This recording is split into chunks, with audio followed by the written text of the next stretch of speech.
Hello, hey everyone, welcome. How are y'all doing today? Hope everyone's doing alright. Sure, there we go. Minecraft Story Mode Season 2.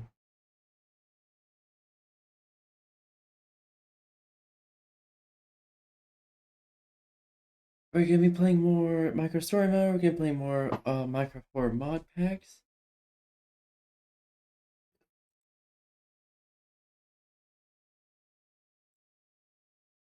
There we go. Ah, net crack. Damn it. How are you doing today? We're gonna start episode 3 of Minecraft Story Mode Season 2.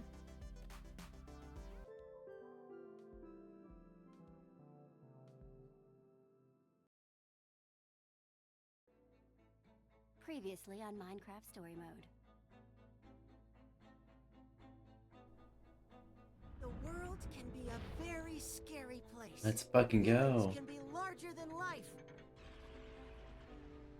And almost impossible to defeat.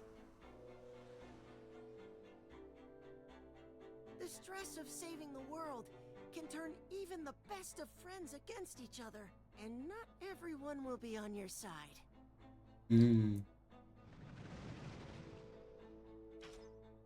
Some will try to take advantage of your kindness. But a true hero will know exactly what to do. And will inspire others to do the same. Exactly. But the scariest thing of all, even for the bravest hero, is discovering the villain is much closer than you think. Oof.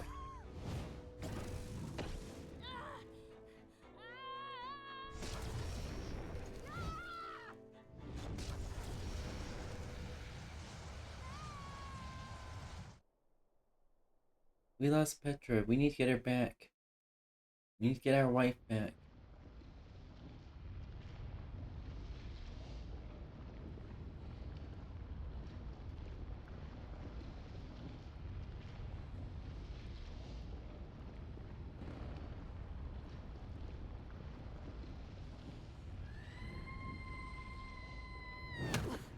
Oof.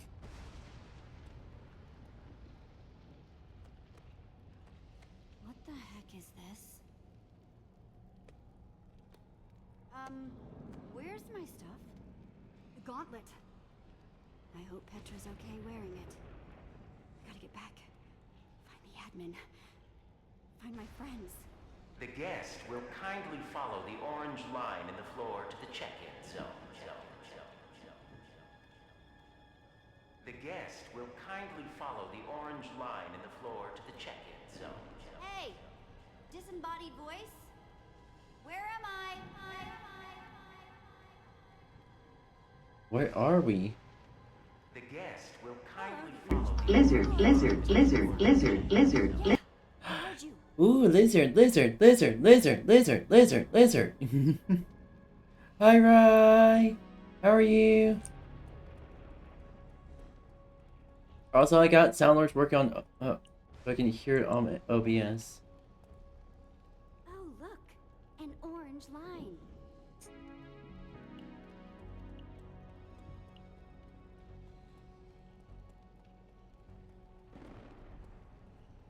Bedrock? The admin said, a place where I'd never see the light of day again. What is this place? Also,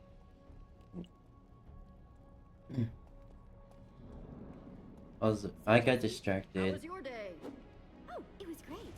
Met a red, glowy, all-powerful, crazy person who trapped me in a near indestructible cage. Are you going crazy?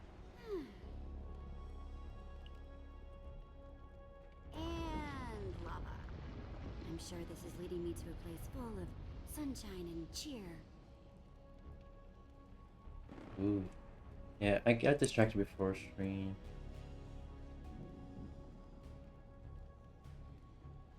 Also, because I was on call with some of my friends. Oh no! Run, run, run, run, run! Oh, don't mind Big Hank. He's just here to make sure all guests behave themselves. Let's see, let's see, let's see. Oh, yes, Jesse. Welcome to the Sunshine Institute. It's a reformatory for people the admin has found difficult. I'll be your warden. Mm-hmm. So, the admin created this nut hut too, huh? Of course. The admin is an endless source of building brilliance, including this beautiful behavioral adjustment retreat center. So, it's a prison. Hey, no, we don't use the P word here. But it is a Let's prison. not challenge authority. The admin It's a doesn't let us prison. use that word, so we don't use that word. Understand? You know he's not here right now, right? You never know. You never know.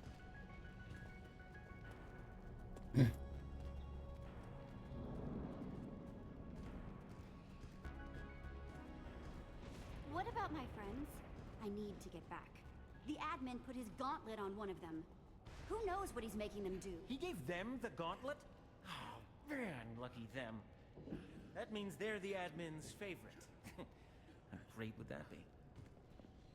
I bet your friend is living it up. Great? More like stressful. Dangerous. No two ways around it. It straight up stinks. That's exactly the kind of attitude that got you sent here. And if your friends are anything Oof. like you, I'm they'll be okay. making their journey to betterment right next to you, I'm sure. I'm okay. Now hang on a tick. I have another guest on my manifest.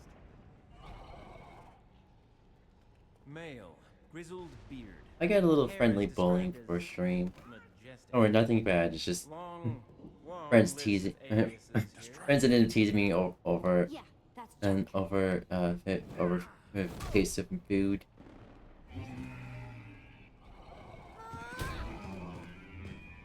Oh, Jesse, thank goodness I found you. This I know. place is... Let's get out of here. Let's go. Let's fucking go. You can't, it's too dangerous! Stop them! Associates! Let's go. I can't believe what a mess we're in. And all because I didn't realize Voss was actually the admin. Oh, what a mess. Manipulated, shammed. Yeah, I can't believe he pulled one over on you like that. His disguise must have been really good. Sure, let's go with that. And now the admin has Petra too. Oof. I don't know how we're gonna get out of this one. Hey, sound the alarm! We don't stand a chance without weapons. When we run, Where? wherever they aren't. Let's go. Stop them! Don't let them reach the burrows! No.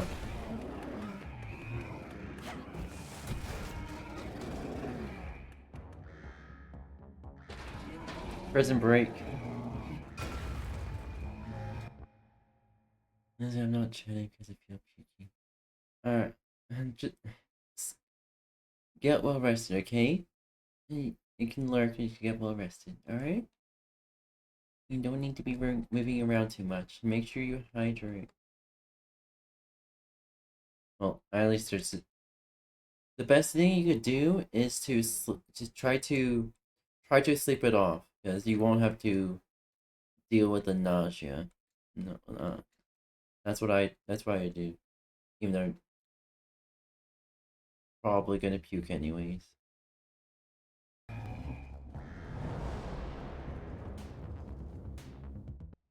Hold on real quick. Let me. Here we go.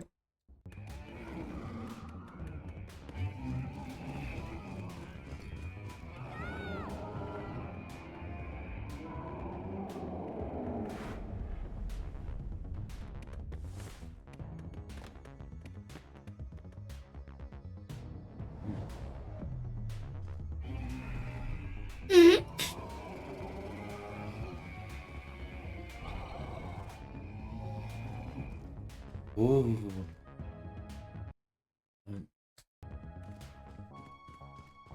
But right, I give you hugs. You're a good boy. Oh. Okay, we've got to figure out. But like,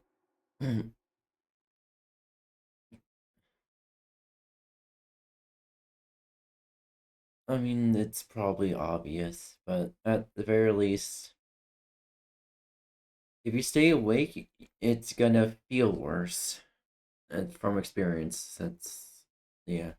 Where we are. What is that? Hold on real quick. Let me make sure I can view the stream on my phone real quick. So making sure stream works.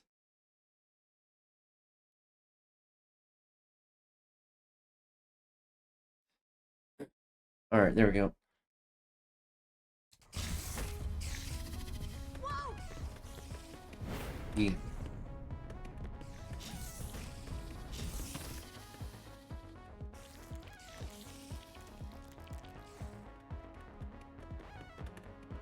Great! More weird monsters.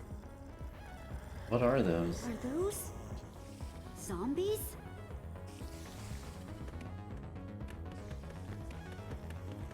Ah! Okay, that's cool. This thing is endless. Jack? Jack! Jesse, where are you?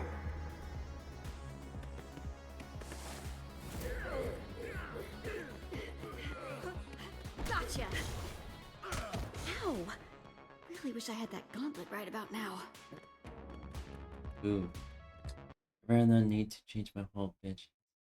Yeah. Another thing that I do is if I'm sick or feel nauseous, I have a my trash bin right next to me. Yeah. At the very least, have your trash bin right next to you when you're sleeping, so when you need to puke, you'll have your trash bin right next to you. You won't have to just get up and rush.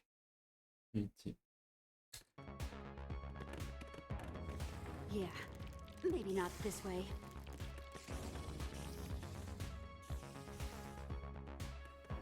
Whoa!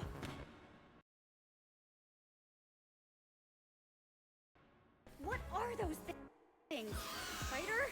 A creeper? It's the stuff nightmares are made of. That is unsettling.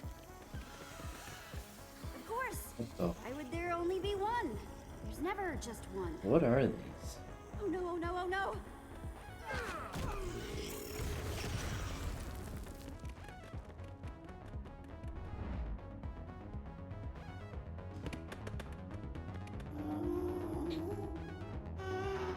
In the nether?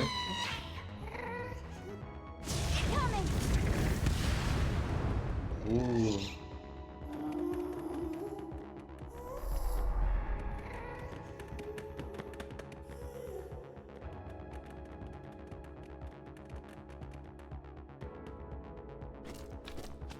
What the fuck?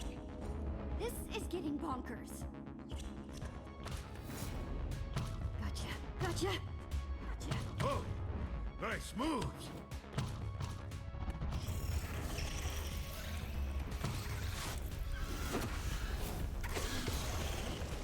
Ooh. Look, Jesse! We gotta get to the top of that wall. Ava.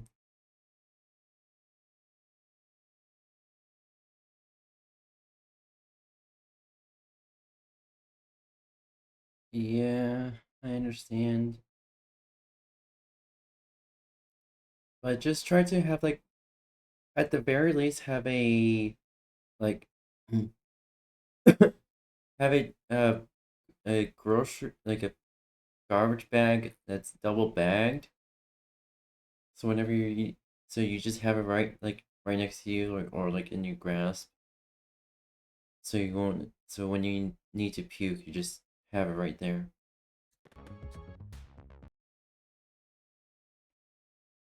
Right, oh.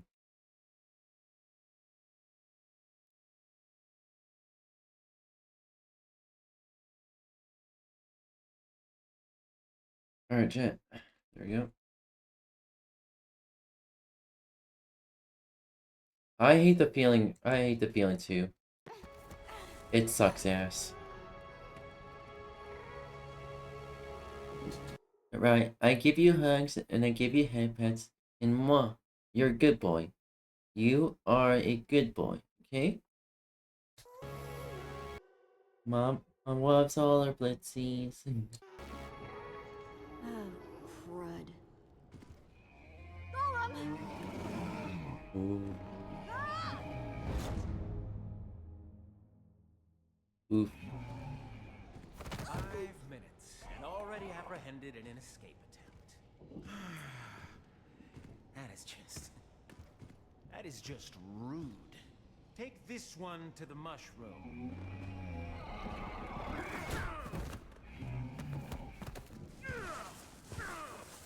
And bring that one to my office. Now. Oof.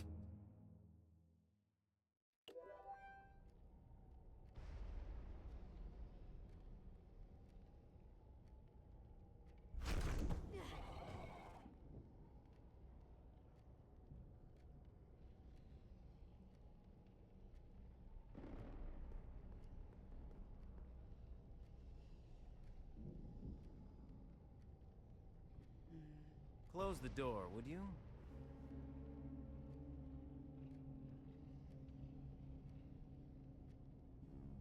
Do as you're told. Close it yourself. Fine. Be defiant. Oh, large Henry.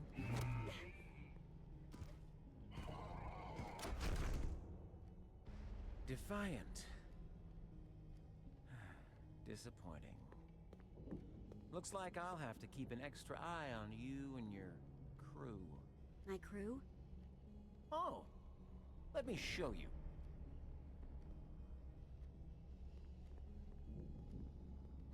Radar! Nerm!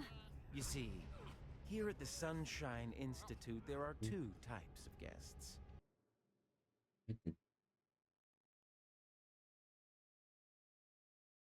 Oof. Yeah. Was it how? If it's wait, how old was Frappuccino? Or was it something in the Frappuccino?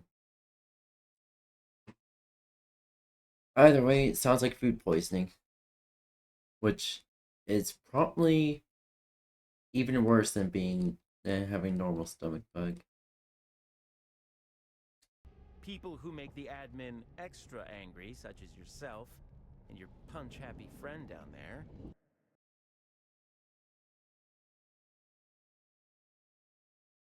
Oh, not cracked. Damn it.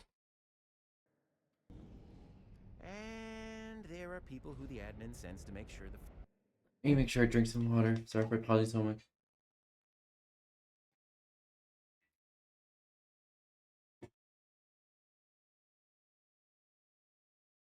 I'm pretty sure it's the leftover curry, not the actual frappuccino. And hi Space, welcome. How you been? Uh,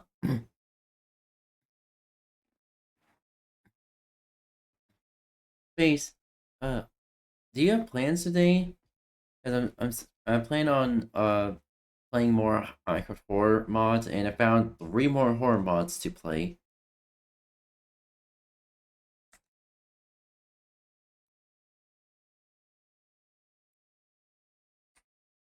How's your day, Space?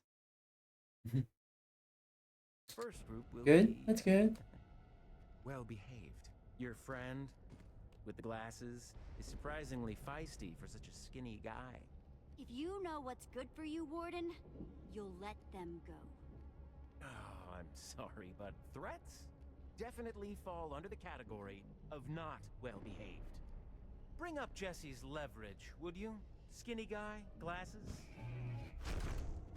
Funny story. When I first got here, I was actually part of the second group. We were just a crazy couple of griefers. Simpler times. No! This place is filthy! So disorganized! Making me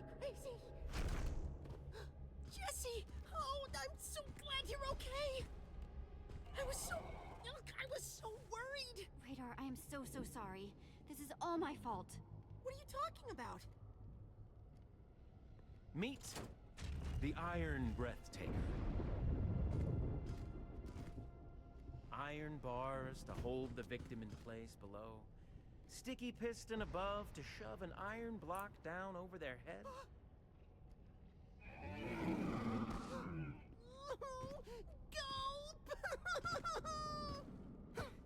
Don't you dare. I'm okay. I'm okay. Was on call with a few friends, just earlier. But day's going well. Off today, so yay. Now, I said before that you could follow in my footsteps. That could start now. Ready to improve that pesky bad behavior of yours and join the good guys? Work for me as an associate and help bring order to these poor, chaotic individuals. Don't do it, Jesse!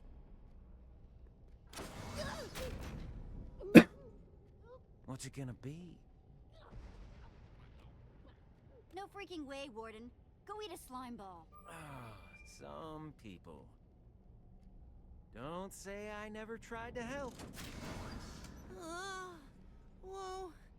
Long time in there. Feeling a little dizzy. Hey! Oh my gosh, Radar. Are you okay? Your Radar. Jesse, is that you? Don't worry. I've got you, buddy. Knew you wouldn't give in.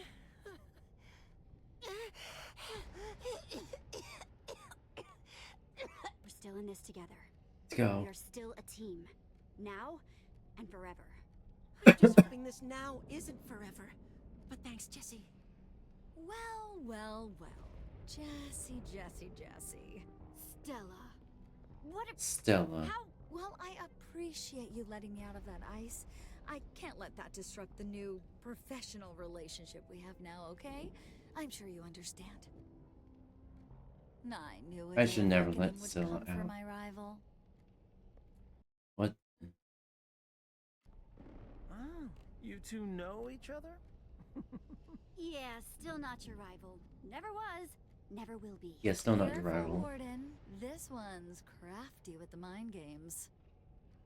Now, come on, Jesse. No one wants a sour rival. Be like me. I'm a shining example of success. I've barely arrived and I'm already bossing you around. Isn't it grand? Let's go, Randall. It's Radar! That's what I said. Stella's right. Commitment and loyalty to the admin's cause are cornerstones around here. The more friends stick together, the harder they make it for each other. So maybe readjust your concerns. There are bigger silver fish to fry than friends. What kind of message is that? You're worse than the admin. What? He is worse than the admin. You don't really think that? Here's a good cow. What are you hiding, Warden? Not every prisoner here Yada, has yada. knowledge, Jesse. Let's go, rival! That's right.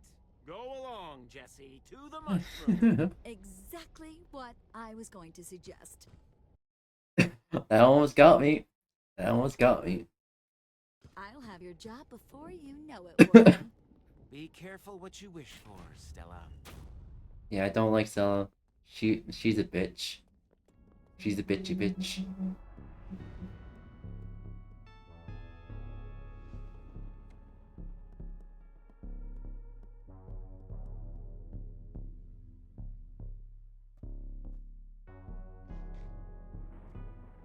That bombs. Da-da-da. New arrivals. Show them around, would ya? Thanks. Excuse me? Who are you supposed to be? We don't have a problem, do we? I need a moment to process. She really knows how to make a good impression, doesn't she? She's kind of the worst. Oh, you are certainly one to talk, Jesse. Ta-ta, Jesse. I'll be at my post supervising a more impressive cell block. Careful, careful, right? You don't wanna get a punishment, do you?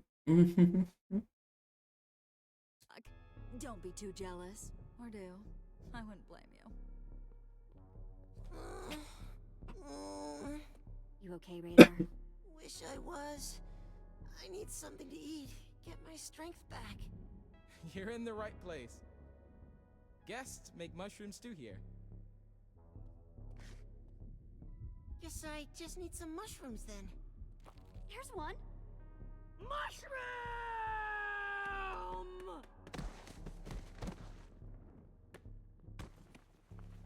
Jesus Christ. I'm gonna starve. Waste away. You don't have anything in your inventory? You're usually so well prepared. Usually. Only I showed up here with no food, no goods, no nothing. Like everybody else. I saw Jack earlier. He might know what to do. Let's go let's talk to Jack.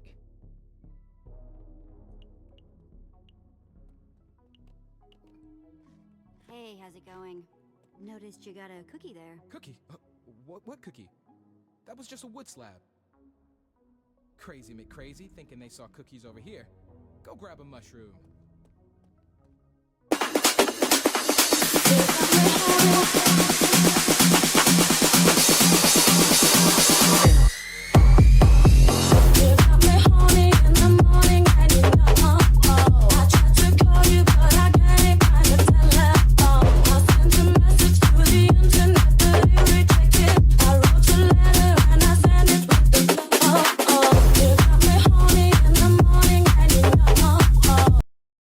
Lol. Also, is he here? I wonder if can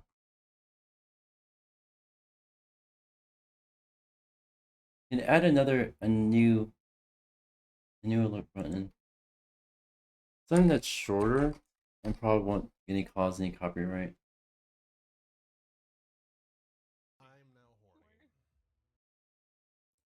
Yeah, that'll work.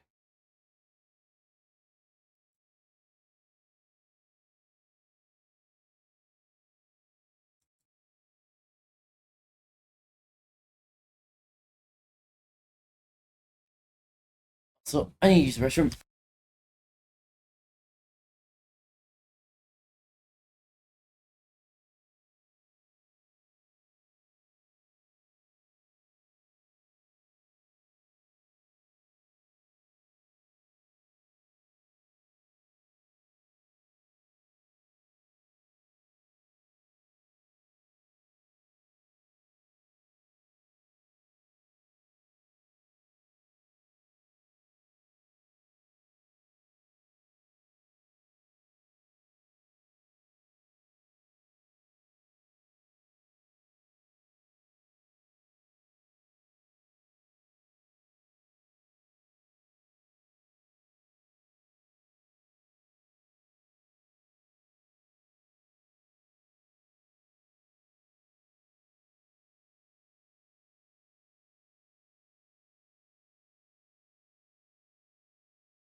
I'm back in Blitzies.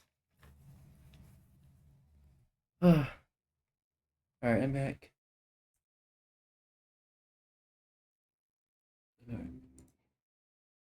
Oh.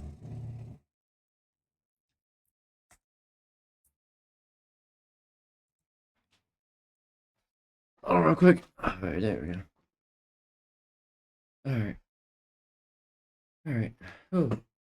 Oh, hi, friend. You just caught me putting the happy little finishing touches on my happy little painting here. What you painting? I'd so love to paint a happy little mushroom, but none ever stick around long enough for me to paint. Do you think you could be so kind as to build me a happy little mushroom to paint?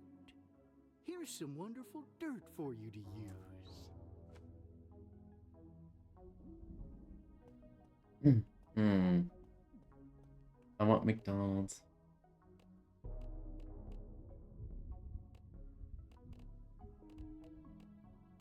This year.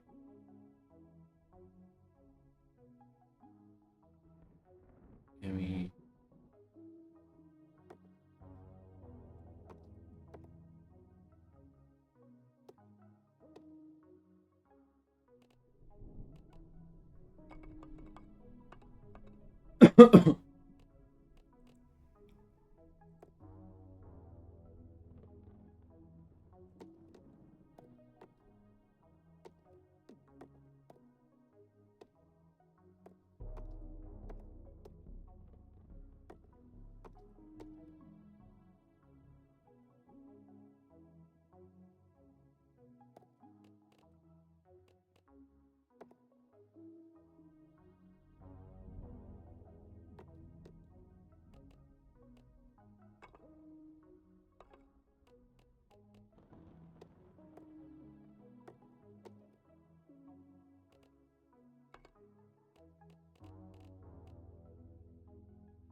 That's all I'm done. I just realized I thought it was making... Yeah, for next...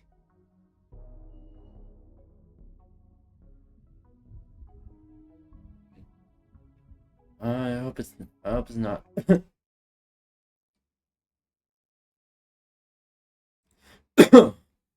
Yeah. I hope it's not the cough virus for you. Now that is just lovely. Thank you ever so much. Please, you must share your thoughts on my work so far. Don't you hold back now. Honesty's the best policy. Oh my gosh, it's great. The, chiaroscuro is just impeccable. Truly. So happy you like it. And Yeah. now, I like you. You'll be spared when the bad thoughts come. Look, I have something important Wait, to ask. what? Go ahead. Any idea how to get some food around here? Your best bet's... But the best what I can suggest is probably make some tea, and if you're able to, like, make some hot tea. Check. All right, yeah. Make some hot tea. Put some squeeze half a lime, and if you have, put in a dash of raw honey. It'll ease your stomach in a jip. It has saved me countless times.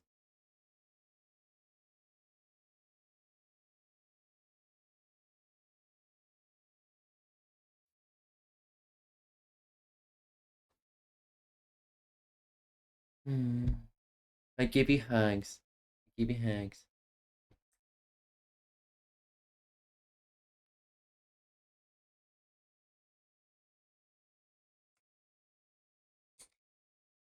The mushroom pit. That's where all the guests get their food.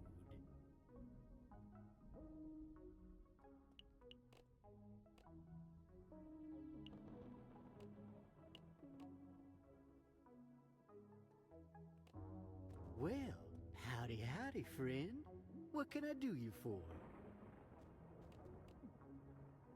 You ever try to bust out of this place? Too busy painting. Can't quite work a canvas when you're trying to vamoose. There is one person who tries to escape. Over and over again, really. Prisoner X. Who's that? Nuh-uh. I'm not saying anything more about her. Hey, so what's your name, buddy? 3 little letters, R-O-B. That spells Rob. That spells my name. See you, buddy. I wish you happy painting, and I'll see you next time. Or Bye she, now. she's our wife. She's our wife. My probably Petra.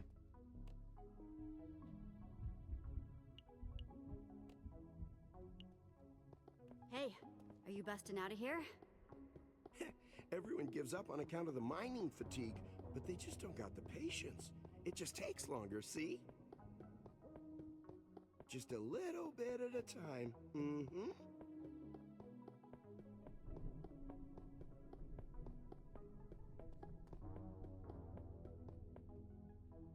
Uh-huh.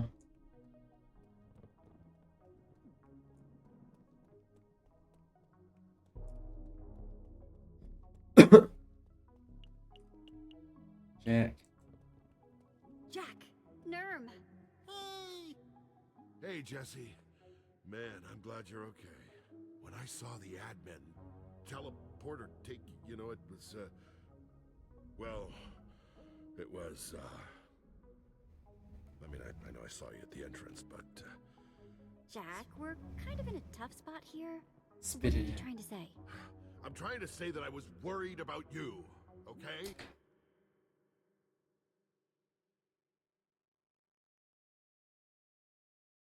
I didn't expect Jack to be our husband. Several wives. Several wives. Well, on the account of me being an ex-gotcha player, I actually understand that.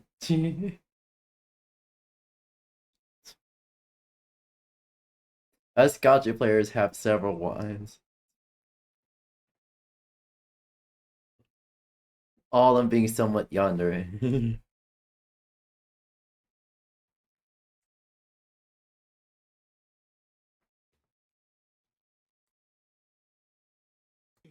I was, Yay!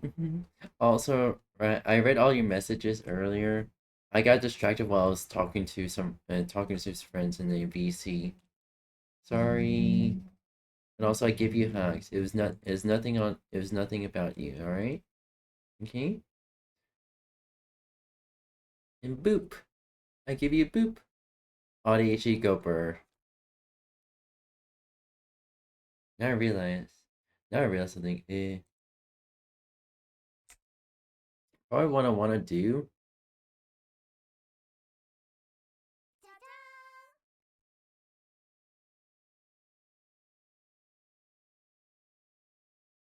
Probably wanna do. And I sent it boop a lot. If please.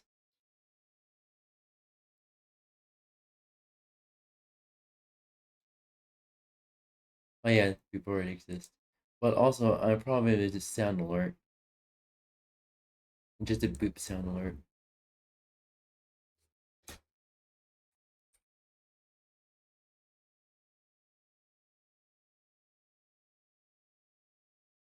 I want to poop the snooze. And boop the snoot.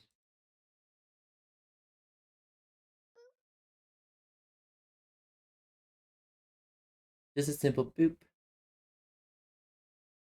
Here you go, chat. Now you have a boop sound alert.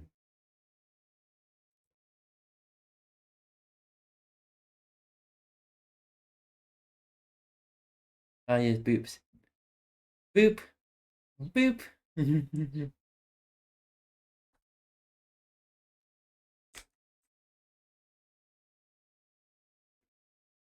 That's it. Uh, yeah, Rye is also. Boop. Boop. I was scared. After what happened with not Voss, you know, and then Petra, and We're going to stop the admin, Jack. If I can.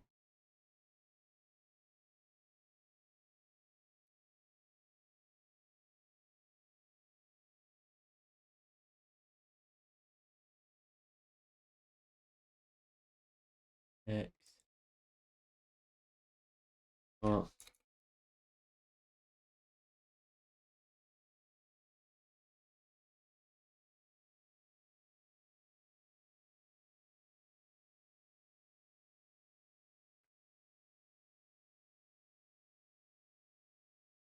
there we go. The more mods, the better. Kind of need a mod for whenever I get on live on stream. Honestly, probably gonna be one of the last mods I'll really add as a mod, as I do. Probably when the Discord server becomes large enough, I will add a. I'll be doing mod applications. Out of here. Yeah. Lol. And you are one of several mods I have. Most of the mods are my close. Oh, pretty much all my mods are close friends of mine. So yeah, close friends of mine or fellow VTubers. Yeah, I know you well. Oh, and you might want to get Slim over there something to eat. He's looking a little peaky. Yeah, I'm working on it. Thanks for looking out. Hang tight for now. I'll be back. Okay, I noticed my model is. There you go. Hey.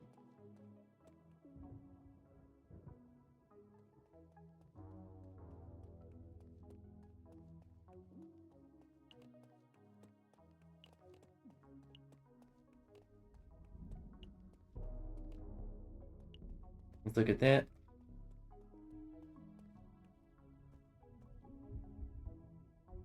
I wonder who all those cells belong to.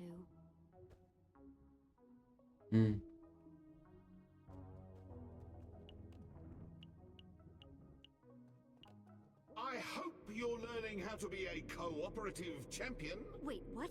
Is that the admin? You are all here to be reminded of your potential. It's a recording? Come on. And I hope you'll see it in yourself, as I do. Because if you don't, well, we'll cross that bridge when we come to it, eh? In the meantime, demonstrate your cooperative potential, and you just may become the ultimate champion!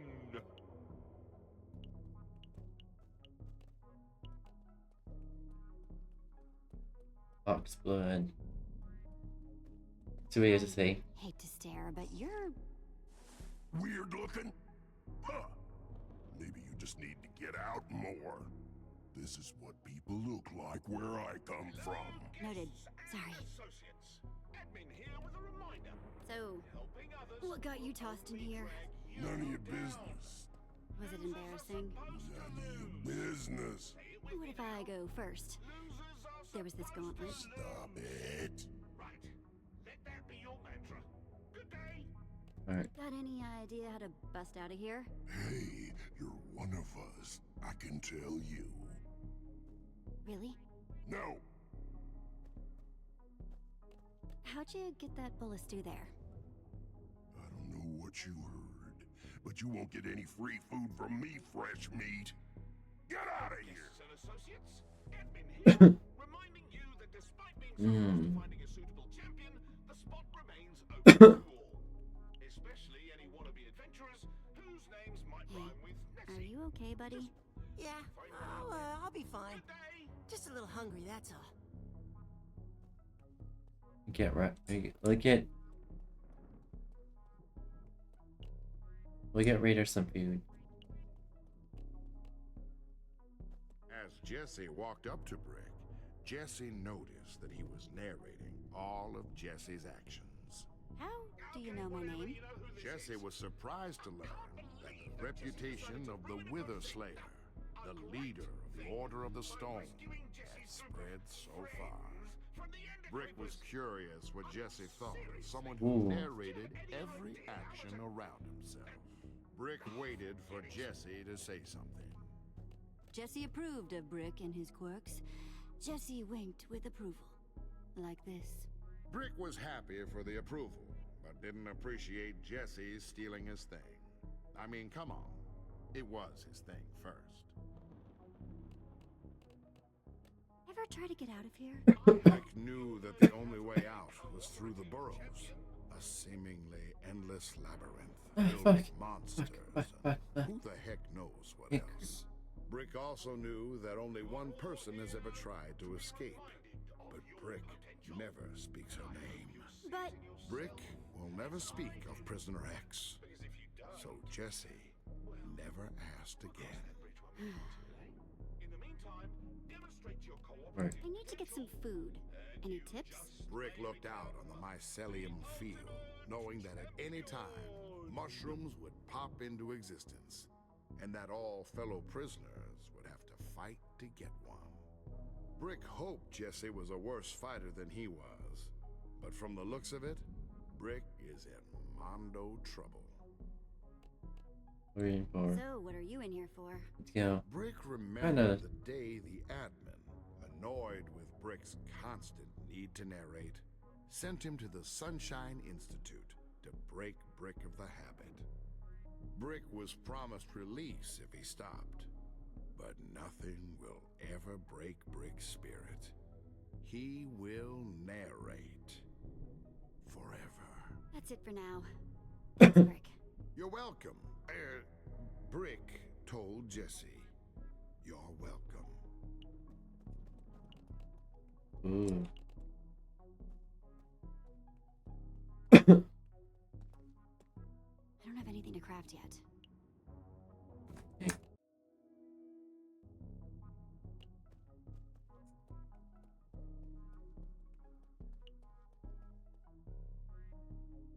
Gotta craft it. Yeah.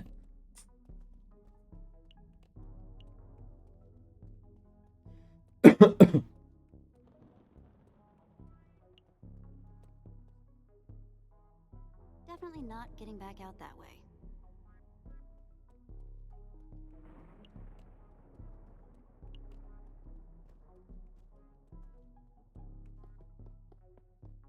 How do we get them?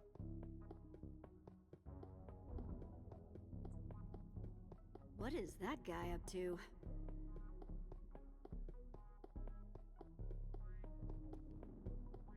I mean, you just talk to him about it and just. Alright.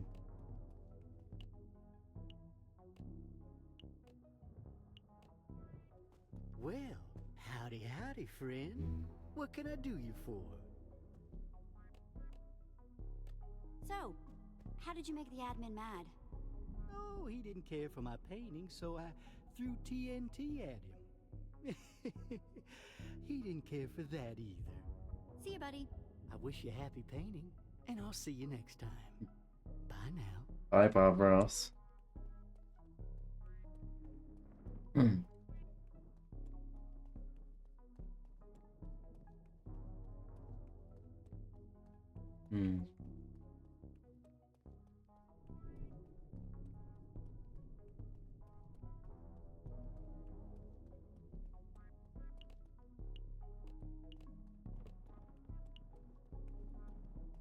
Poor guy still looks pretty shaken up.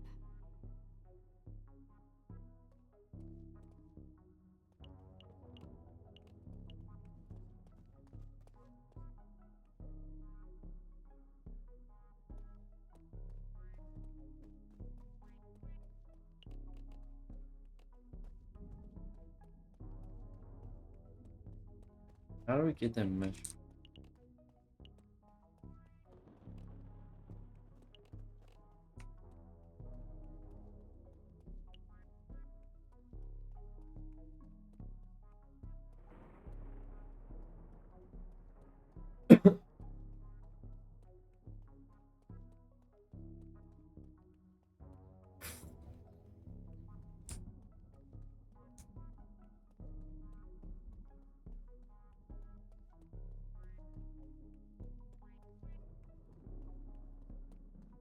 Okay, how do we actually get the mushroom?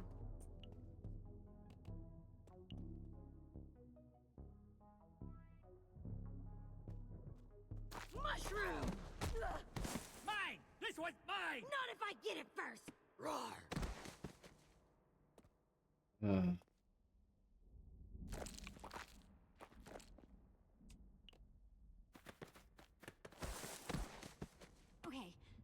need a red one.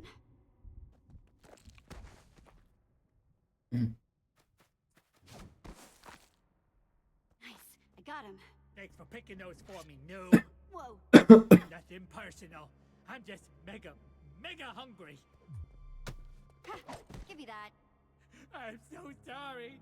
So sorry. I'm just so hungry. Hello? What's going on in here? I should have known it was you causing more trouble, Jesse. Tisk. I say tisk. Bitch. And just who does this contraband belong to, hmm? You all know that weapons are strictly forbidden at the Sunshine Institute. So who does this belong to? You might as well just come out and tell me. It'll be so much easier for everyone. That guy attacked me with it.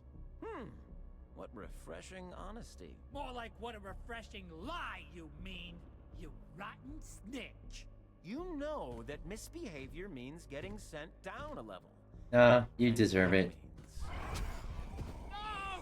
Not the zombie mines! Not the zombie mines! Yes.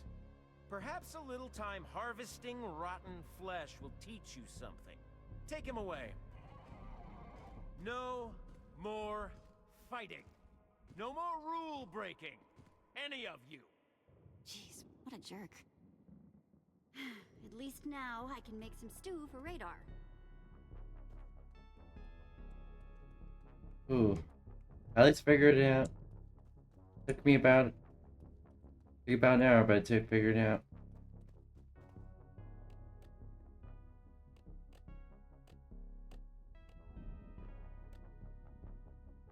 Alright.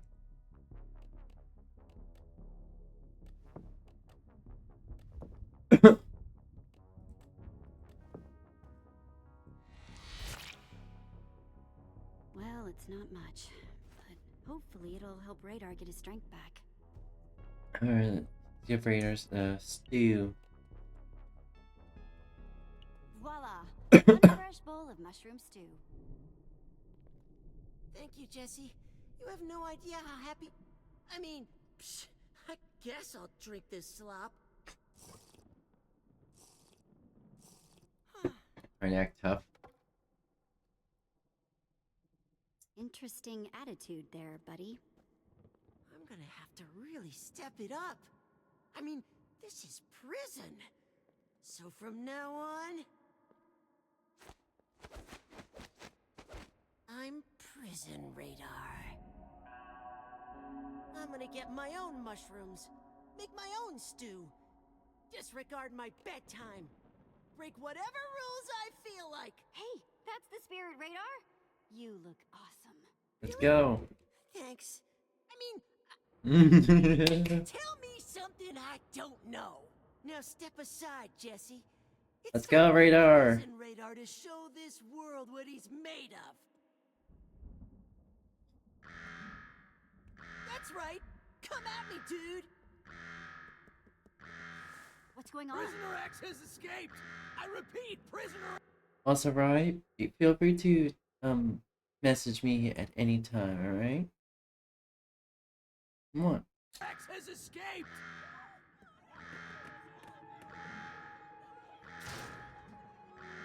Oh boy, let's do this. Please report to the nearest lounge. Think that's their cute way of saying sell. Yep, and you definitely want to stay away from this.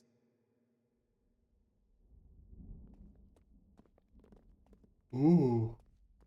This place just keeps getting weirder and weirder. Prisoner X? Other inmates were talking about her. Something of an infamous escape artist. Rumor has it she even knows the way through that maze. Most people have never even seen her to keep her locked up so deep. But everyone's heard of her. And man, do they talk about her. That sounds like the sort of person we should get on our side. Agreed. Someone with that kind of knowledge could be very useful. But where Exactly. is she exactly? She's apparently locked up on the deepest, darkest level of this place. Cell Block X. Detecting a theme with the names. Yeah, they found their groove and they're sticking with it. We need to get to Cell Block X. Those zombie mines are where troublemakers are sent, right? Seems to me you're already pretty high up on the Warden's naughty list. Cause some chaos? Might be exactly what we need. Or maybe we could break out. Don't know. Feeling some mondo mining fatigue here. Don't think it's gonna happen, Jesse. I'd like to meet this prisoner X. You sound hardcore. Prison Radar approves. Uh-huh. Okay, it's a plan. You stay here and rest up. I'm gonna find a way to get us to cell block X. Sounds good. While you do that, I'm gonna study this place. Before we're through, I'll know it like the back of my hand. Alright, let's make sure we can... Alright. Fuck. Alright, there we go.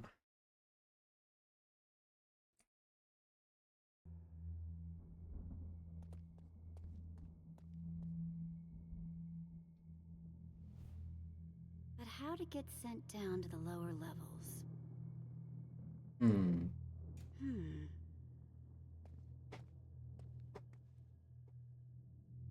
Talk about suspicious looking. There's gotta be something in there I can use to get into trouble.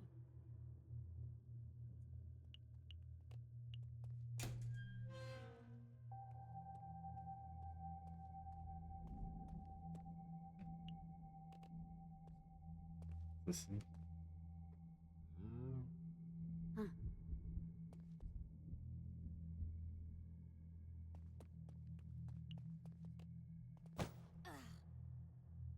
Let's see what I can do with this.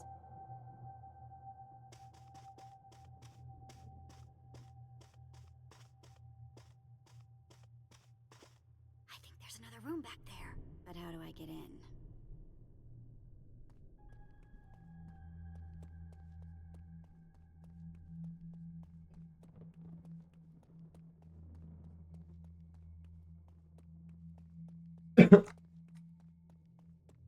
How would you get in?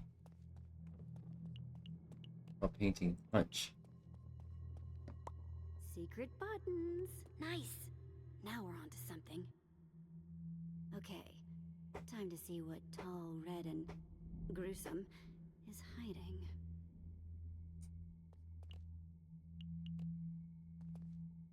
Hey, looks like the buttons move the blocks. So that button moves that block. This moves those blocks. Got it. Alright, so what we can do is...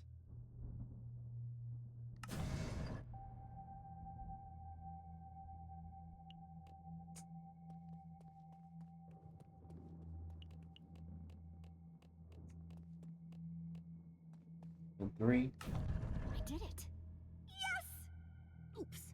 Now if only someone had been around to see me being this impressive. got first try. A mushroom? What the heck are you doing here?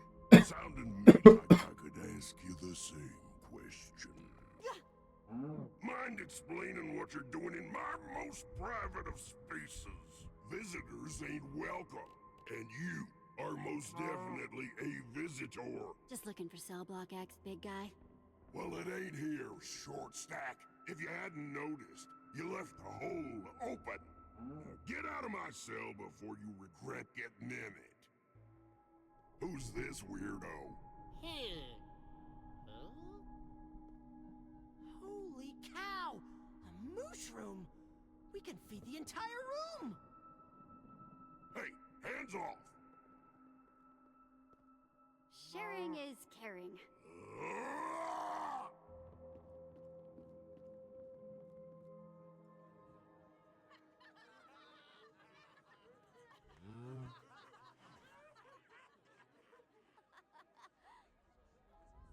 What is going on in here?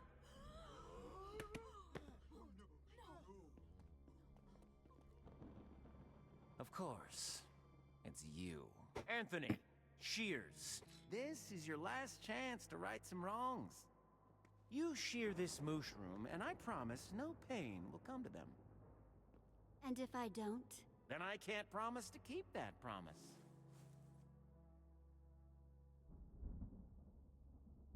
What? No! Don't do it, Jesse! Go to the Nether and jump in a lava lake. Warden. Go. Yeah! Take it away. No! Not my Jeffy! You don't know to stop causing trouble, do you? Well, trouble has consequences, Jesse. Dig it up. What the heck are you doing? Teaching you a lesson, Jesse. No more mycelium. They'll starve. You and your friends will be relocated to the lower levels. He's a much bigger asshole than Well, isn't this a treat? initially. My rambunctious rival is now my poor He's much more of an asshole than he should perceive. prisoner. Get moving. Well, we needed to go to the lower levels anyway. Let's hope they're survivable. Radar still radar. I need to hydrate.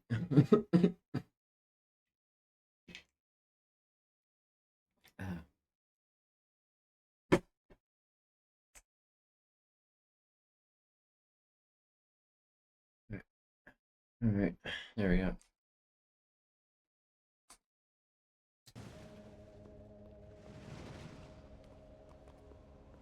Welcome to the zombie mines, Jesse.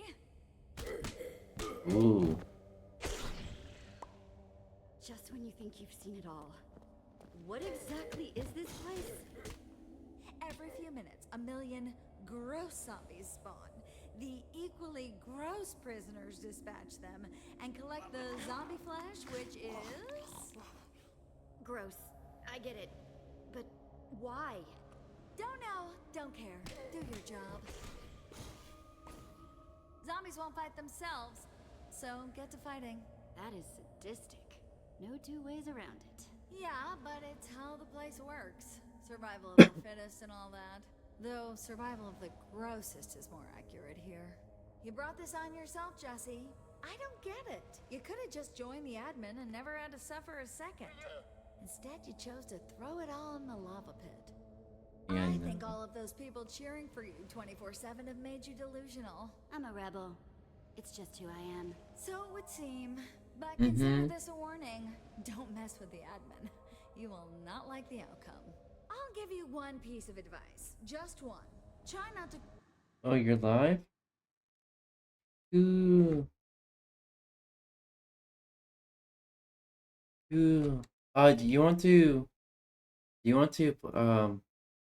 play for Minecraft mods? cause any more trouble. If you do, you'll get sent to maximum. With her. Who's in there? You must have heard those alarms earlier. That was Prisoner X. She tried to escape, but they got her back. And she scares me. You don't want to end up in there.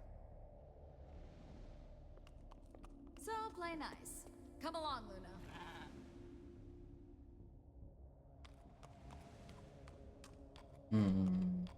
What on earth was that about?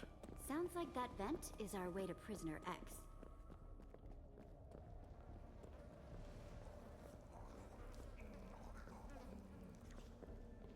Village said we need to go venting.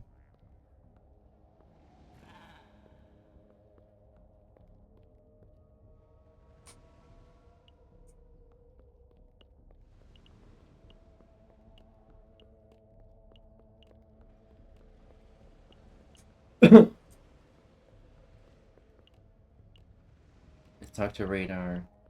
Hey, Radar. You okay? That mushroom. It was intense, huh? No kidding. Standing up to the warden, though? That's my Jesse through and through. Thanks, buddy. But those poor prisoners. No food? Rough stuff. And Stella? Here? We can't catch a break. But first things first. Let's find this Prisoner X and get out of here. Go.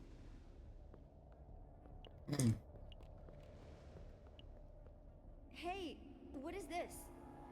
Oh, the big guy, Oxblood, was down for a while and headbutted the wall. Not sure why, but man, he has a hard head. We just haven't fixed it yet. There's redstone behind the wall. I wonder what it connects to.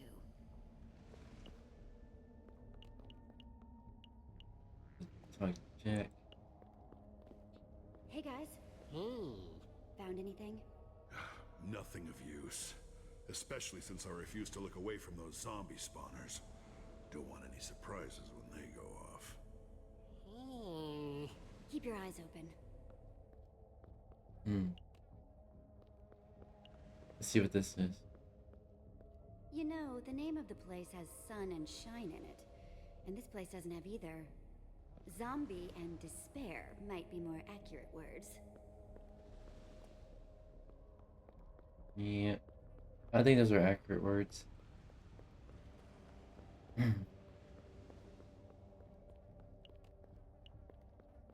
Why are you being such a brat, Luna? Come on! Ow! Luna, stop that! I'm hitting my llama limit, Luna. She's just not your biggest fan, Stella. I don't get it. I am very deserving of fandom. Stop bothering me. Don't you see I have important business to tend to right now?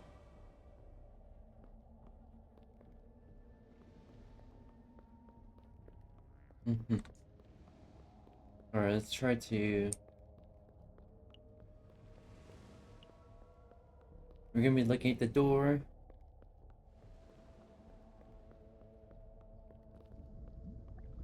There's gotta be a way in, but this door won't budge. Hey, don't even bother trying to get in.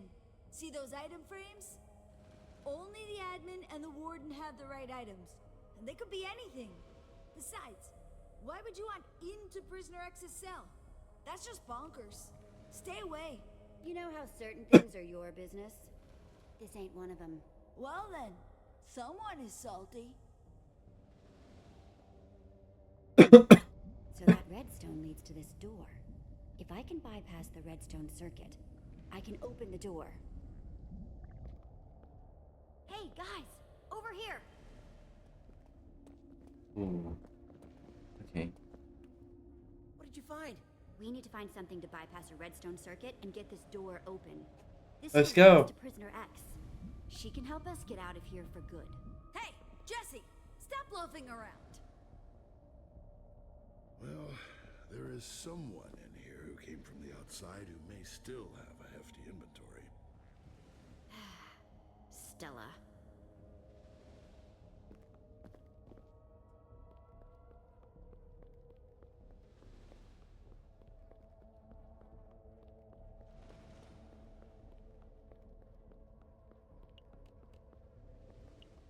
You know, Jesse, guests and associates really shouldn't be mingling. Yeah, about that. I need your help. I need to make a lever. Pronto? Why exactly? Not that I, really care. Why do you care? Just help me out. For old time's sake. If it's gonna risk my future as the admin's partner, I care quite a bit. Not helping you here. No, not risking angering the admin. I had to really prove myself to get this gig as it is. He's just using you. How can you not see that? No, it's, mutual. We're, using each other. I think.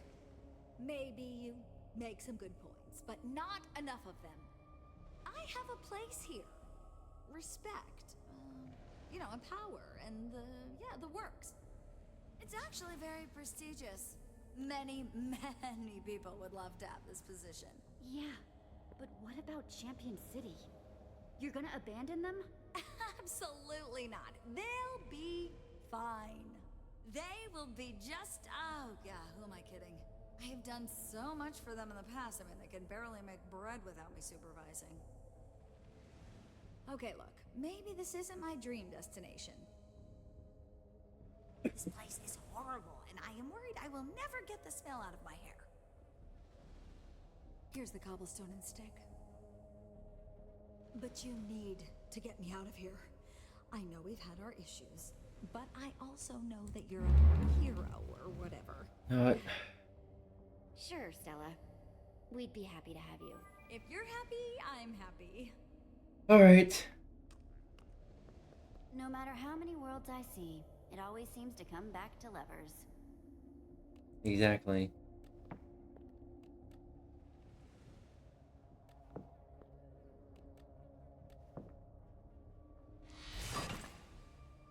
Let's go. Okay, let's do this.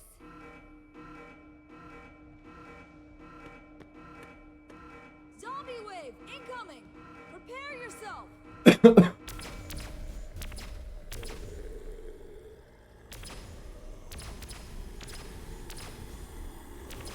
Let's do this. Here's hoping this works.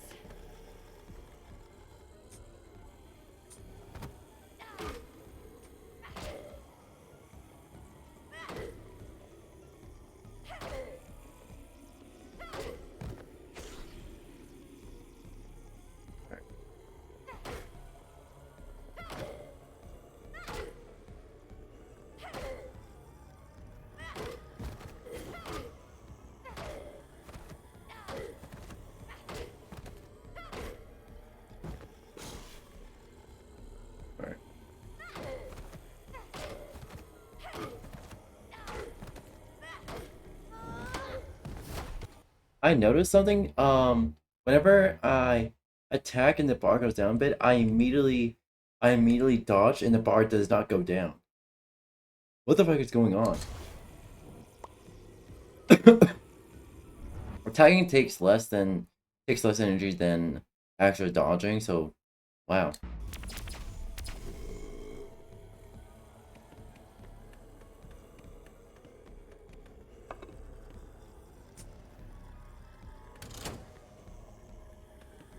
Yeah. Guys, come on. Luna. Stella. You guys too. Don't! Prisoner X will escape!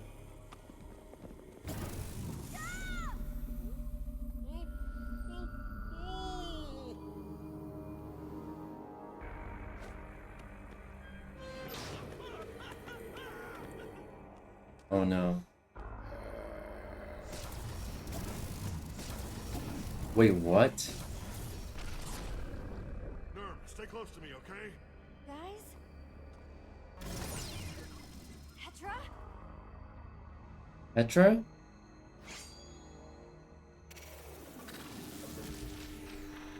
Oh, of course it's Jessie. Why am I not surprised? Admin. It's not Admin? enough that you disregarded all the rules in my icy palace of doom, tried to upset the delicate order of the Sunshine Institute. Now you're trying to disrupt the therapeutic benefits of my zombie mine? What gives? Pretty sure your fellow inmates were just trying to peacefully live out the rest of their captivities. Well, after you came to Beacon Town and wrecked everything, it seemed like the least I could do. It's terribly rude, is what it is. Mm-hmm.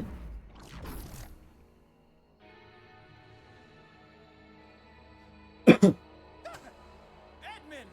Sir! I'm very disappointed in you, Warden. I'm just a nervous eater. I'm sorry. No, not that. I'm disappointed that you couldn't keep Jessie in line for one measly day. I was just trying to do my job, and now I'm in trouble because of you. This job isn't easy to begin with. You run a prison, Warden. Of course I'm not going to make your life easy. Oh, for the love of... Enough! I'm through letting you disappoint me. You. And that goes for you, and you, and you, and especially you. Mm-hmm. And as for you, I've been looking for an opportunity for you to prove your loyalty, to prove your worth as my champion.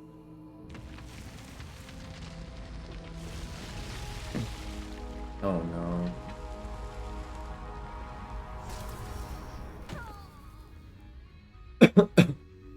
So, unless you want to be added to my naughty list, I suggest you pull out your sword and attack Jessie. And Petra, as for you don't want to Jessie, do that. well, don't think I don't believe in fair play. Now we'll have some real fun. No!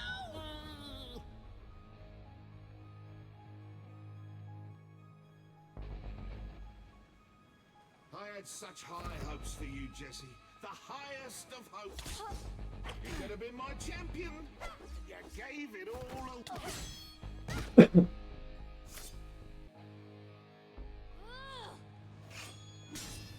Serious ouch. Zip it, Jesse. We only got one shot at this. I'm gonna go to the admin, and then we'll both attack him.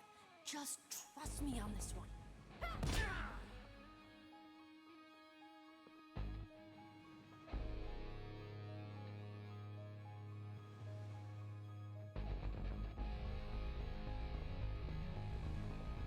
Now, Jesse!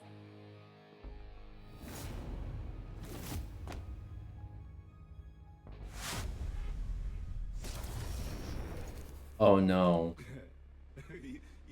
You're joking, right? That's your big idea. Swords can't hurt me. Oh, all I asked you to do is fight your friend to the death, and you can't even do that.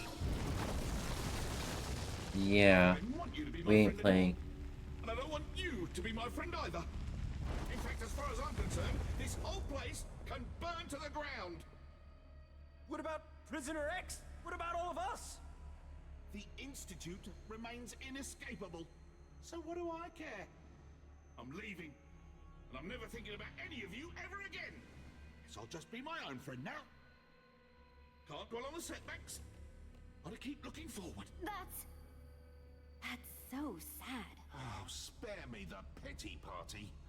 I don't need it. I'm gonna have Oof. loads of friends soon. Oof. After all.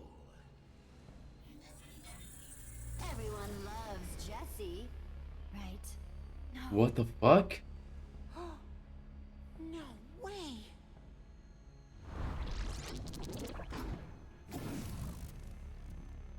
You coming?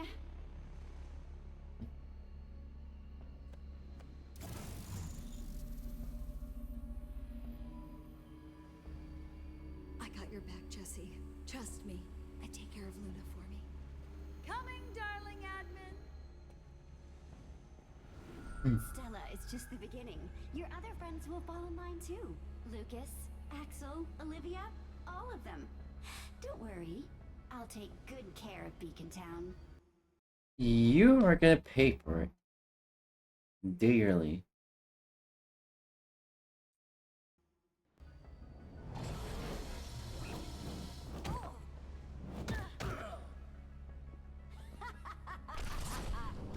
He's gone. Jesse, we gotta stop him. Petra! Oof. I'm sorry. I'm so sorry. What? No. You have nothing to apologize for.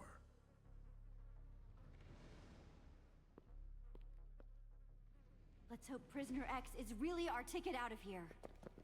Hmm.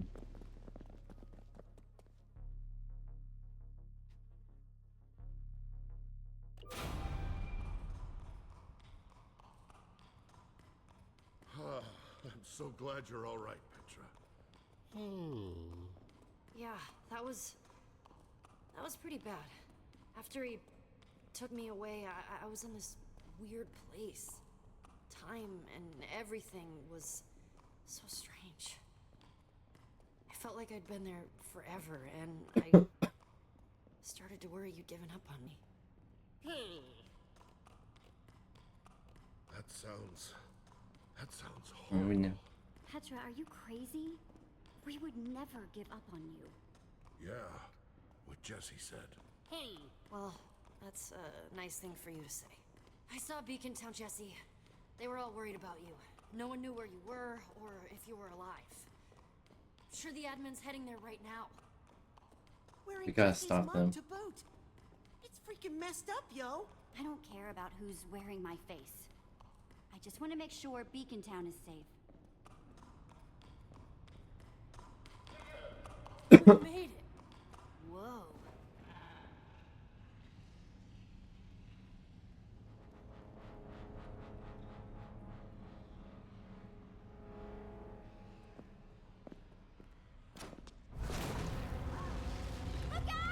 No, Nerby!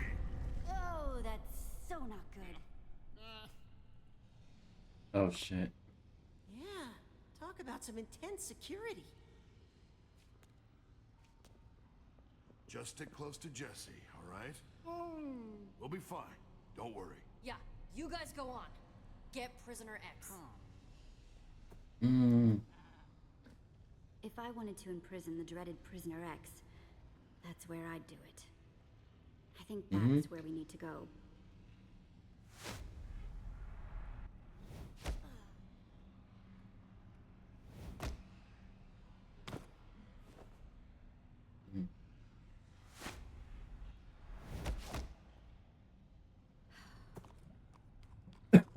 Okay, now all we have to do is cross this conduit, reach the platform, jump down, and not die. Come on, I think we can make that jump. You're up next, Nerm.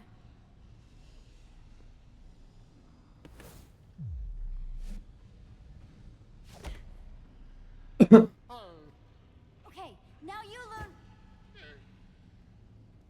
Seriously, how do you do that?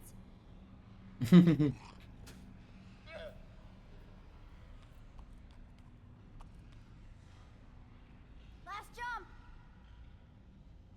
Let's do this.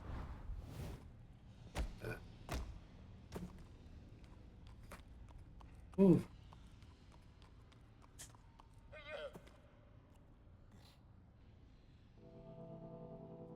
Who's prisoner? Huh? Wait.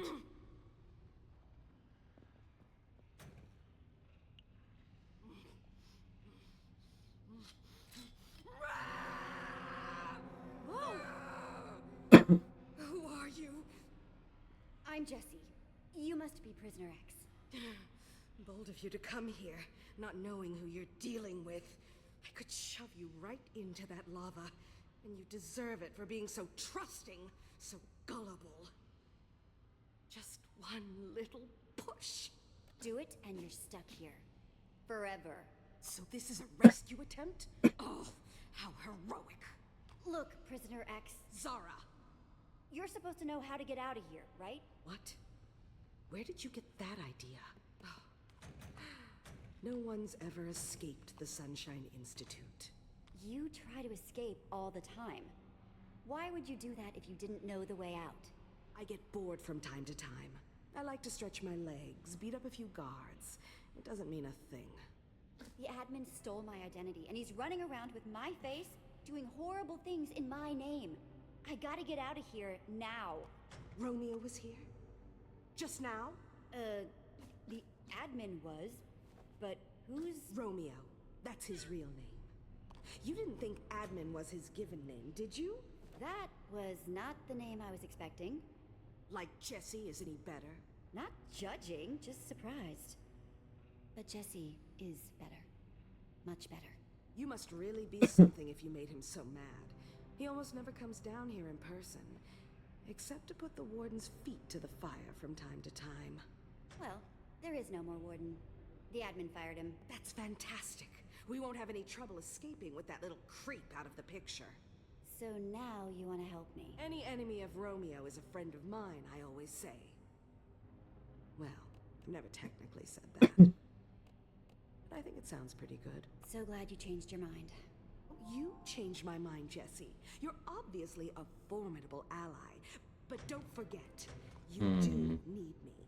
Sounds I'm the off. only one who knows the way out. If you know the way, then show me. Let's get out of here. Just one problem. This whole room is rigged to explode if I step 1 foot out of it. Explode? Take a look around. If someone doesn't stand on at least one of these pressure plates on the floor, these sticky pistons will retract. Lava meets TNT, and then the whole place blows up before you can say kaboom! That's a stone pressure plate. That means I can't just use a block. Oh, it's fine. One of your silly companions can stay behind. The rest of us can go. That's the situation. Hey, you tricked us. You did this on purpose. Well, perhaps I did. But I couldn't be sure you'd agree to do this, could I now? Oh, I hate to be a wet slime about all of this, but we have to get moving. I can't just leave them here. Then just leave one of them here. As long as one pressure plate is stood upon, the trap won't spring. So either the villager or the llama must remain behind.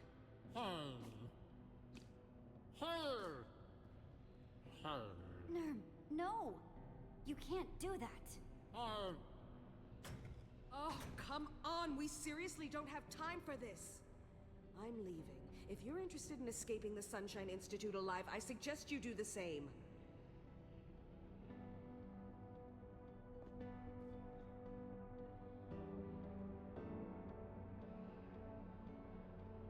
Shit.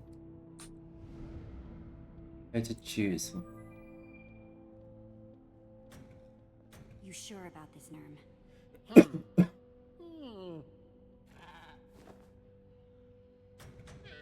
Stella did ask me to look after her.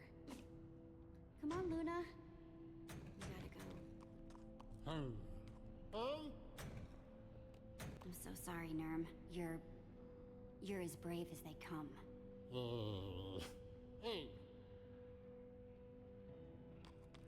shit. How did you... My straitjacket? Oh, that was the easy part.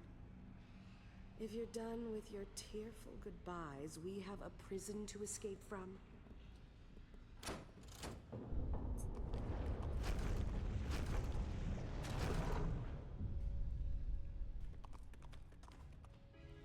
Oof.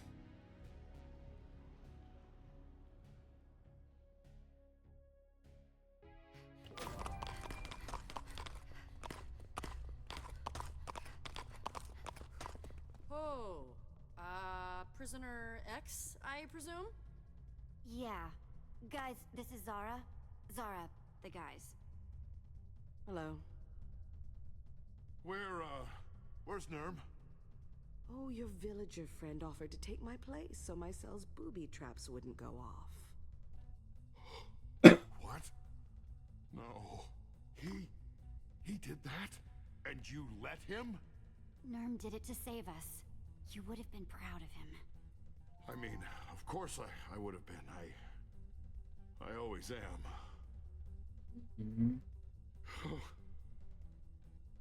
Well, no matter what it takes, no matter how many heads I have to clobber, I will get him back.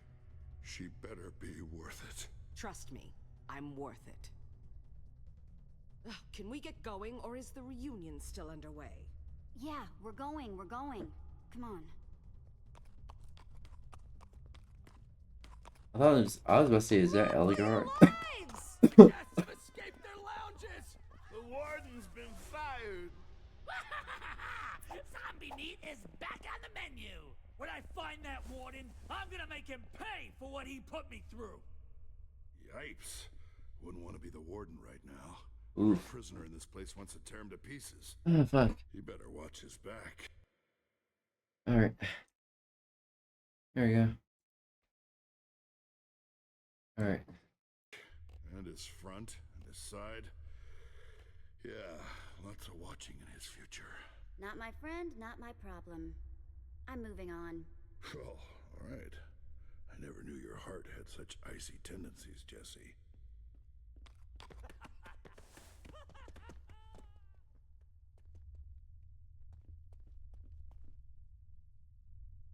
Ooh, let's go. Let's see if they left us any weapons. Weapons! Sweet, sweet weapons!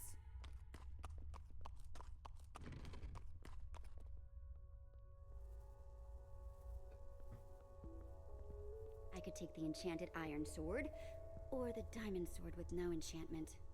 The diamond sword will last longer, but the iron sword is enchanted with sharpness. Not bad.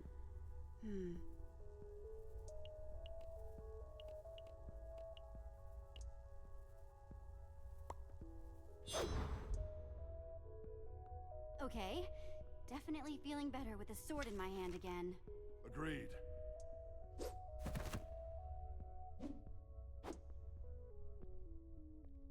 What? It's versatile. I don't know much about llama fashion, but that's a good look, Luna. Looking good, gang. Now let's... EOFF.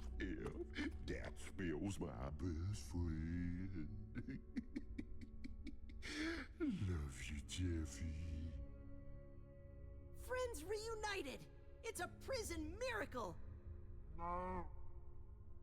Let's go. Yes, Jesse does seem like good people.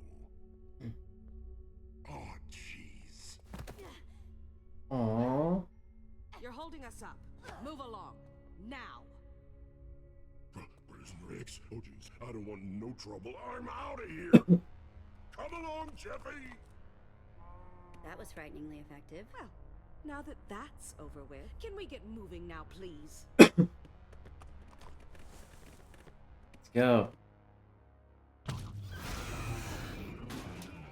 The opening should be just around this corner. We have a situation here. Back! Back! All of you!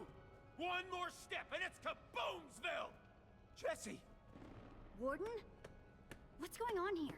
Hey, you're one of us! Help us beat up the warden! It'll be a good team-building exercise! Plus, we beat up the warden! Win-win! Well, dip my bristles. Look who it is. It's my happy little friend who took a look at my How's the happy stream? little painting. How's streaming Jesse, space? You freed Prisoner X? Just when I thought you couldn't ruin my life anymore! What in the world were you thinking? Holy crud! It's Prisoner X!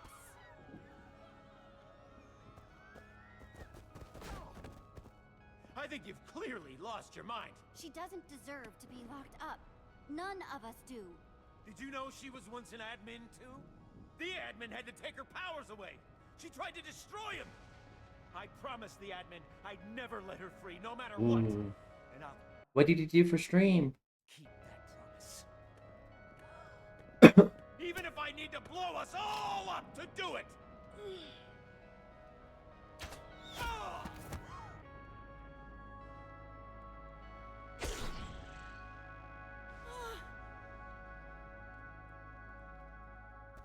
Later, Tater.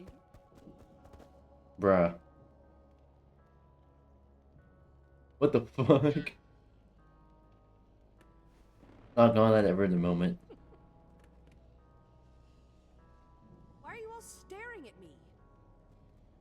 It's making me uncomfortable. So is it true? What he said about you? You were an admin. Well, it's complicated. We want answers, Zara. Oh yeah. Yes. Not sure if you. I don't think you have a Twitch. Again, sorry. I was about to say I have SoundWords set up for my Twitch stream. So, there's that. Fine. Yes, I was an admin ages ago. Romeo Oh. Here we go. took my admin powers away from me just before he banished me to this pitiful prison. They should name her Juliet, so it would be Romeo and Juliet. But I'm not the villain here. Romeo and his little warden were the ones who put you down here, not me. So glare in another direction. I'm innocent. You're just another victim of the admin. Just like the rest of us. And there will be a lot more victims if he isn't stopped. Soon. She's not like us. She's a monster. Wait, so an admin can be stripped of their powers? Oh, it's not simple, but yes. So what do We don't have time for this. It won't be long before Romeo finds out what's happened down here. Yeah, I guess we should keep moving. Go. Follow me. Let's fucking go. Also, chat, I'll be well, they said it's streaming. We'll be streaming more Minecraft horror mods. I'm sorry, Jesse. But do you really trust her? She's not right in the head. Jack, you haven't seen what the admin can do. We need all the help we can get. But her? Really? Petra's right. We need Zara's help. It's the only way. Yeah, we Just do. hope you're not making a serious mistake getting involved with another admin.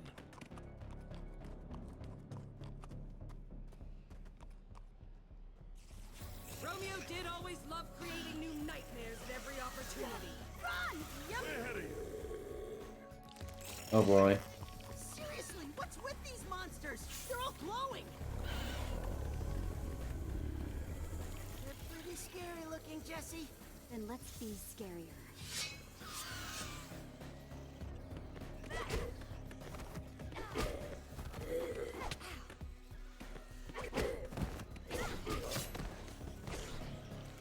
Oof.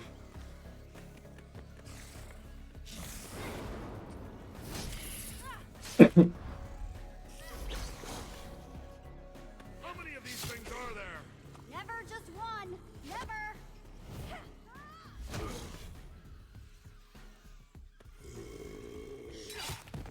You play Wii Tennis with mobs? And also, I kind of messed that up. Skillful, impressive. Less talking, more stab. Okay, that's cool.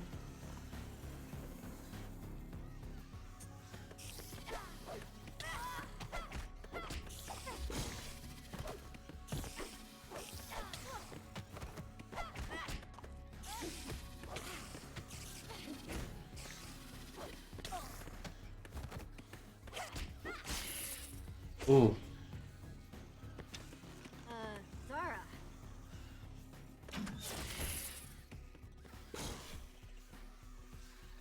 Thanks, I guess. Okay. Come on, not the llama.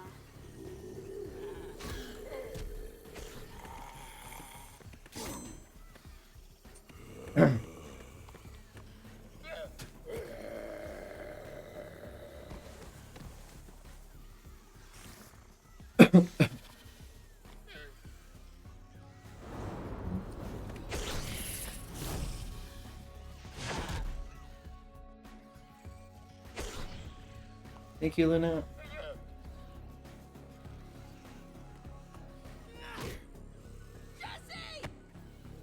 Alright. Radar, give me a boost.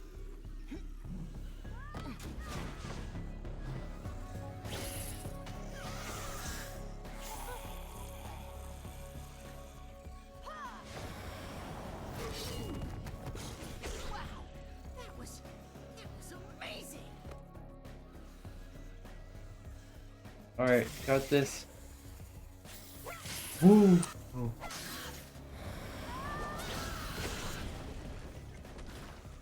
Let's get out. Oh boy.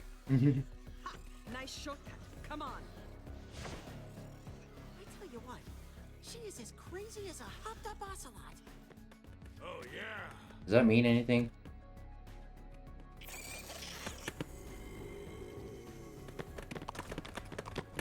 It wasn't like this before.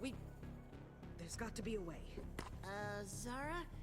You alright there? Just shut up and let me think.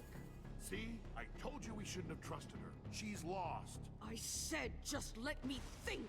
Come on, she didn't get lost on purpose. No, I didn't. Thanks, Jesse.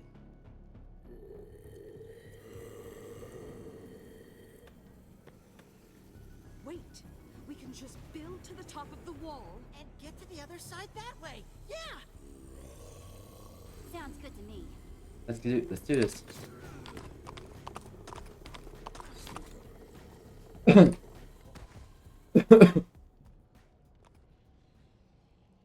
Ooh. Alright.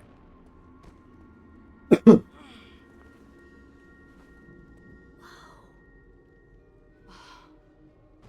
you know? There it is. Hey, wait! Where are you going?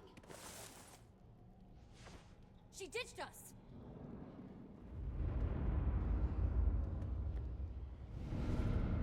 Oh, hell no. What the fuck? Guys, don't come up here! What? Why?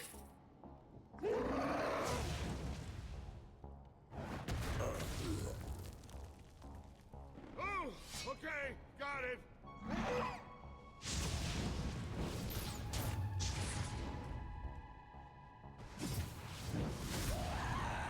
A three-headed ghast? Why would the admin create that?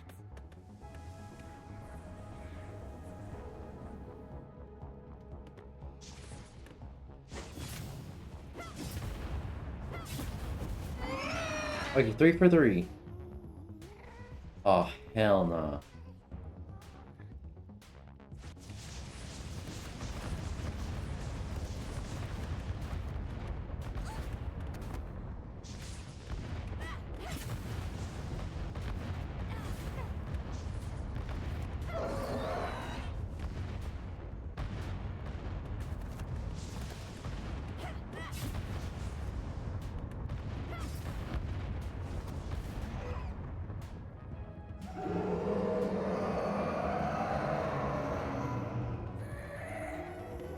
Ah, run, run, run, run.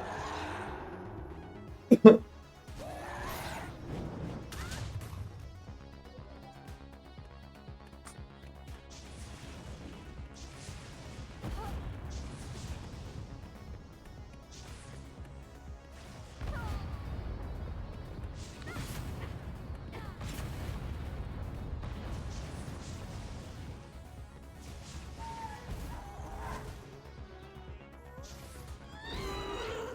starting to attack the big one.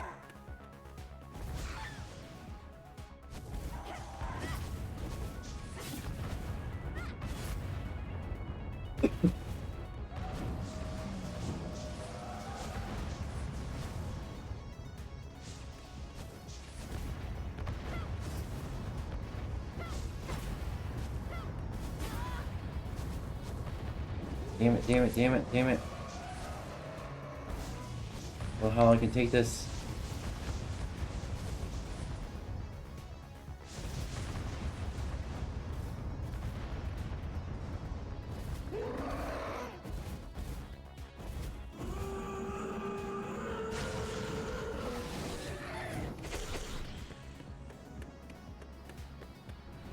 I think that's its weak point.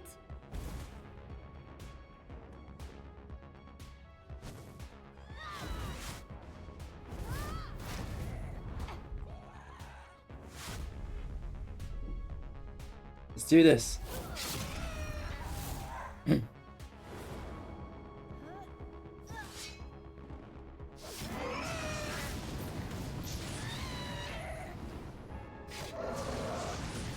Let's go.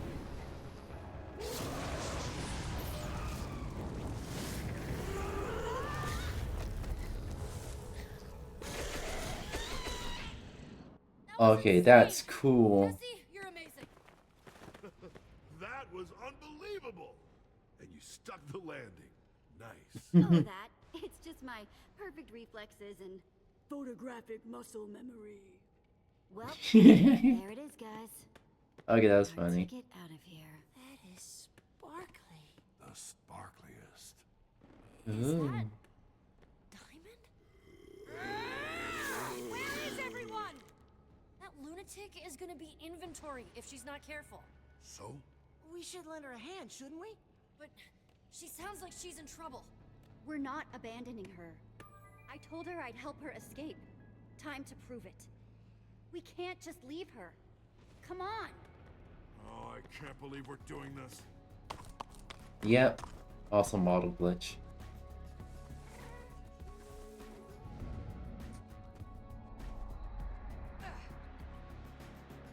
Zara, come on! Why are some of the sound effects? You came back. I said I'd get you out, didn't I? Now, show us the way. I know you didn't have to do that. I appreciate it. Let's go. Let's fucking go! Oh, fuck. Hold on real quick. Here we go. I'm not a very trusting person. Romeo betrayed me. I have trouble getting along with others. I'm not much of a people person anymore. If I ever really was, it's gone now. You've been away a while. You'll figure out how to get along with people again. Doubtful. After what I've seen. There's something else you should know. There was a third admin, named Fred. Where is he? Dead. He and I fought Romeo for control of the world. We lost.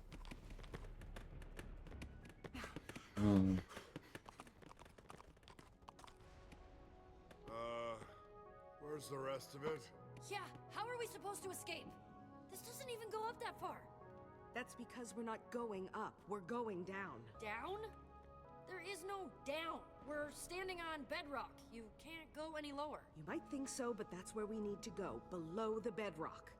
Everybody knows there's nothing under the bedrock except nothing! And also certain death. I really do want to believe you. Then believe me. I'd rather take my chances in the maze than listen to any more of her lies. Any of you are welcome to join me. That's crazy talk. All those monsters. I don't care! She's an admin, An admin killed Voss, then stole his identity. And then... Not all admins. Remember I just ate dinner. Ooh. Yay. I was glad you have dinner. And like I said again, right, feel free to message me whenever, and I'm here for you. I told you he took my admin powers away? Well, down there lies the secret to taking Romeo's powers from him forever. Fred, the third admin, discovered it. Jesse, help me dig through this tower. Right.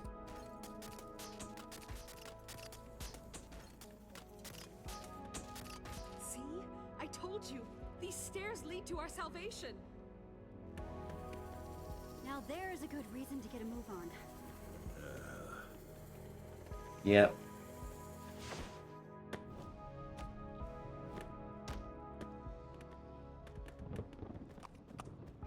Ooh.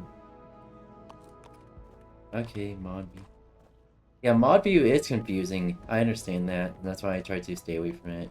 Unless I have to.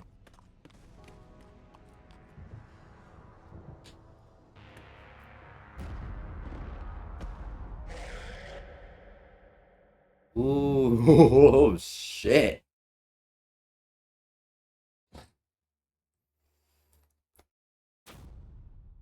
Okay, that was the end of episode 3. We're gonna leave micro story mode off there.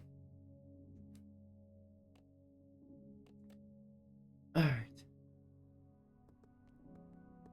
Oh. Oh no.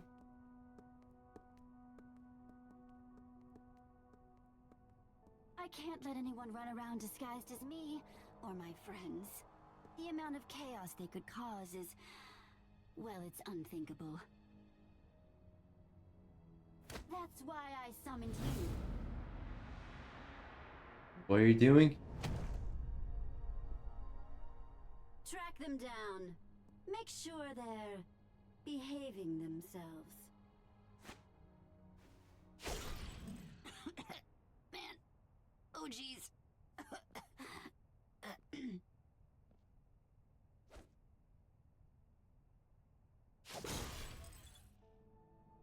Yeah. Run, run, run, Jesse. As fast as you can. Yeah.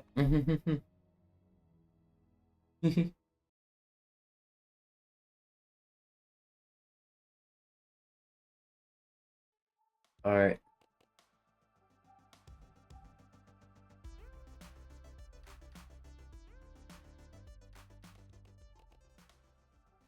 Alright, chat. I'm gonna get my car set up real quick, and we'll be right back, alright? Alright. Be right back.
Alright, chat, I'm back. Alright, make sure I actually made the audio. There you go. Alright, so we do have like we're gonna probably check back on No Moon.jar and split off maybe next Friday stream. Right now, we have two that I want to check out. Is Aware and Conscious, which is basically like split.self on steroids. And it does not dox you. At least I hope. Alright. But it does interact with the PC a lot more. I did launch the world first to see if it's working. Immediately got an event, and there's slight gore in this. What the fuck?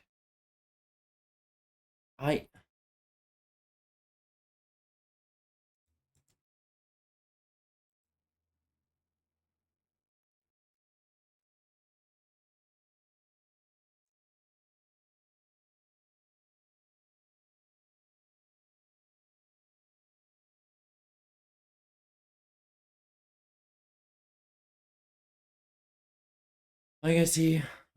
Please don't tell me. Bunch of stuff. Just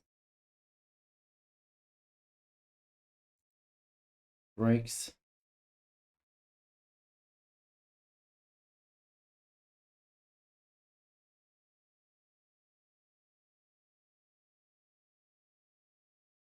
There we go. Hopefully this works. I hope this works.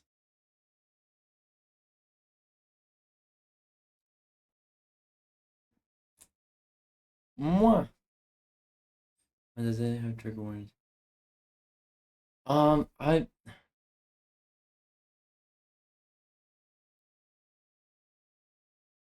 going through my stream settings. I don't eat content classification.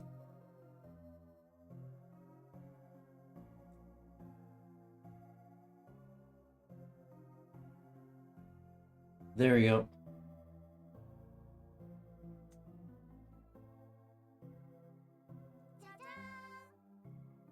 There's just content classification here.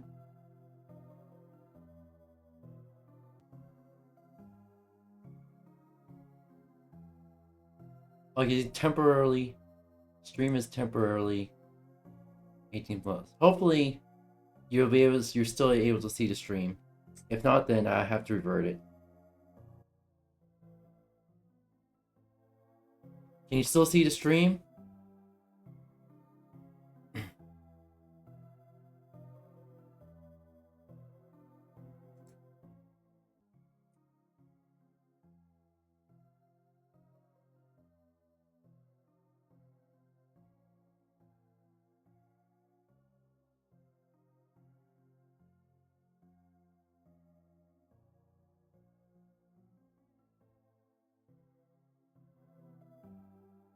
Can you still see the stream, Rye?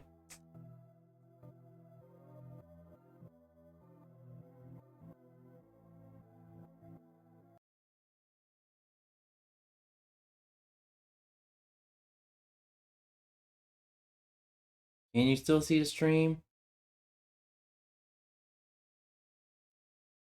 Oh, let me check. Hold on.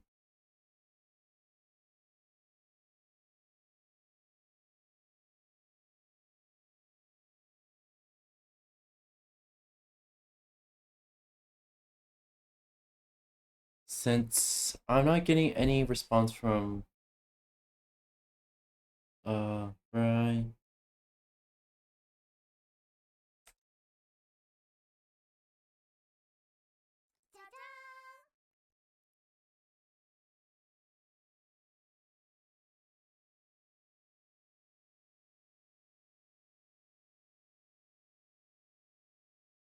Yeah, I think that was what the fuck happened to Twitch?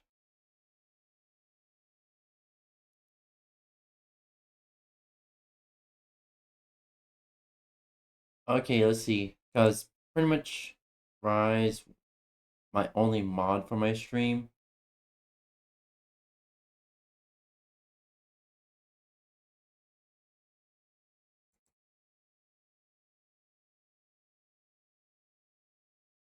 Okay. Just making absolutely sure.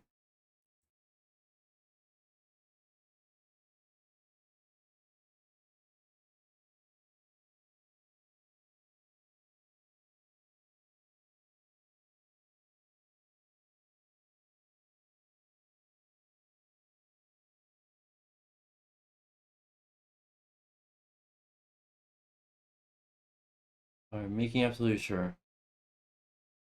Because kind of don't want to.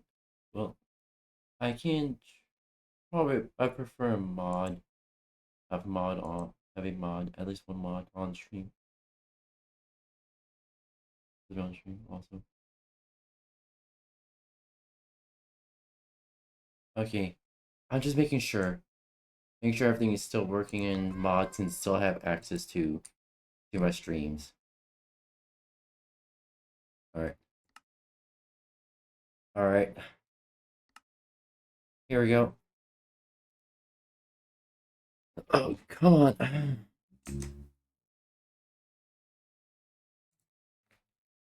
There we go. Oh boy.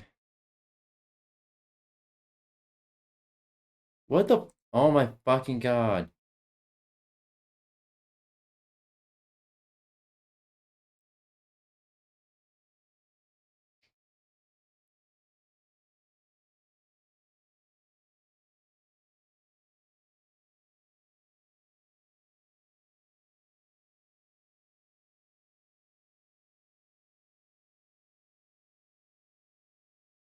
Alright.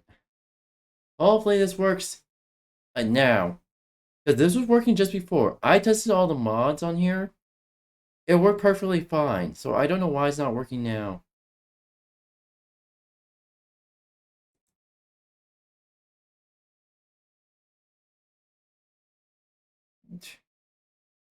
Yeah, let me see. Okay, so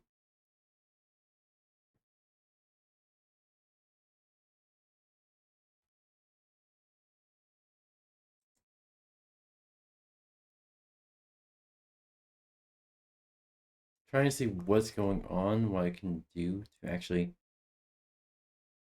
help this.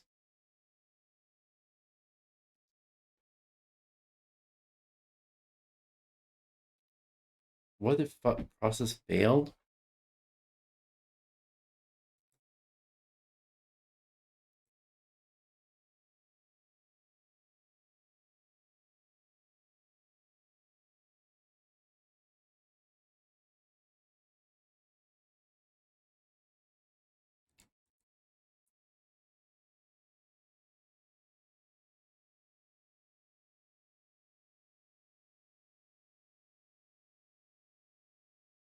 Try to make sure everything works and see if I can value test it. Yeah. Alright. Please work. Please work.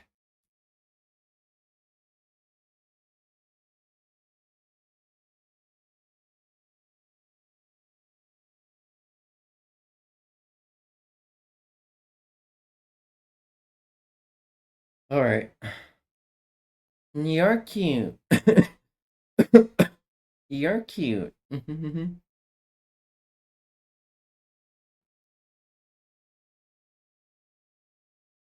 What mod is fucking up everything?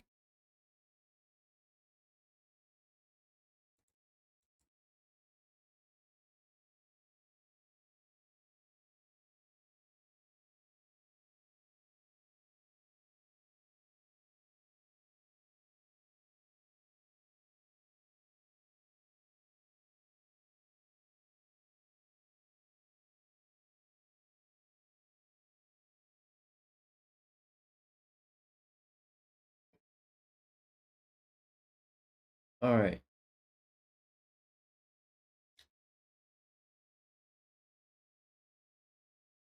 Alright, trying to... This was working before. This was actually working before. I'm not sure what's going on. Unless I have to make an entirely new version and just start fresh.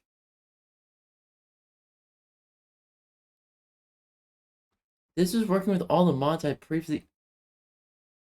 Oh, I think I figured it out.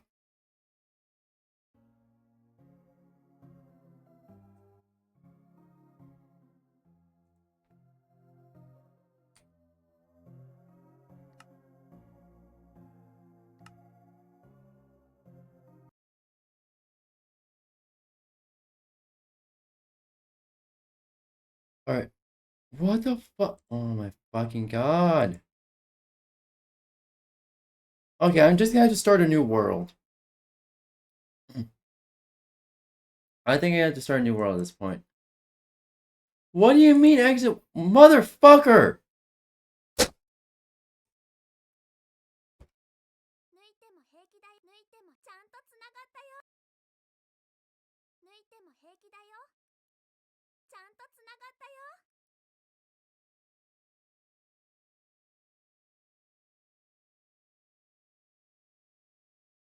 Oh, fucking hell.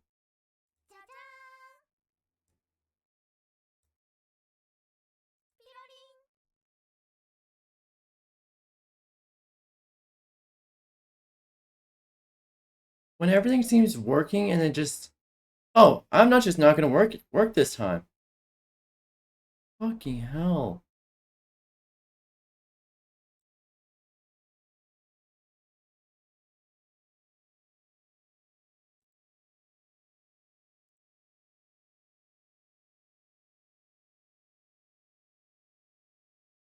Alright.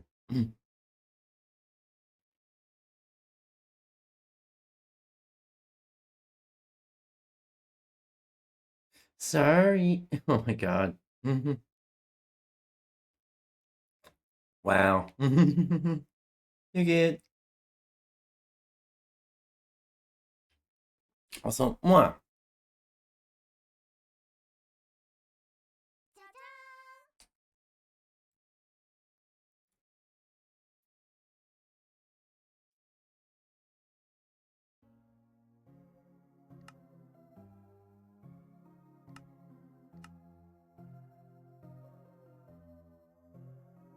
Great world.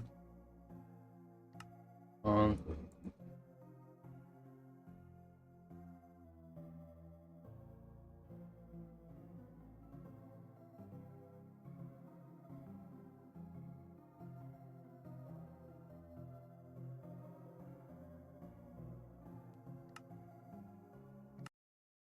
Sometimes we just have to create a new world.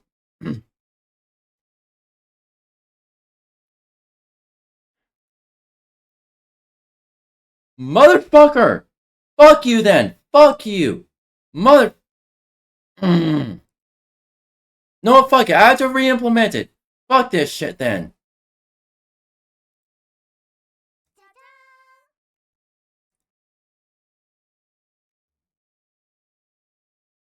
Why the fuck is it over there? Fucking hell. I have to re-implement the goddamn mod. Motherfucking piece. This is fucking bullshit. Bullshit in a fucking half.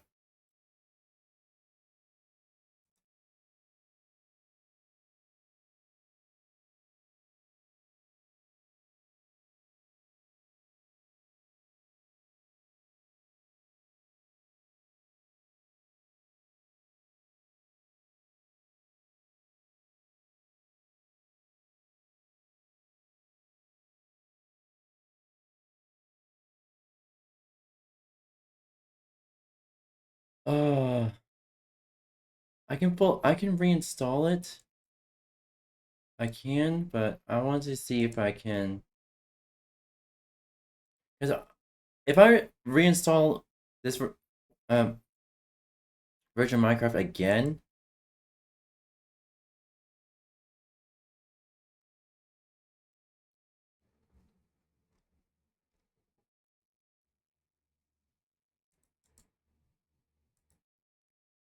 I want to see if it's any mods that are messing with it.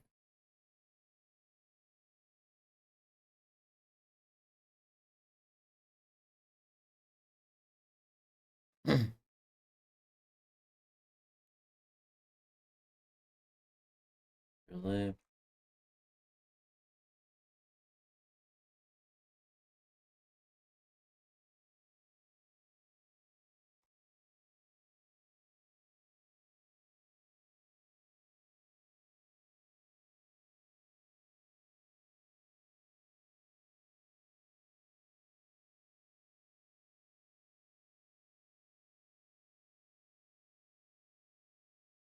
I just want to see. I'm gonna disable it. I don't want to delete it.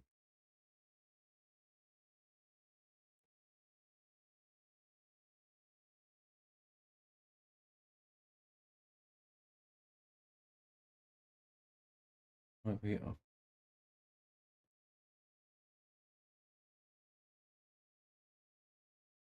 Save the mods.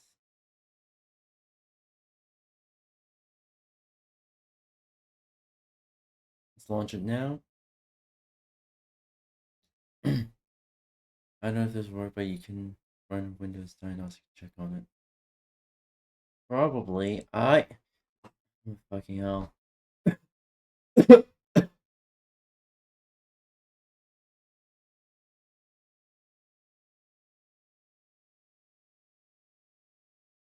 It's just a process of slowly disabling mods and see what'll run or not.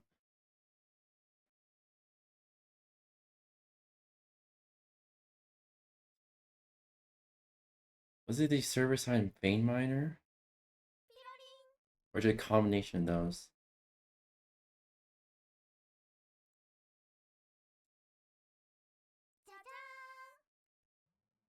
Just zoom. Waystones require balm.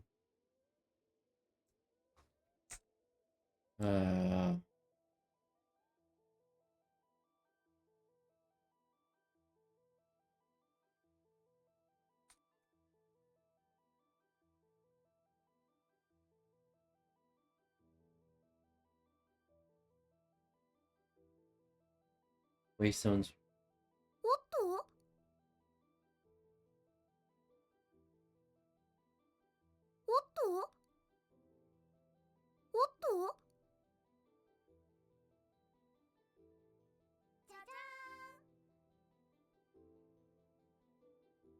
Okay.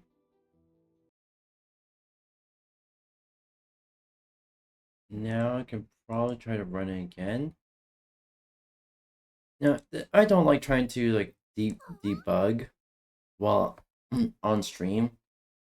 Unless if I'm coding something, then yes, I'll be more than happy to debug stuff. But like, if the mod was working before with all the other mods I had, yes, I'll accept a hug. I give you hugs.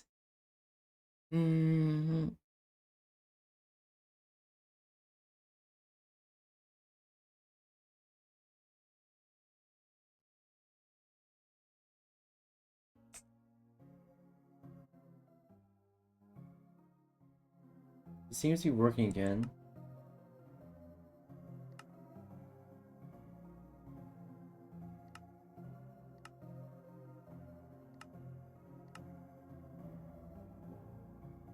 I create a new world again, just to be safe.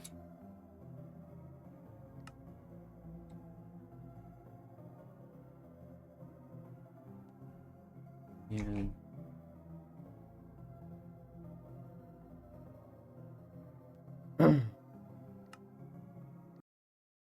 all right. Hopefully this works.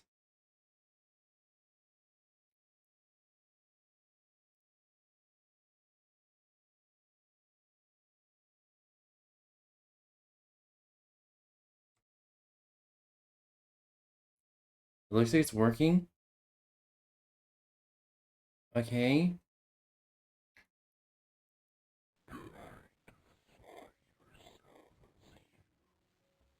Oh.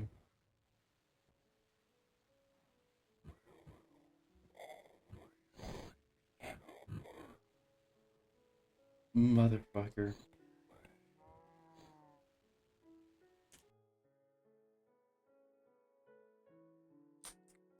Motherfucker. Why is there just signs here?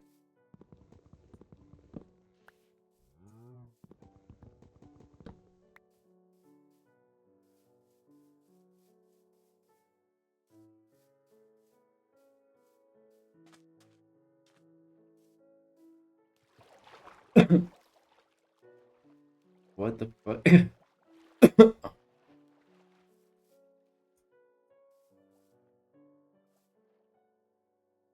What the fuck?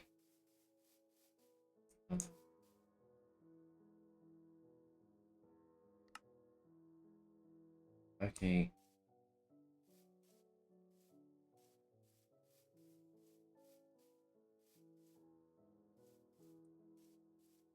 I don't like this. What the fuck?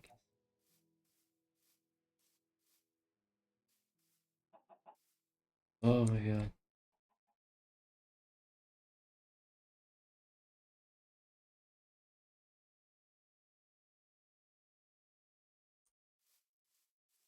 What the? Okay. Uh.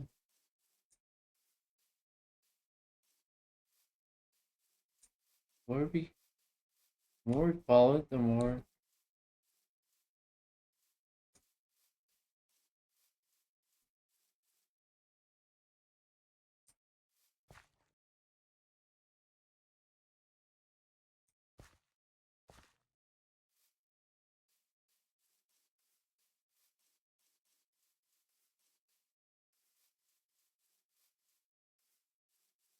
Like classic. What the fuck?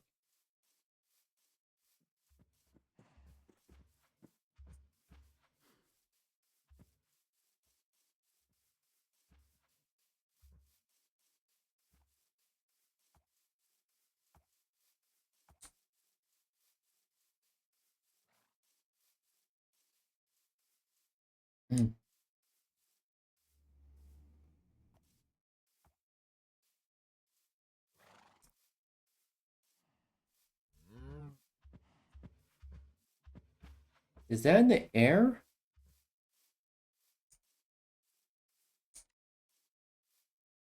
Hold on, is that sign in the air?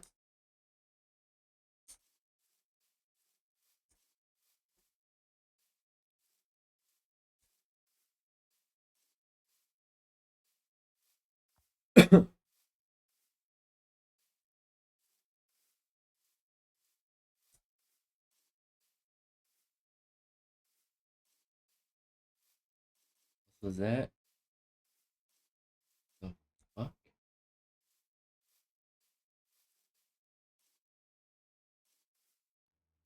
Okay, I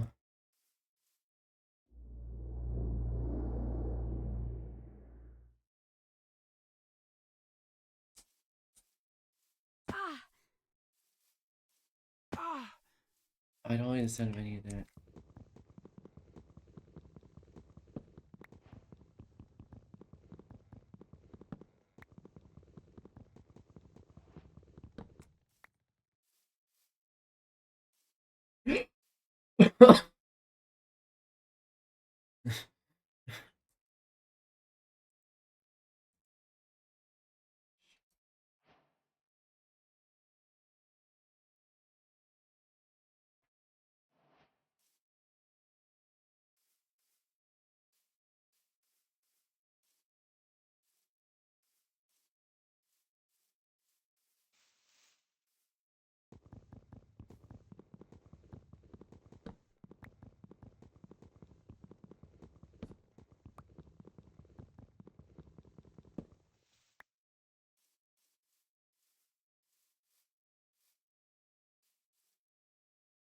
What the fuck?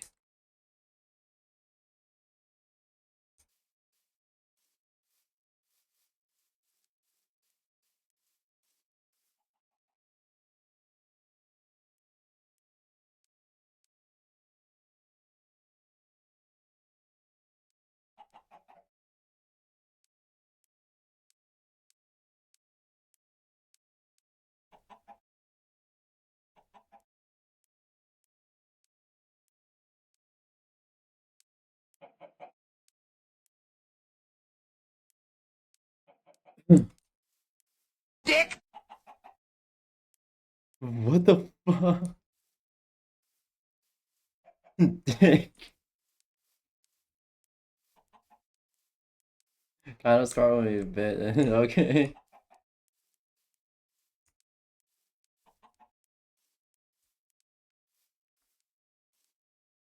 Oh yeah, that's funny. It was funny.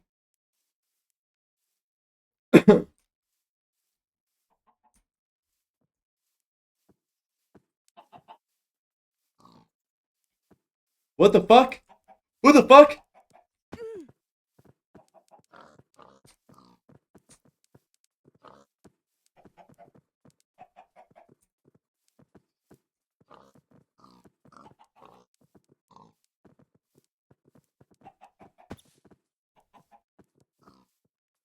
Sacrifice, and they're all following me.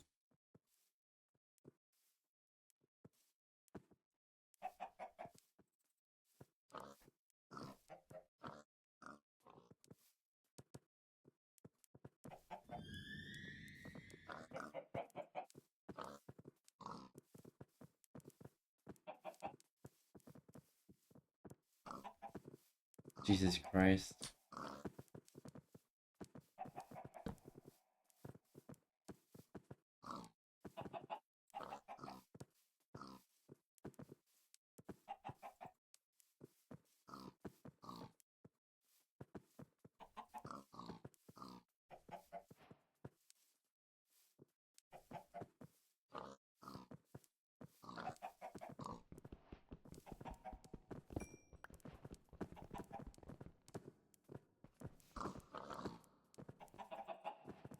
Jesus Christ.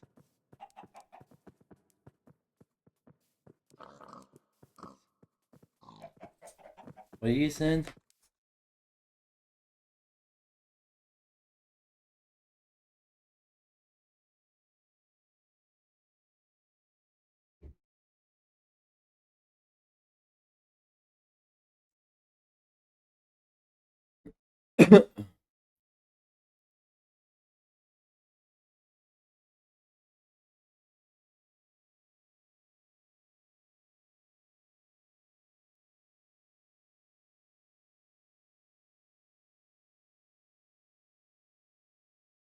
Thank you. Thank you. It was funny indeed. That genuinely freaked me the fuck out.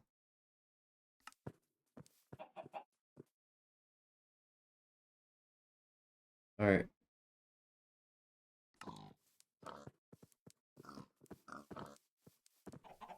Jesus Christ.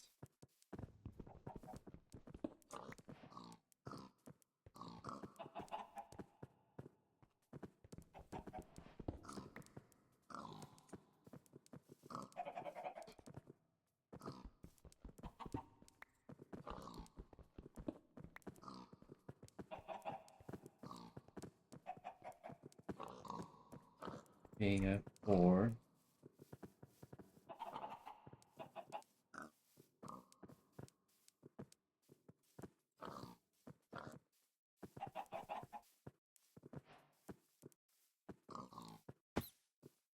Maybe I should do something.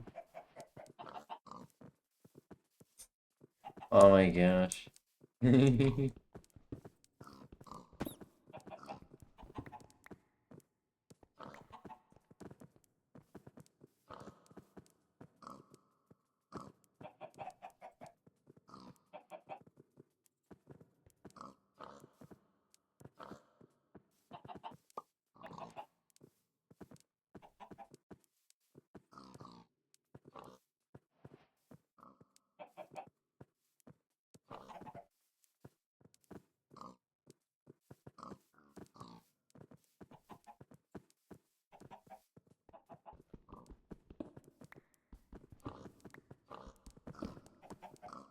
What the fuck?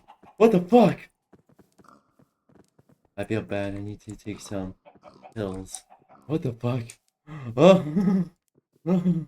Some pills? Is it estrogen? Because I need more of that. Oh my fucking god.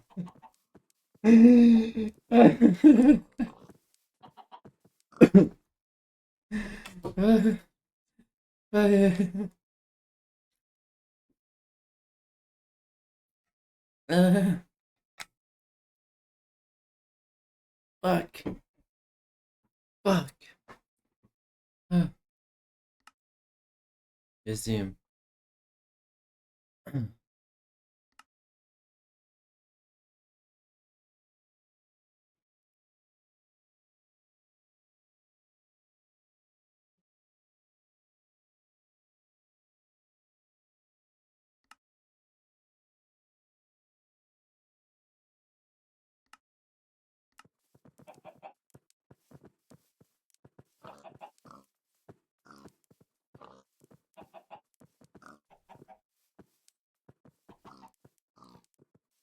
Okay.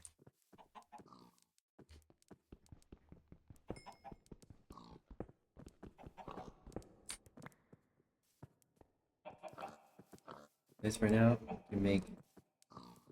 Sometimes you see what we newspapers.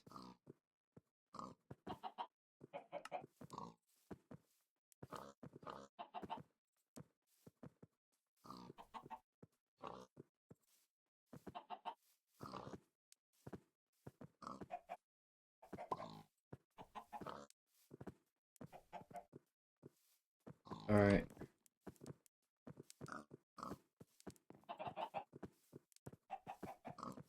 Excuse me. Jesus Christ.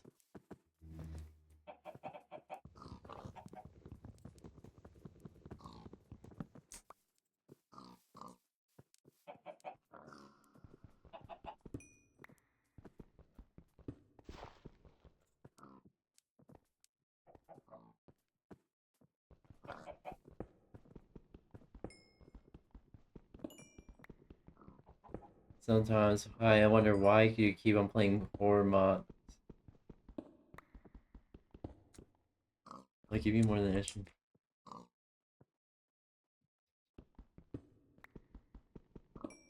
I'll give you all my testosterone. Please.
Honestly, I wanna make sure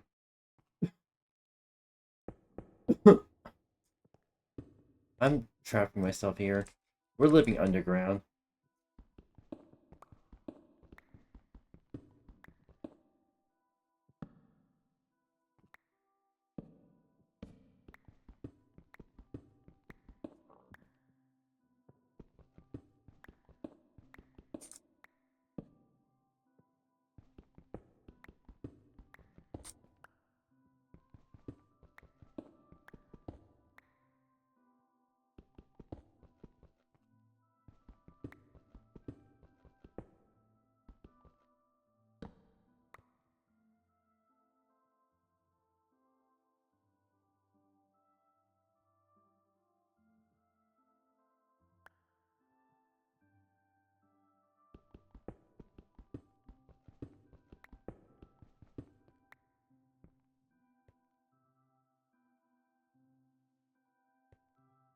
Take some pills.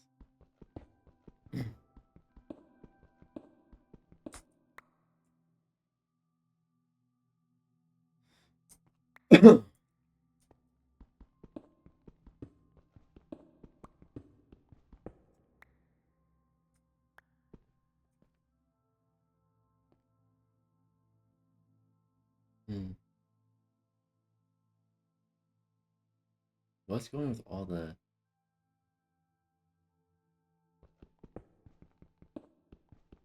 I mean, the glitched out FPS counter. It's just adding on to the... Yeah, as we get it, you need to take some pills. Eerie music coming from just...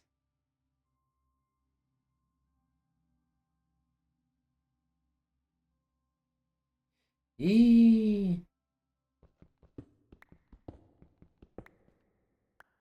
It'll be an honor.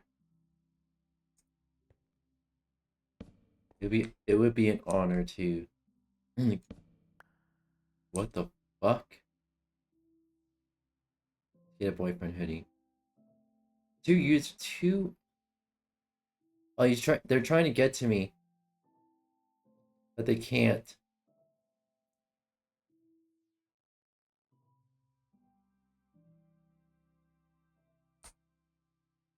Sacrifice.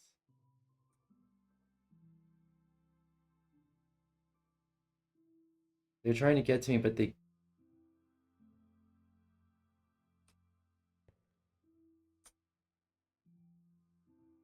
But they can't. Baby, can you... Help me, step bro. I'm stuck. Don't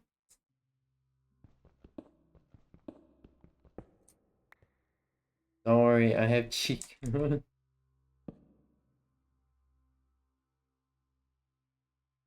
Yeah. Well, like I said, it would be an honor. It would be an honor to receive the boyfriend hoodie. Help if needed. I want to save here and just want to test something real quick.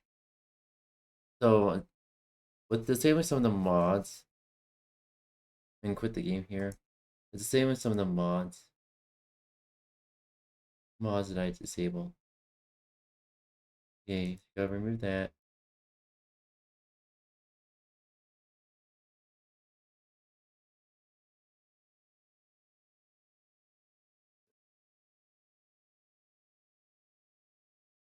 I think it was just not enough animations for bugging out everything.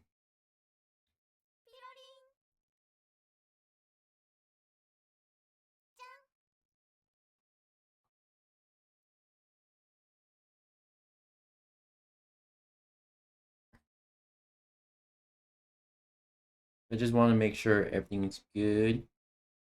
Everything's working.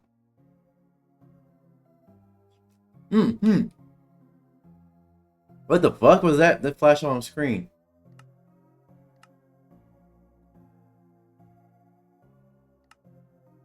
Please tell me to save my position or...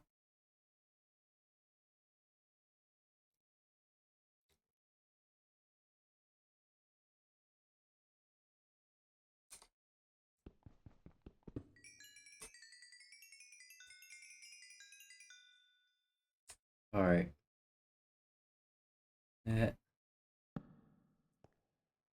That should get it.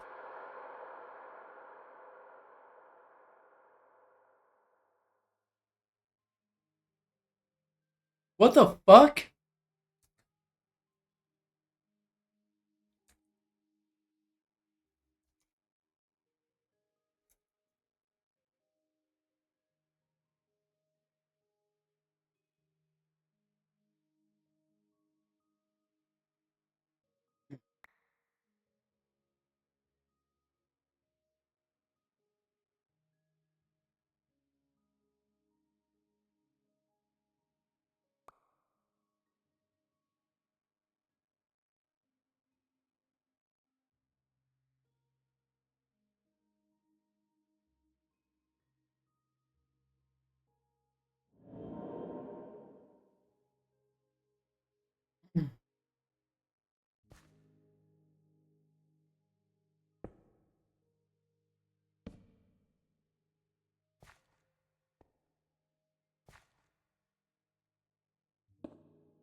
Okay. Hi.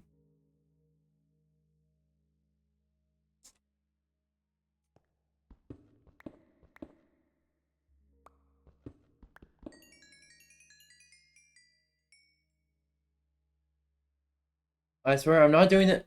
Hands up! I'm not doing that with that's actual game. That's actual game. What the fuck? See, even when I'm typing, it's still shaking. Okay.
I'm starting to get motion sickness. What the fuck? Not actually, like... The longer like directly on my screen, the more I don't feel so good.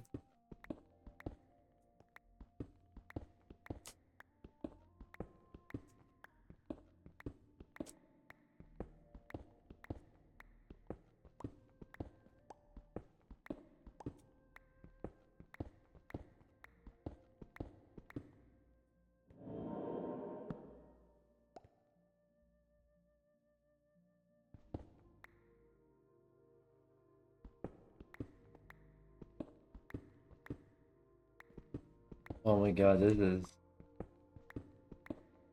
Oh yeah, this is not good.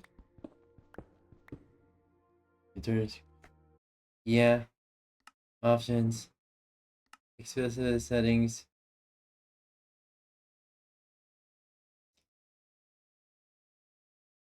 Tilt. Oh fuck. Off.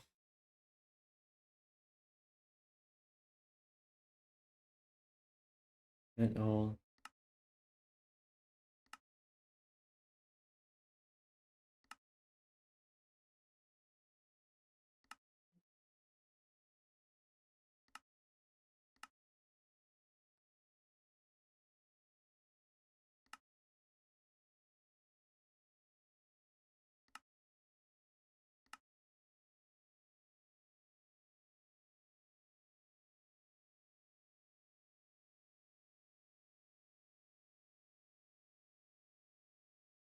I think that's part of the mod. I think that's really just part of the mod.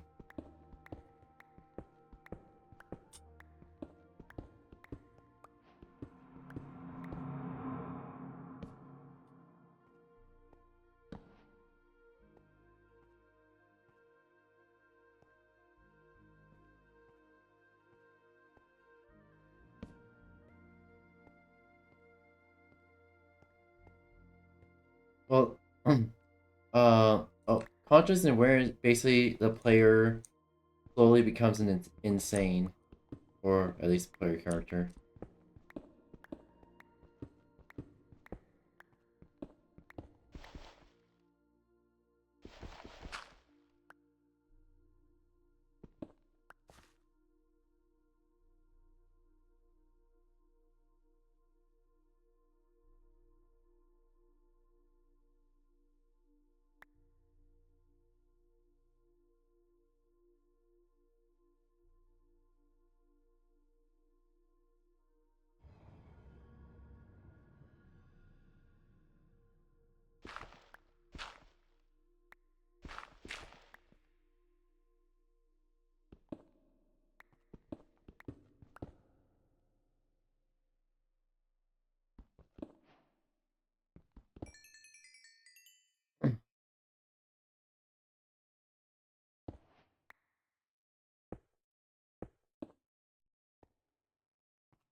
Need to do that.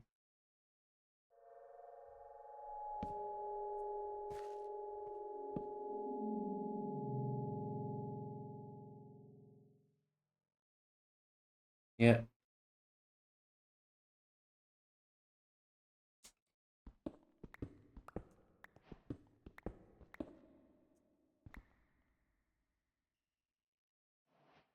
Whoa. Okay. We accidentally found a mine.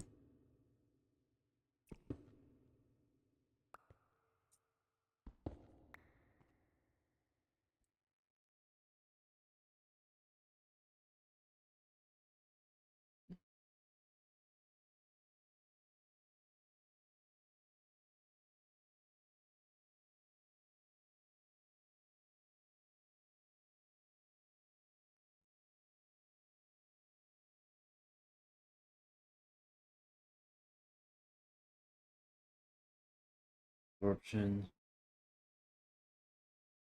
Net.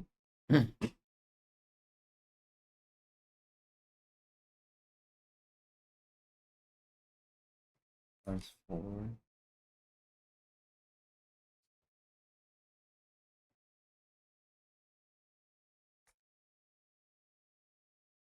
Yeah.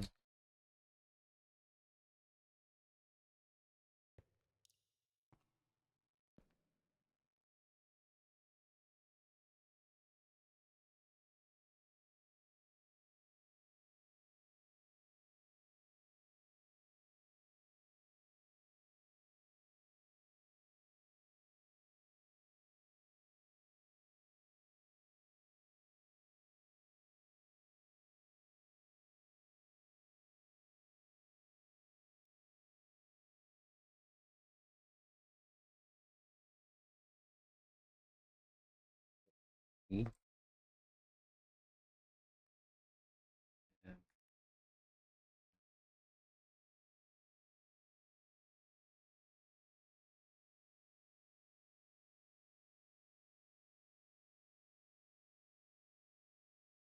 There we go.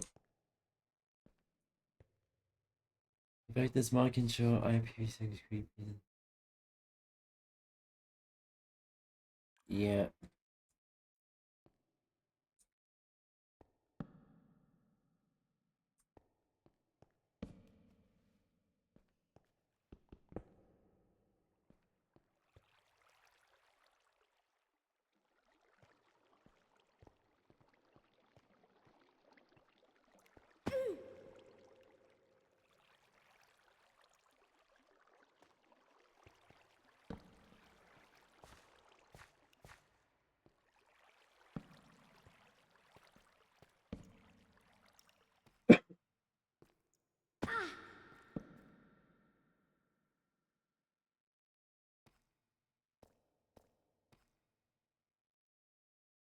Where are the cave mobs at?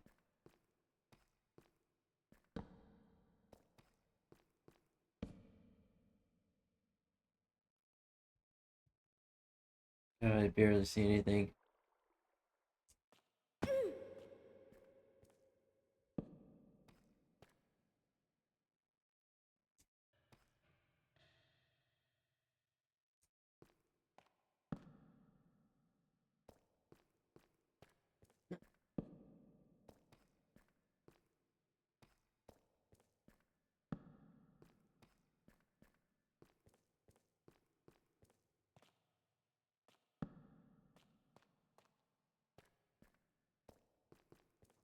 Okay.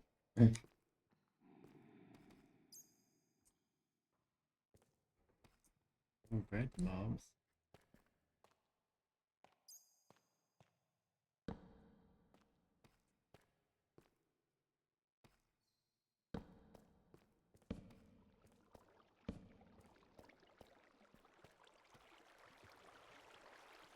Okay, that leads nowhere. Oh shit.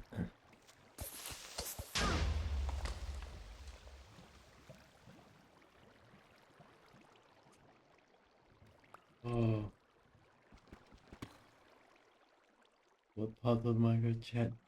Oh shoot, some for IP wall.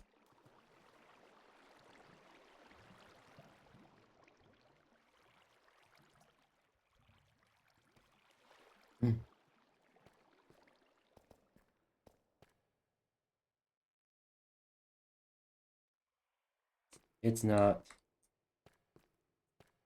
Plus,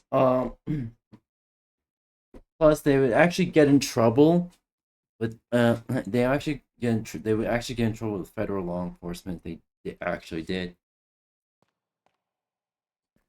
Which on terms of split.self or split self, that one has the option to redact any personal identifiable information.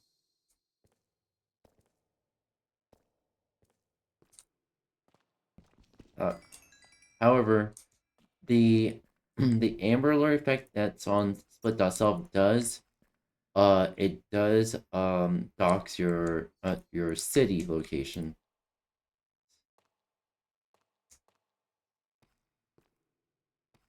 So that's why I only play split self for just a short bit.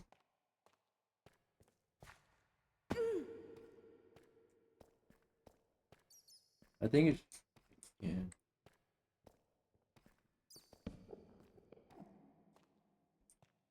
but it's meant to be an alpha. Now, Split Self is currently an alpha, so I'm just kind of waiting on to see if they'll put any more security measures for their mod. I did comment on their mod in Moderate, saying, hey, you might if you for the actual like Amber Alert event the mod, can you please redact the city location?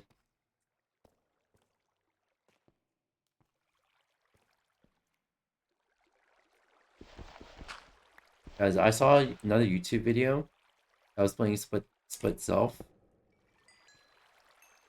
And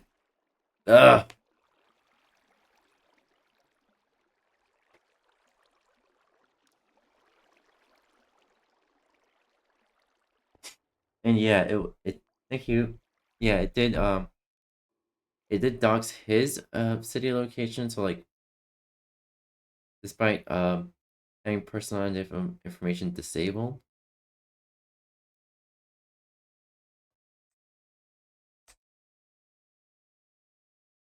So yeah.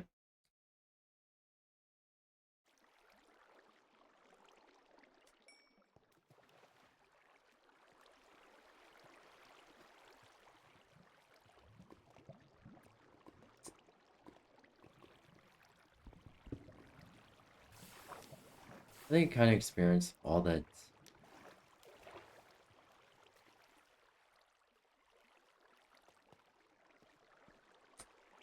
I think experienced a new event. Videos.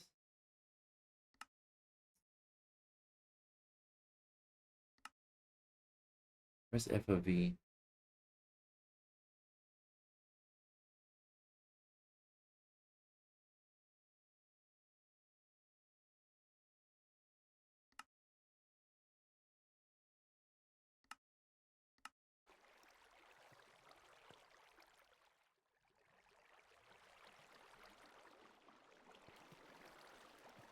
Alright.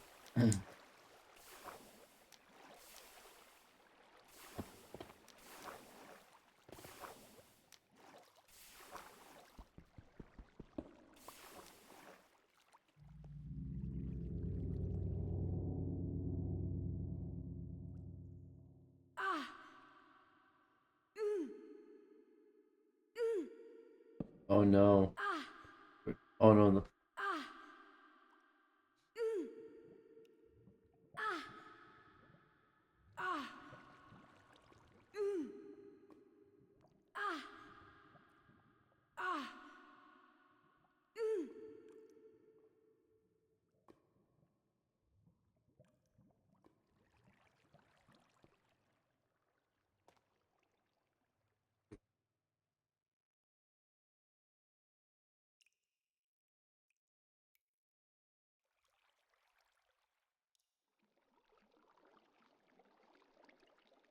Actually there?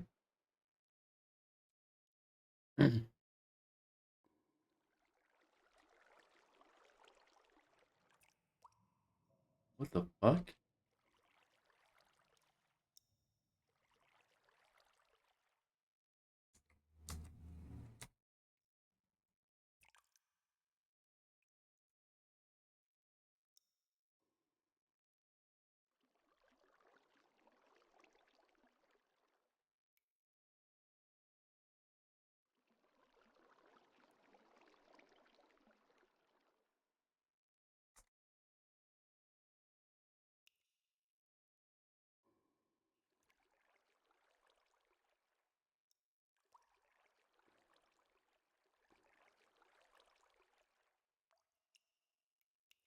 He's right there.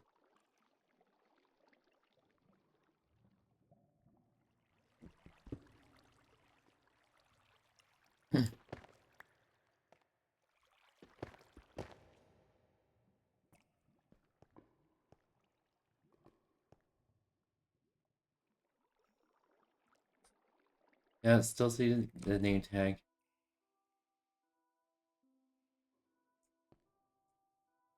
What the fuck? Holy shit.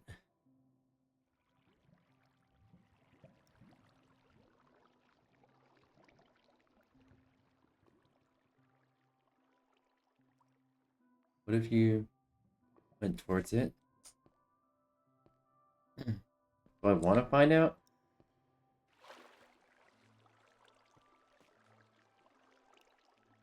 They're trying to get to me.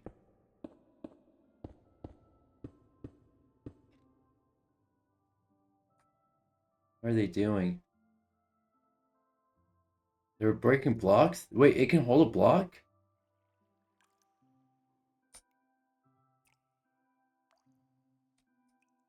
What the fuck?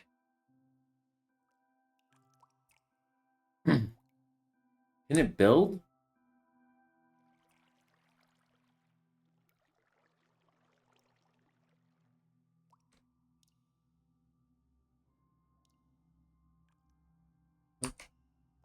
Take that. Take that.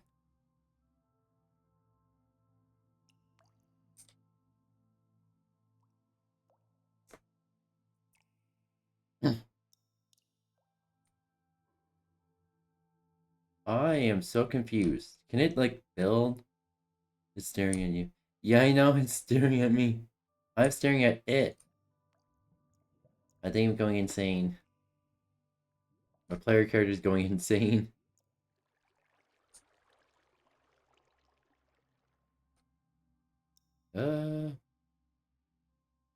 What do I do?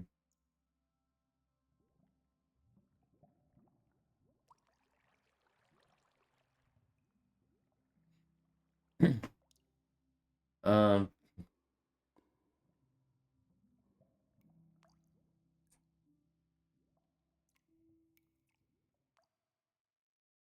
yeah, I think that's enough splits. That's enough, aware and conscious. That's enough aware and conscious. But Switch is a pain. I understand that.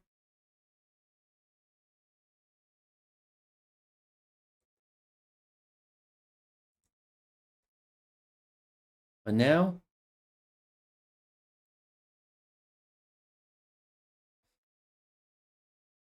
we launch Minecraft Minecraft for the quote unquote Minecraft for the PS1 creepypasta.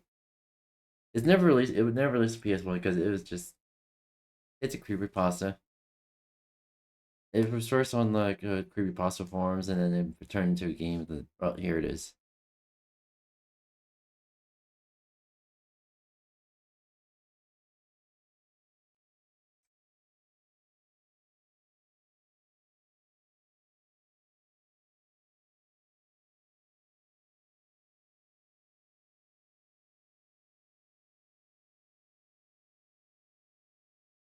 See if it's working.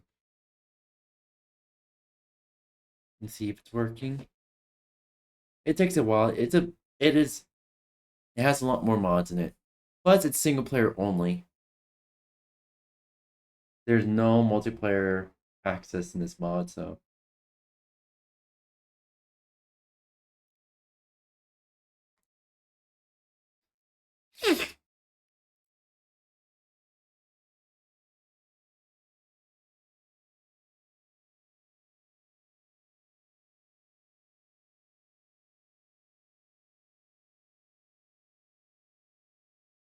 Mods.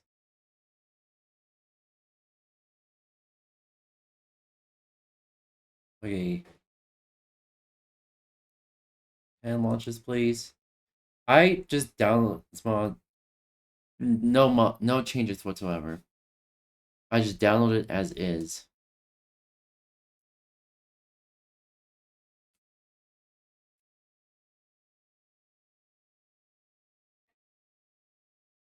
Thank you. I'm staring at a cutie. Oh no. I'm staring at a cutie too. And that's you.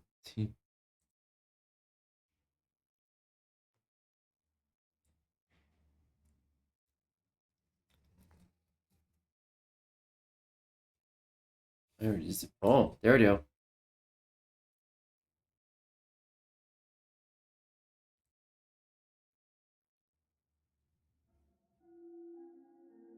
I need to actually...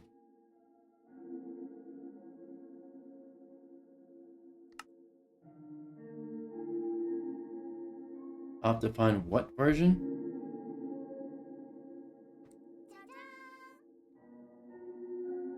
I'll have to find not detected. Okay. Okay, we need to access...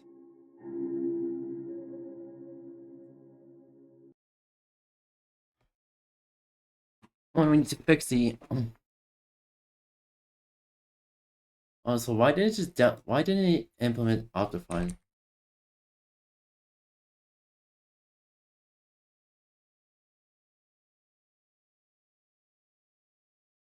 Optifine.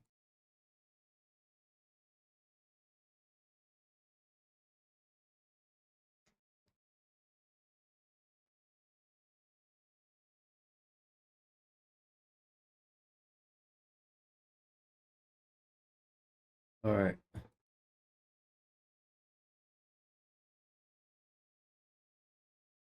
I'm gonna have to...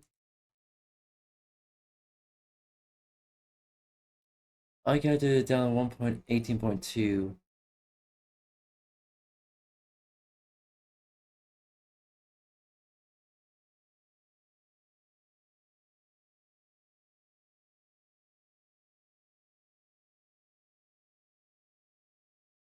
All version.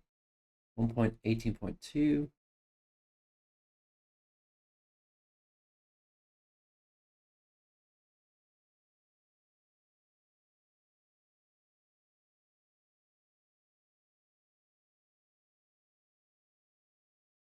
Okay, asshole.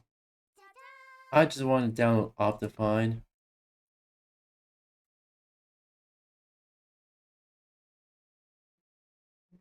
All versions.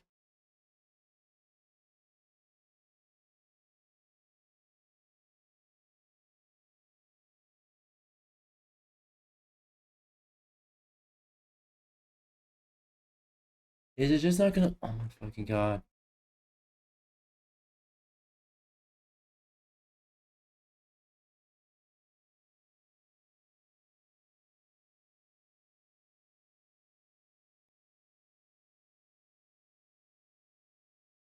I have to go to moderate for this.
Fuck me.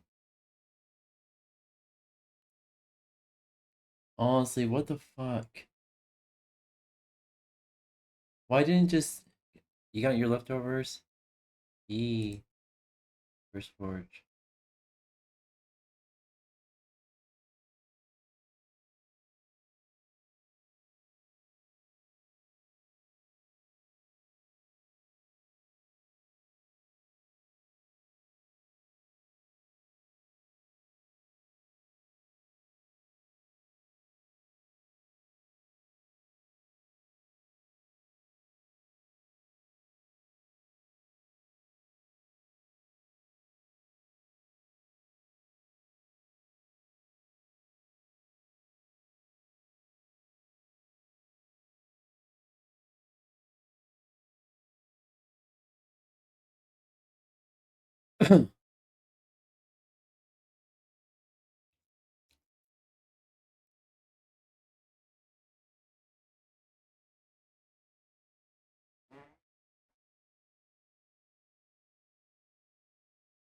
Optifine downloads.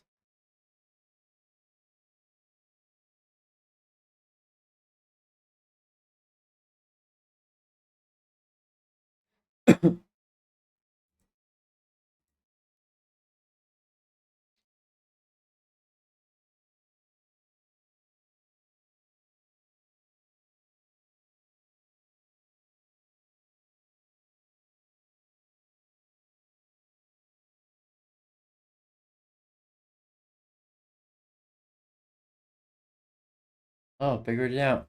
Figured it out, chat.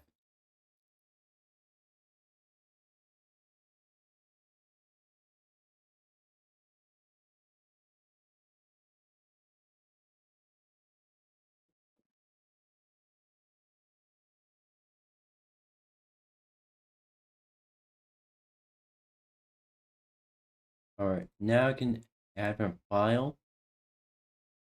Optifine 1.18.2. There we go. There we go, chat. Please do it, volunteers. Tribute.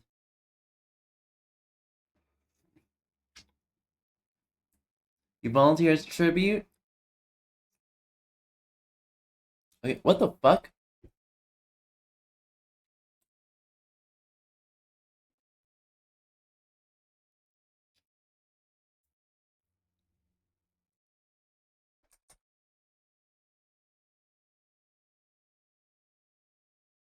Check for updates.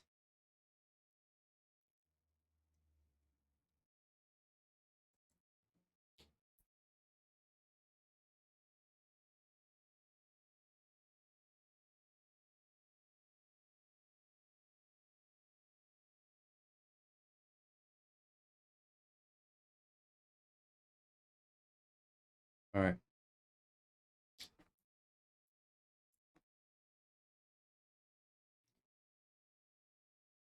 I really hope this works. So I need Optifine.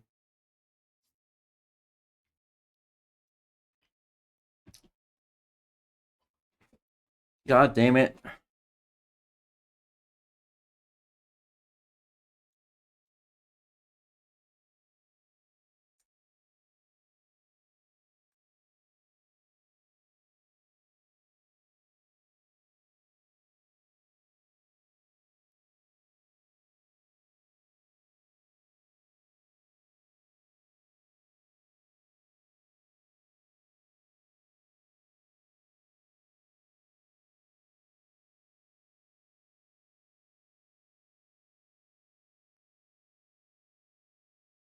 Up the leaves.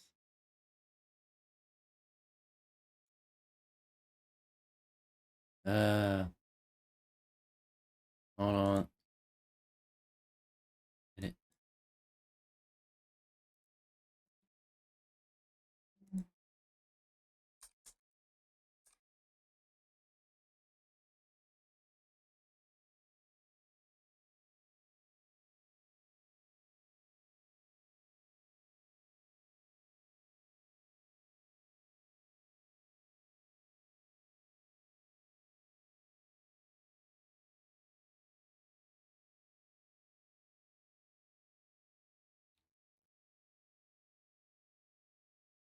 This is client side.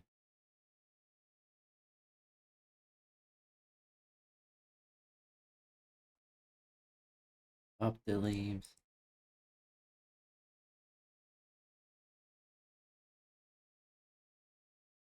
Honestly,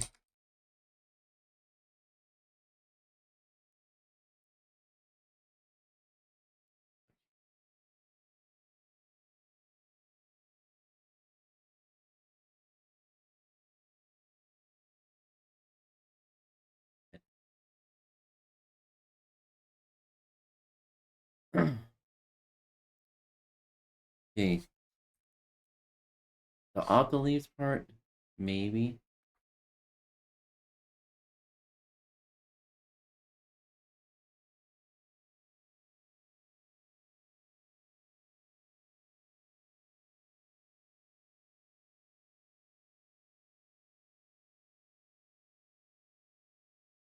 Okay, so as for like Optifine, it literally told me to download Optifine 1.18.2, so I just did that.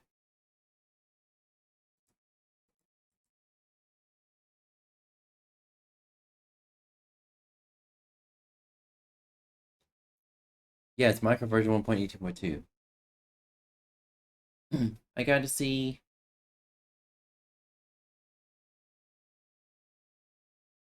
Ooh, that's actually a good dinner. That's a very good dinner.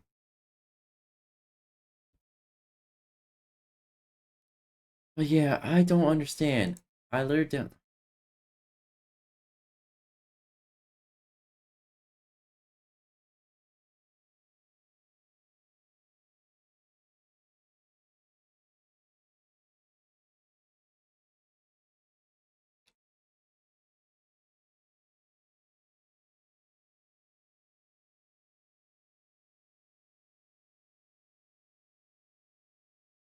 Hold on.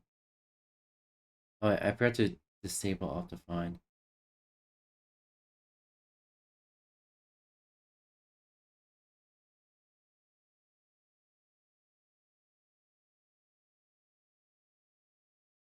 I think what I need to do now is to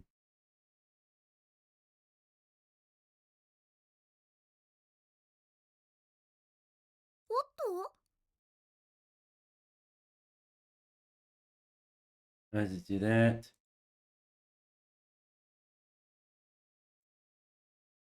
I'm gonna need to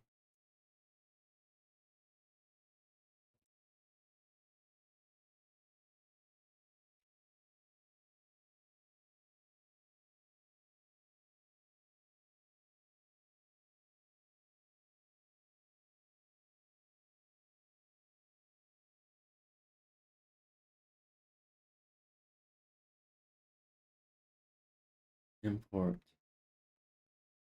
monitor. All right.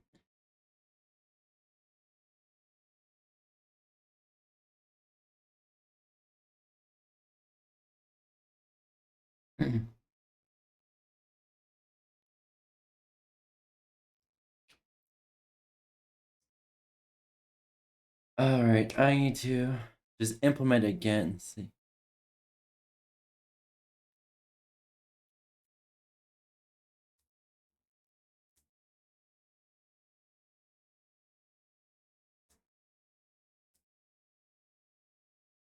All right. I fucking hate it if I get to do that.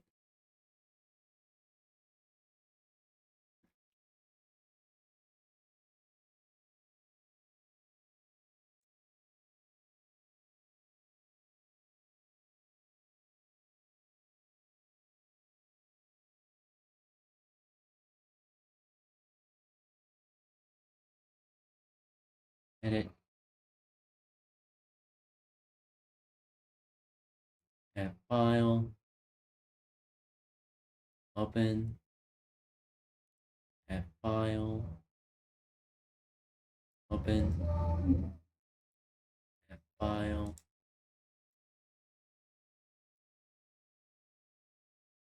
All right. Hopefully this works. It sucks trying to debug live. And just worked. It just worked yesterday when I was testing it out.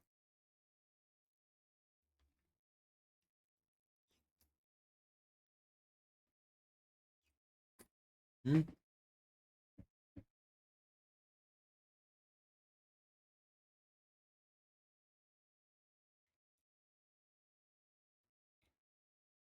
Or did it need a different version?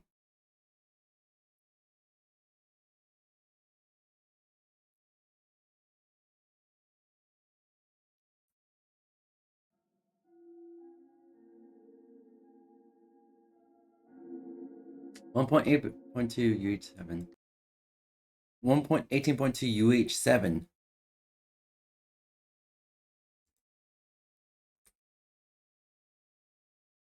Optifine downloads.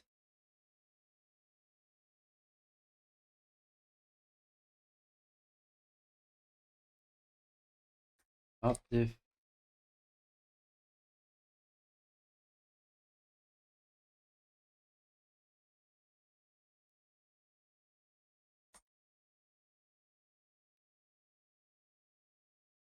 1.1827.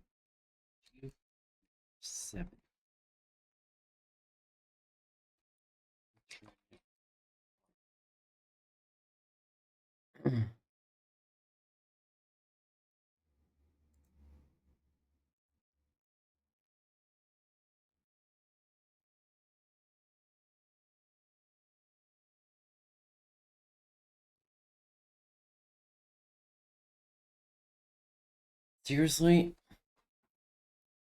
Oh, fuck. No, I'm gonna have to use Brave browser. This. Fuck. I only have Brave browser.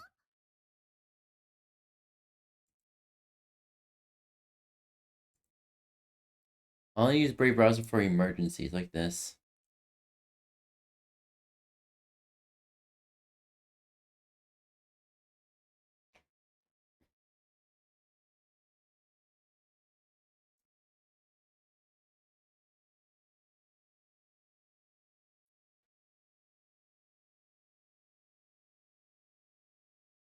No, the game's still breaking.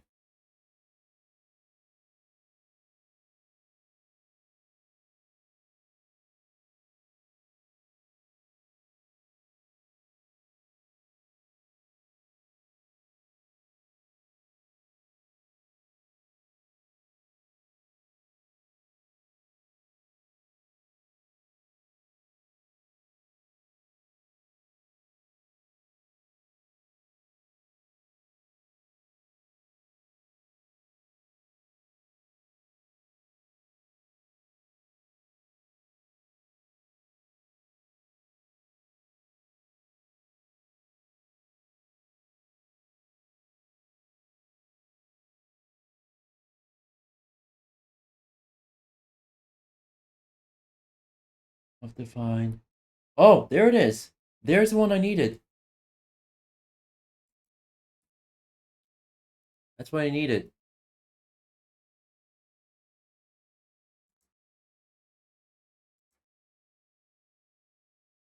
Why did it save to downloads? No, I needed to.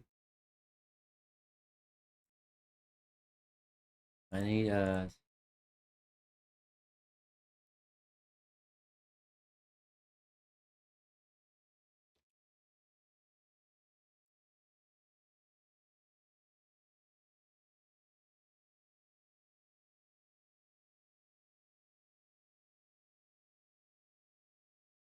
Is it done?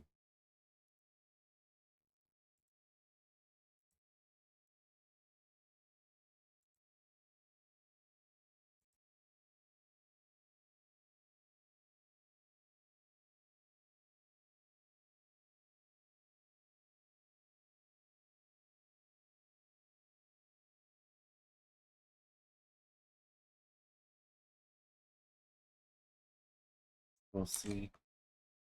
Okay. Also, I hate when Minecraft breaks like this. I have to scour the internet and go to the deepest of minds.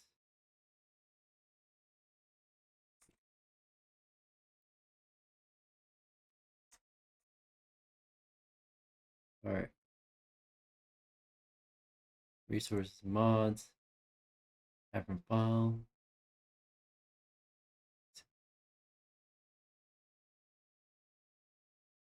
There we go. Now it should work properly. Even though I'm gonna have to adjust the. What the fuck? Invalid mappings.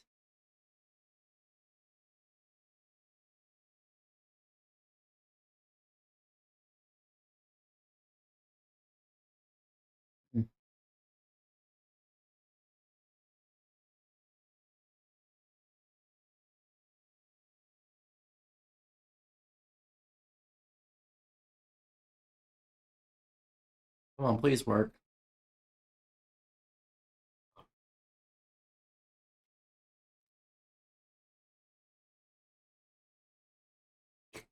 Hmm.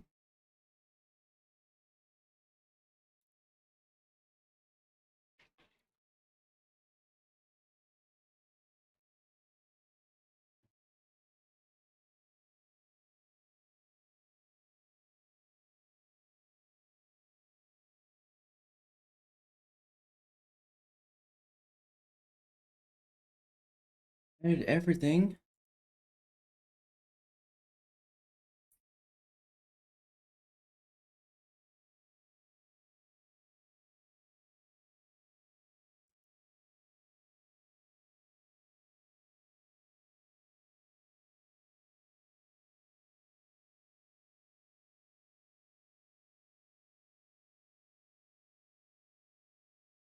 Launch again. What's going on?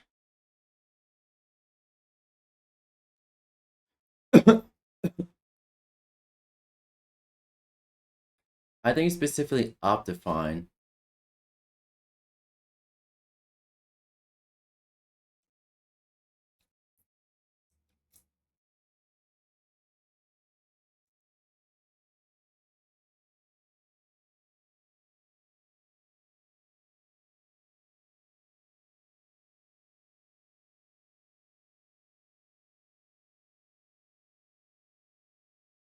Debugify.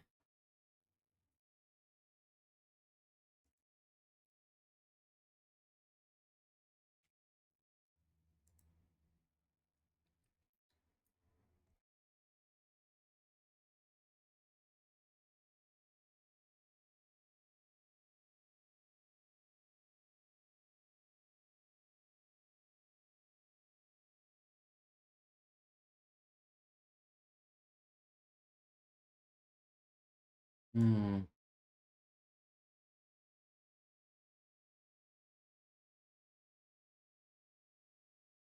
This is why I don't like Forge, though. So you're just finish if you then you can finish me. And I don't understand Forge. Well, I understand why people use Forge. It's more for convenience, and there's more mods available for it. At the same time, Forge really doesn't play well with certain mods interacting with each other.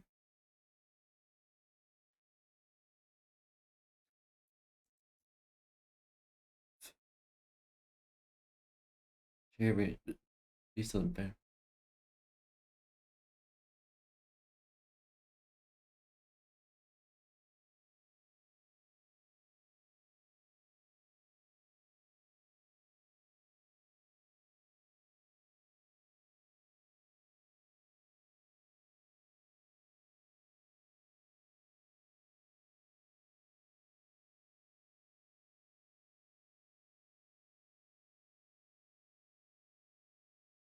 No,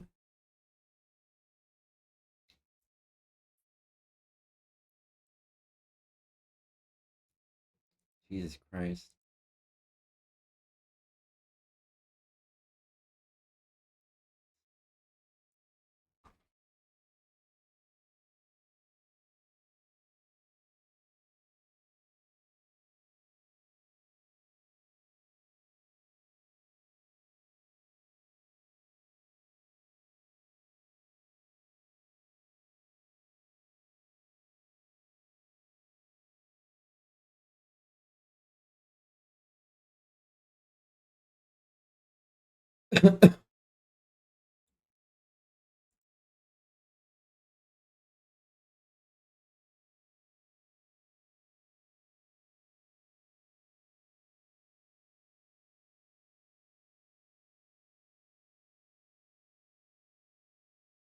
Lit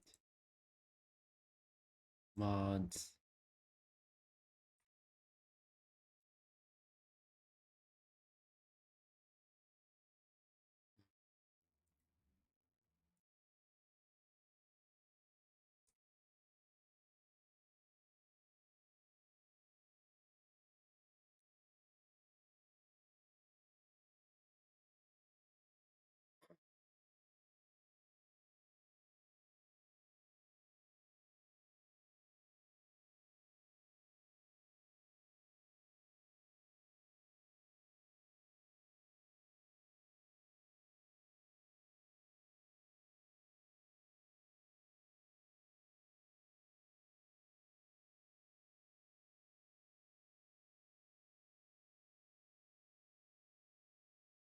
Mini snuggle burrito.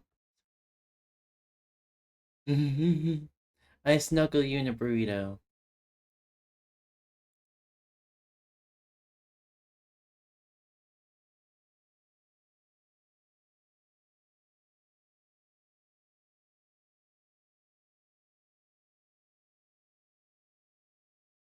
Triple kick mod.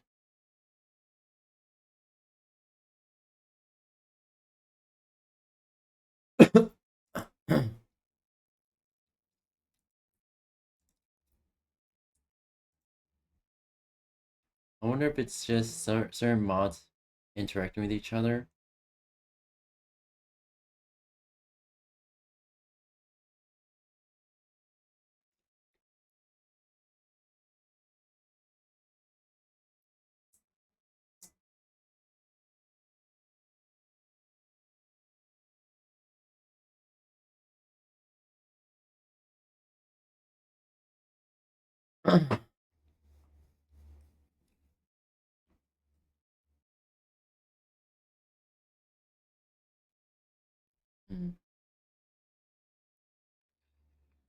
Shit.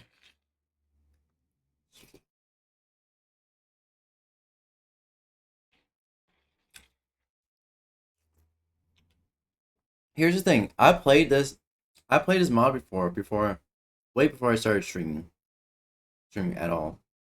And it was never this much of an issue. Sure, I still had to add a few mods that required that failed to implement.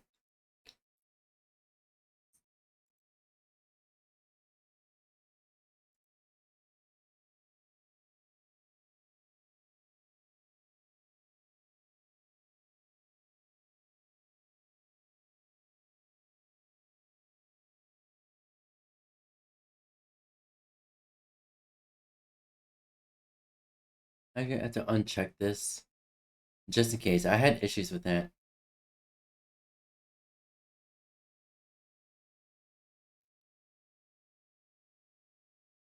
Okay, let's see here. Finish food. Eat. Welcome. And cuddles you. Invalid output.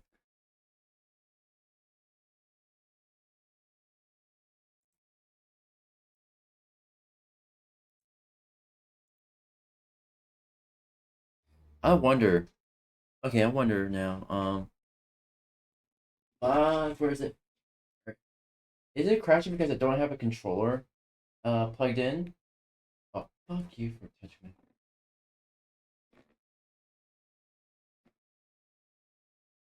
I want to see.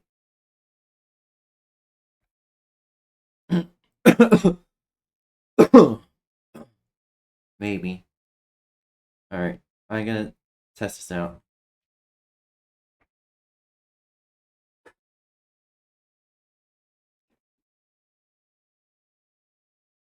Alright.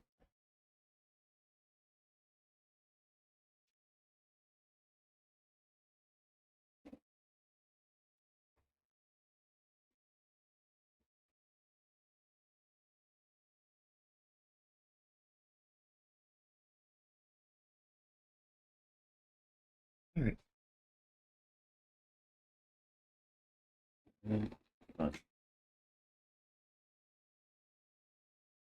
Alright. Alright. Yeah, whatever. I'll launch it again and see if this works.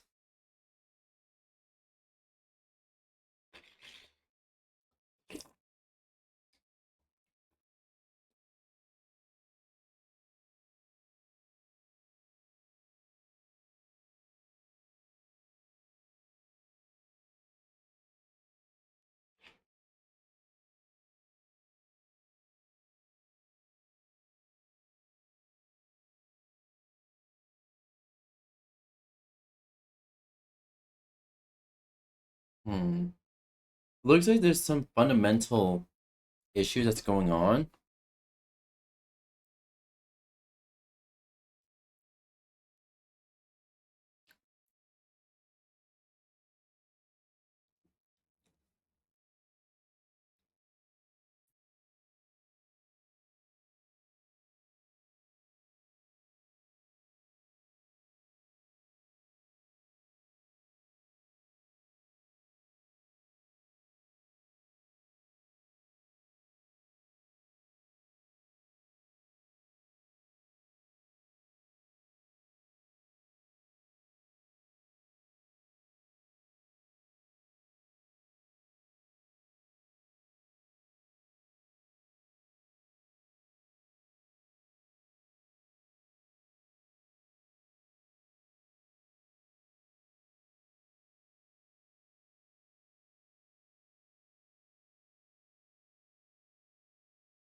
I could try this one more time to see.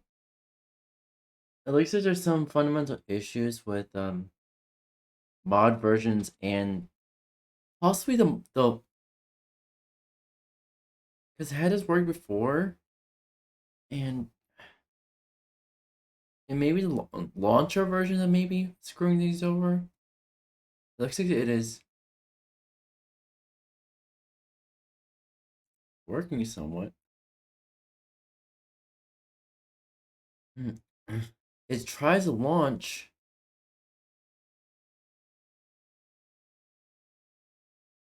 Wait, is this working? Oh, is it because not enough animations? Was it that?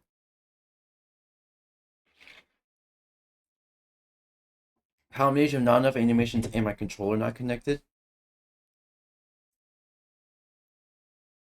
Here we go.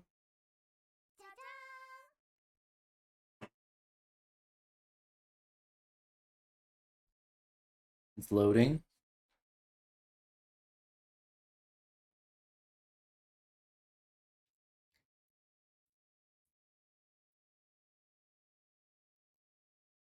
It's very unstable. So I have to alter some settings before I even start. As you can see, this is a very complicated mod, basically.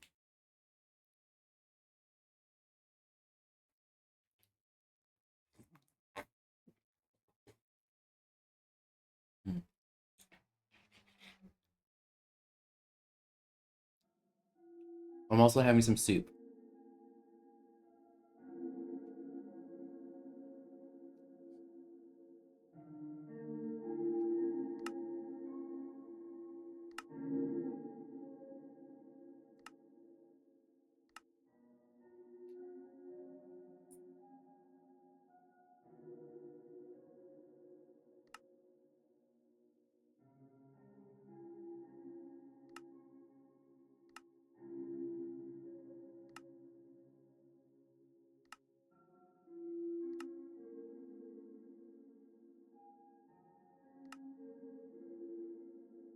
Ooh, we'll load the tutorial first.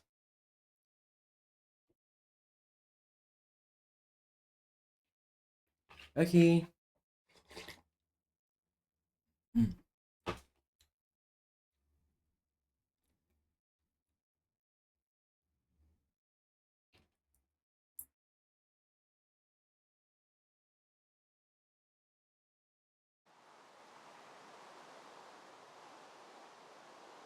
Alright.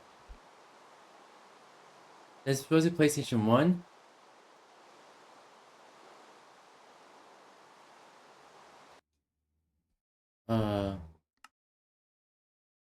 Something's going on with the actual...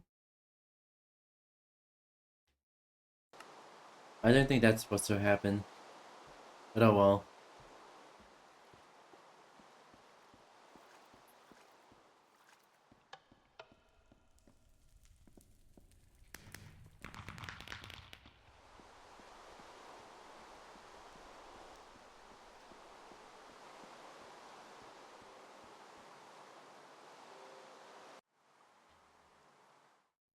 Alright. Let's quit the title screen. Yet, I remember my tutorial words.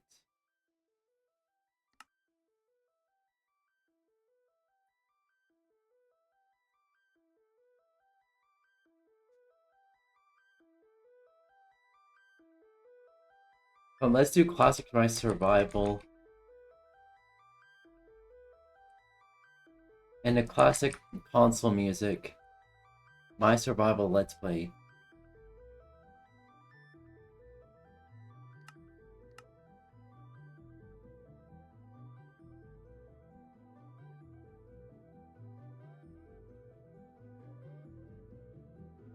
Alright. Alright. Let's go. My survival let's play.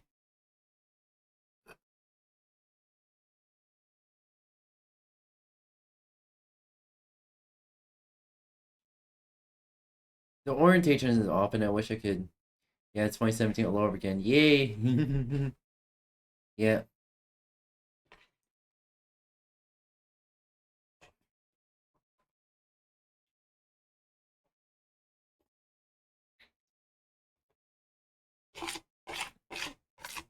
For me, it would be it's 2012 all over again. Because Minecraft on the Xbox 360.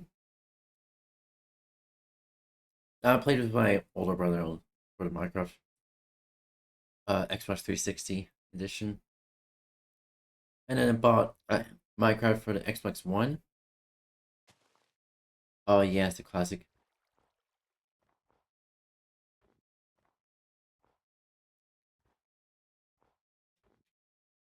Supposedly there was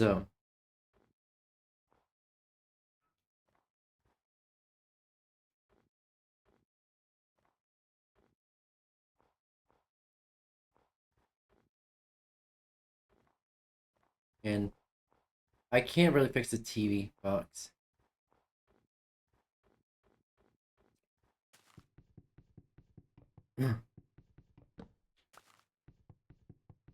But since this is a console version mod, we gotta use a game controller.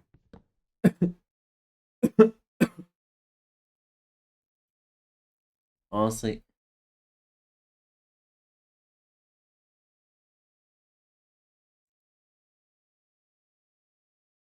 There we go.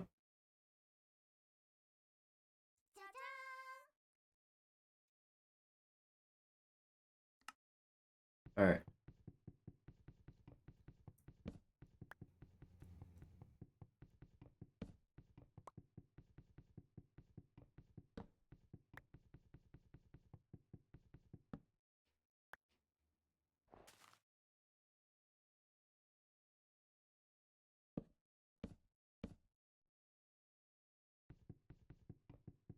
Alright. Gotta get the last bit.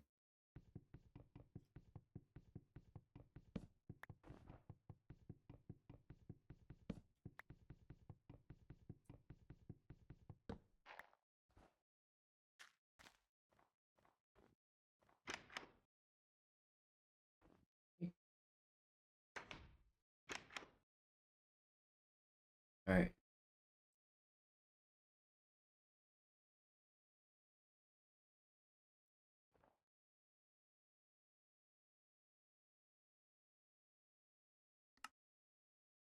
Oh, we could have just done that. Boop.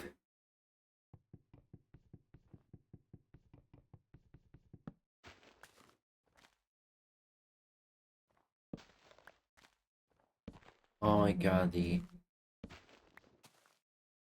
this feels AI generated.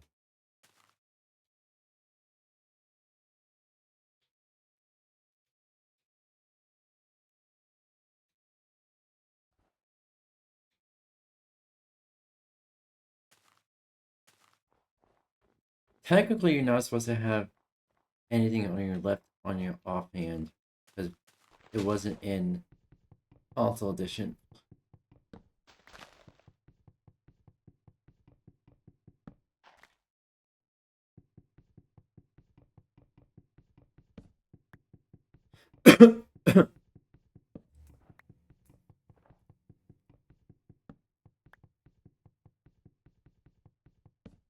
Also, right, you're a good boy. You're a good boy. And snuggles and kisses back. Mwah.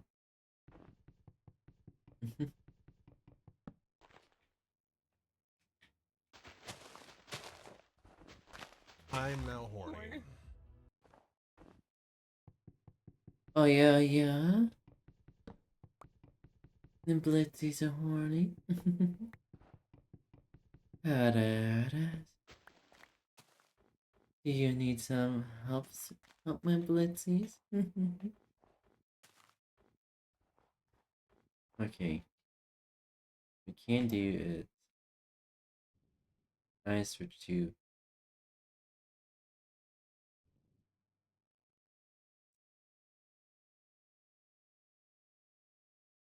alright. No, at this point I'm disconnecting my controller because it was fun for a little bit, like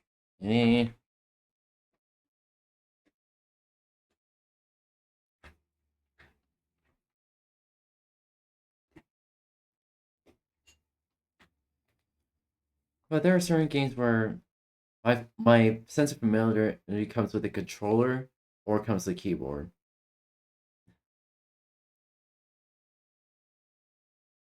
Depends on the game. Oh, fuck. There we go.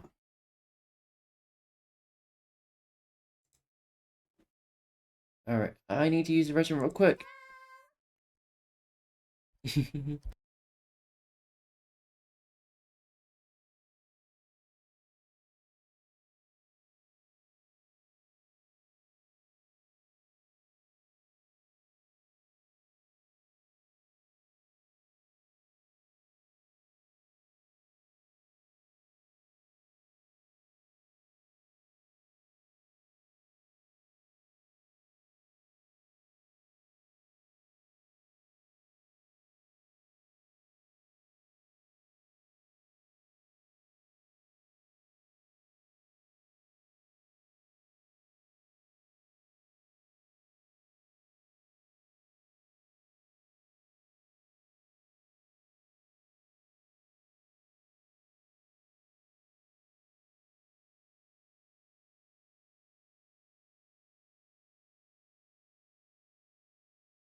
I'm back.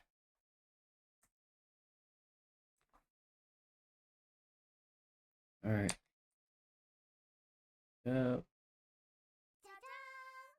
Alright. Alright.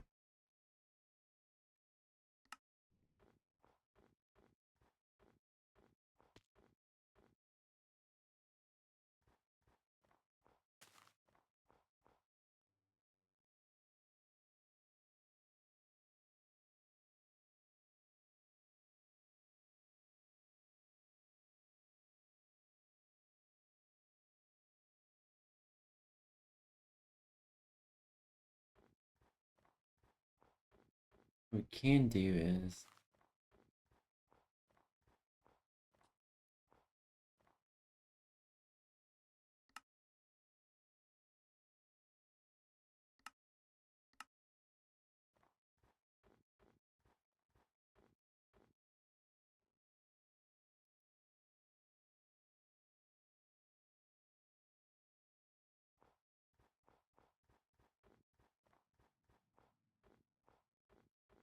have to use spacebar again.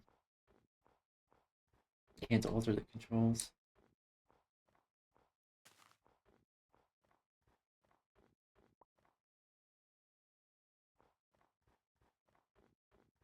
Find a cave somewhere. Alright.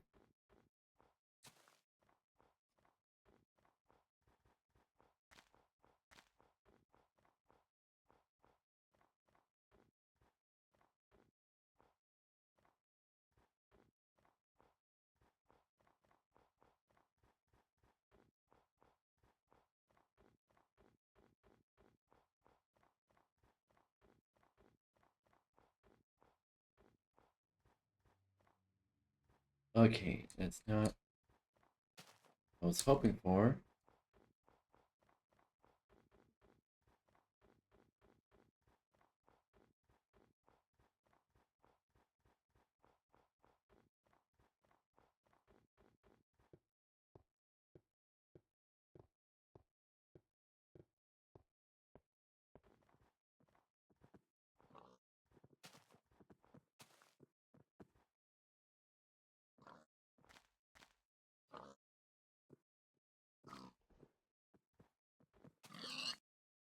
Thank you.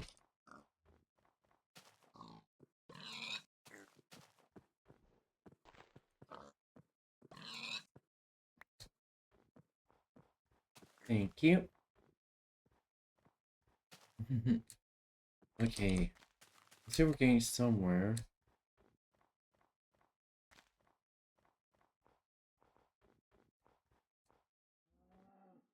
What the fuck?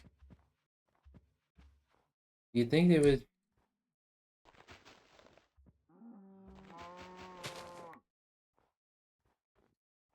Alright.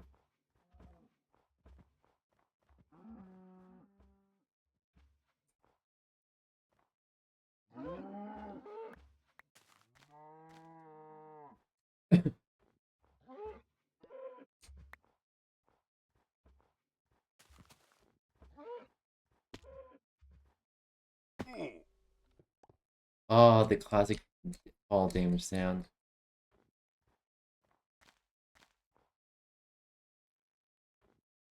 Okay.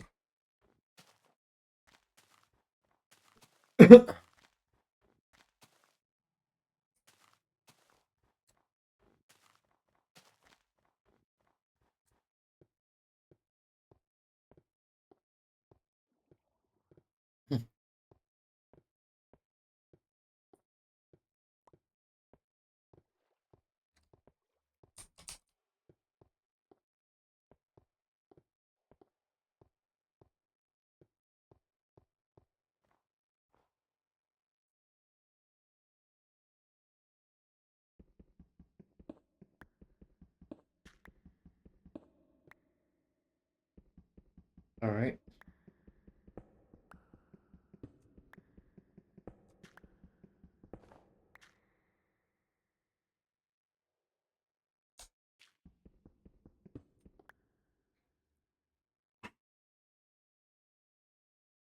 Okay.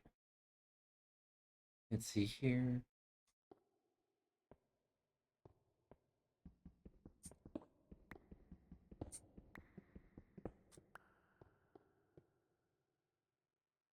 Alright.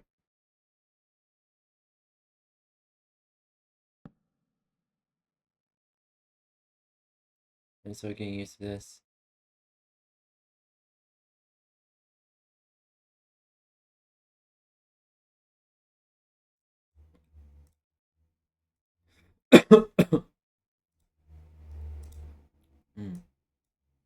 Okay, there we go.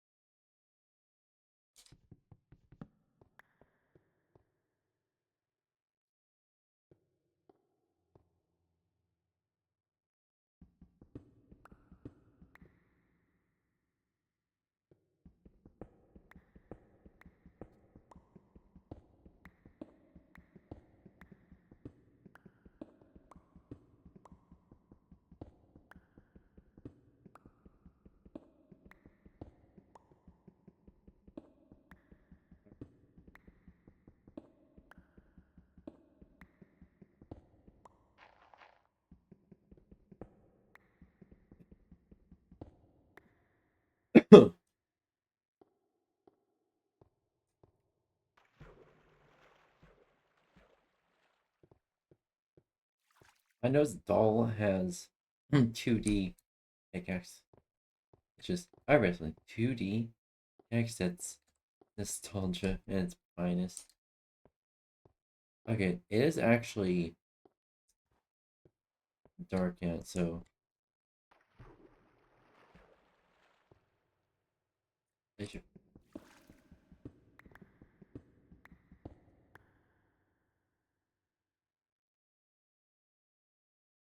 I want to make a small hut for the night.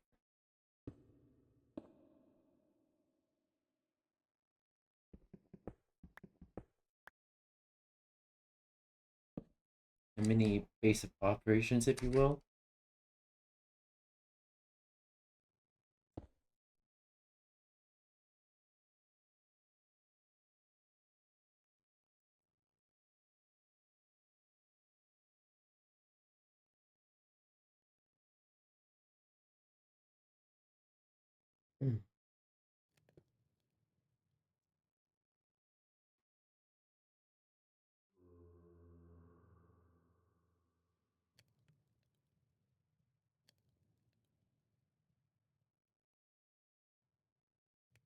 Alright.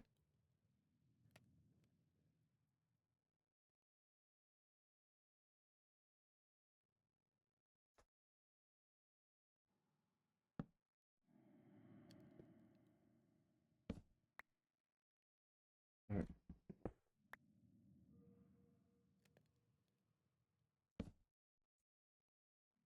Alright.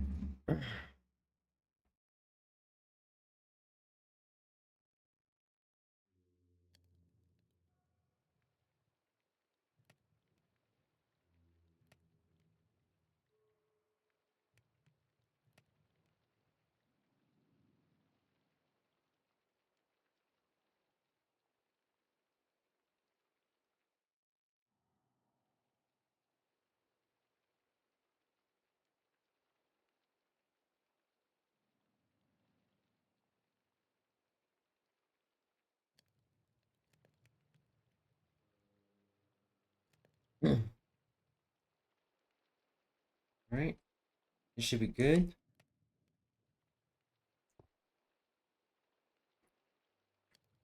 It's just to survive the night. What will we be seeing here, Brian?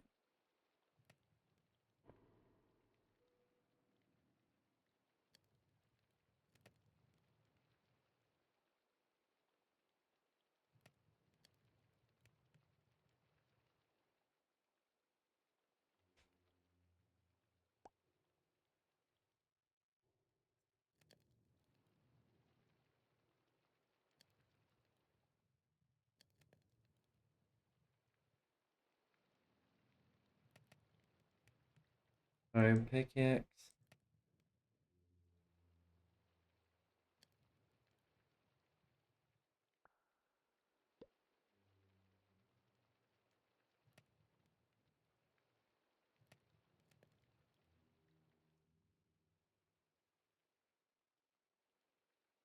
Iron X.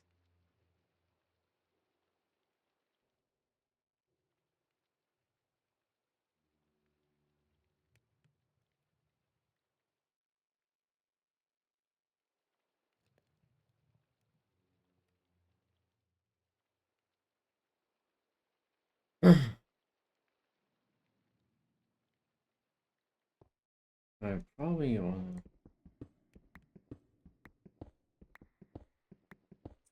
a little more in here.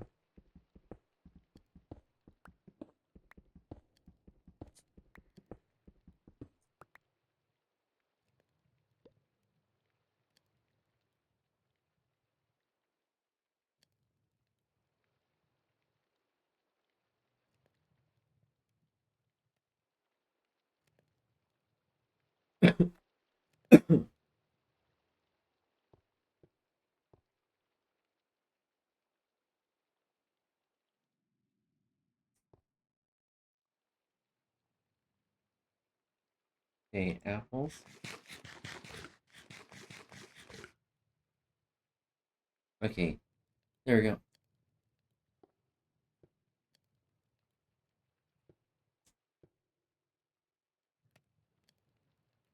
Gotta prepare ourselves, just in case.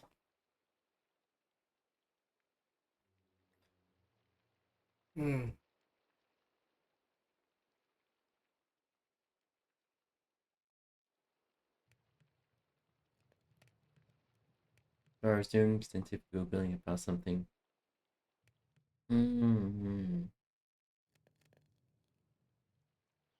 What was your what is your conclusion to your scientific research?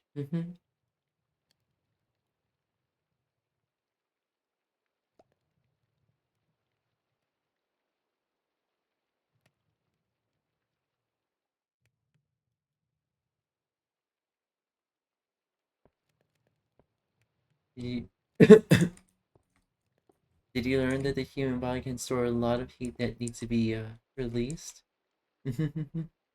Oh.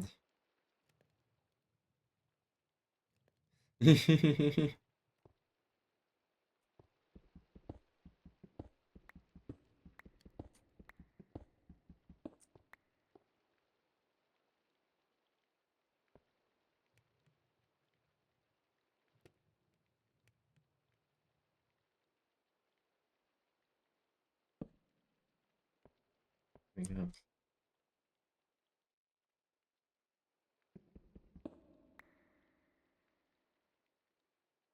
All night.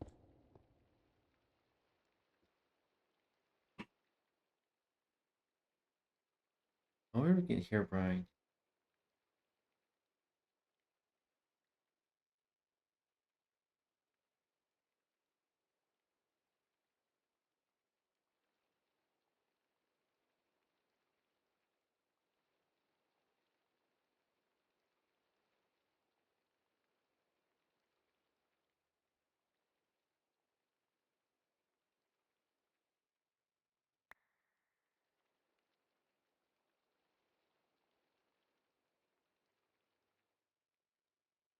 We gotta hear Brian spawning now. DMD. Oh boy, let's see.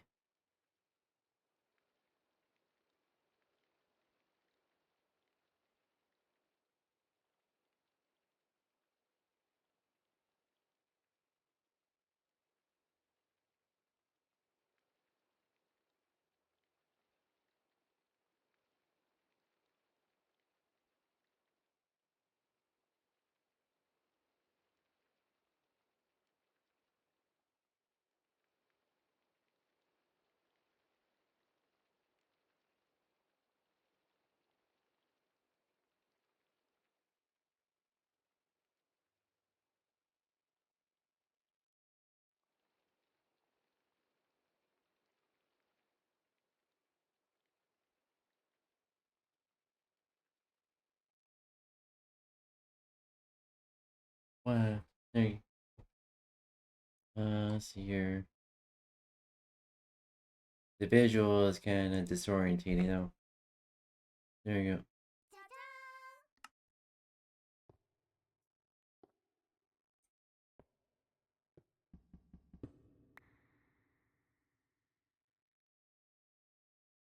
Still night.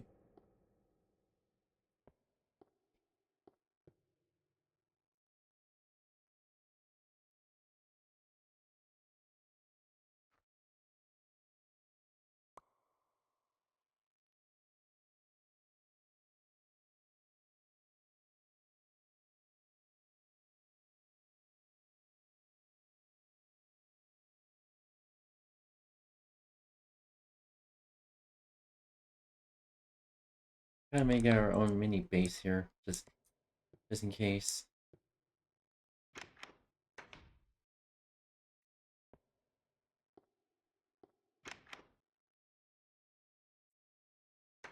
Ignore that. I want to see here Brian spawn for myself.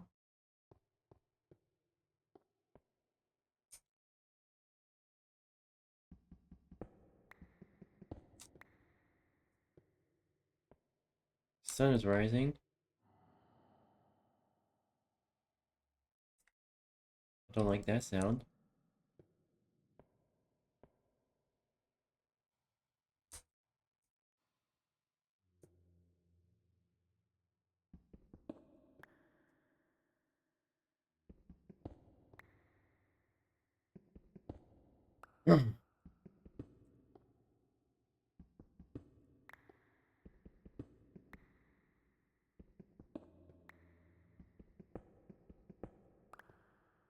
In case.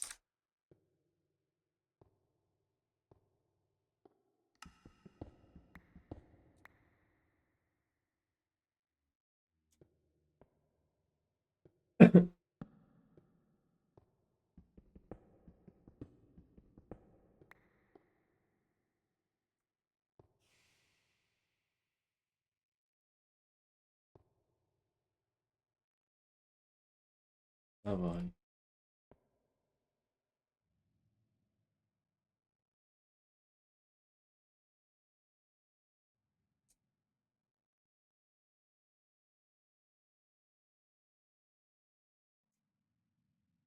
Hmm.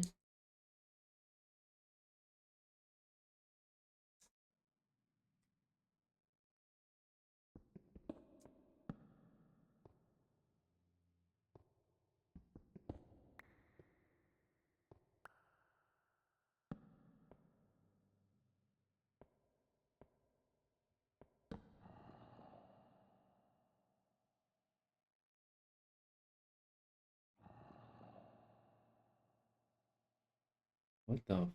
Is that? Okay, I know there's zombies down there.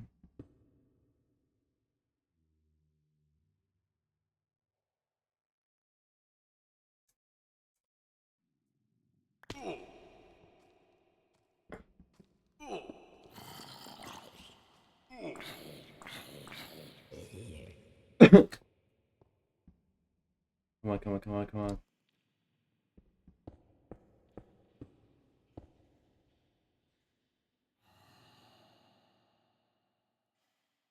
Alright. Fuck.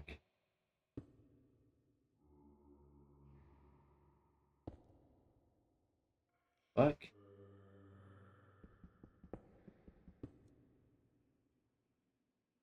Oh, there's a creeper. Oh, is it? Oh, man.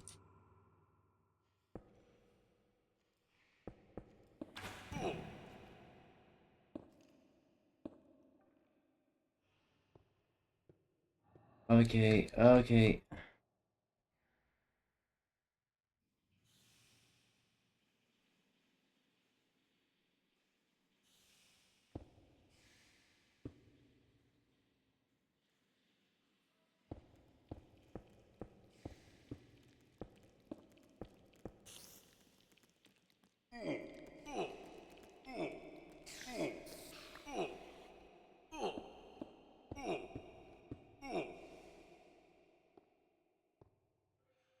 Okay. Too many mobs in there. Oh, maybe Herobrine is coming for you.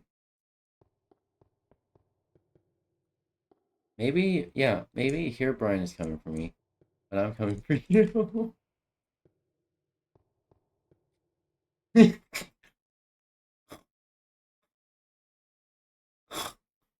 Chat, I'm coming for you. You better watch yourself.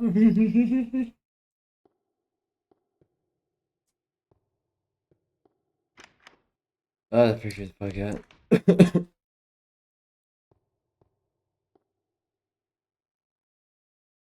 Alright.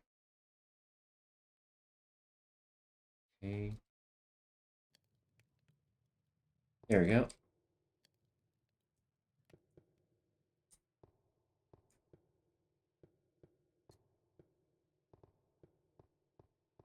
I haven't really seen Herobrine yet. Maybe he's just a myth. Who knows?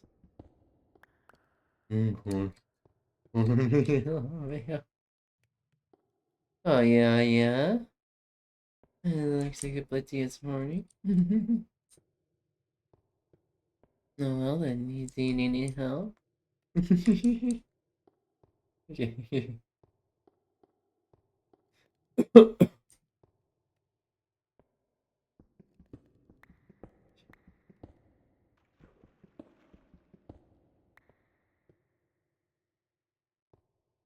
We go back down there? I mean, there's too many mobs though.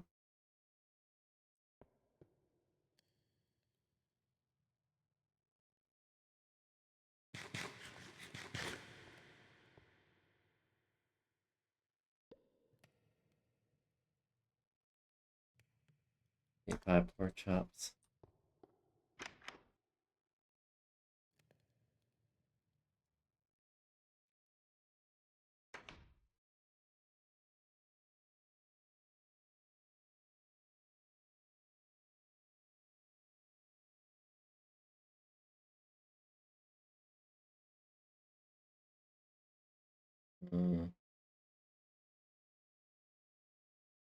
Okay, let's see if we can make more charcoal.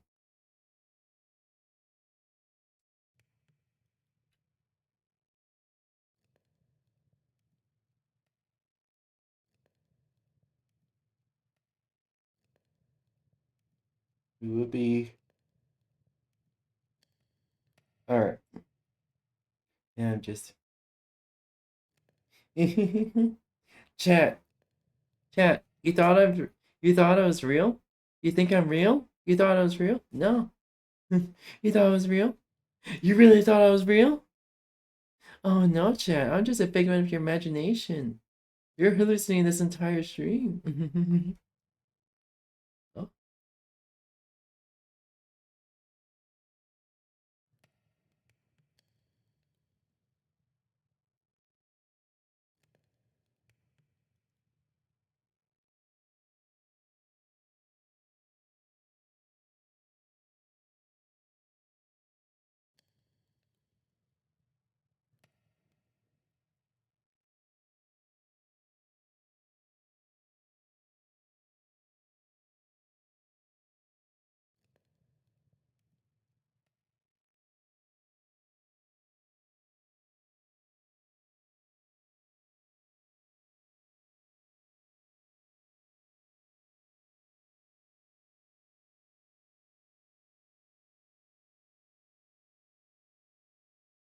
I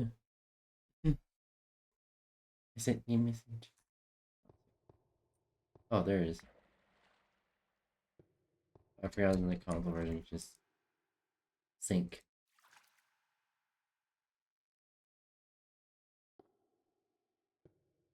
Alright.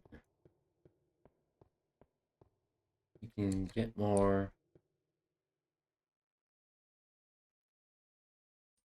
Alright.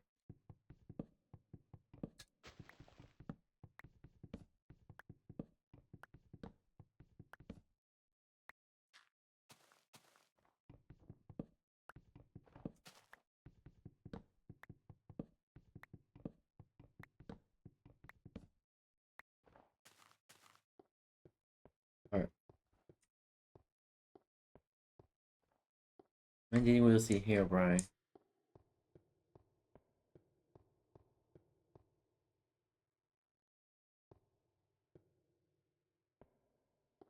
Alright.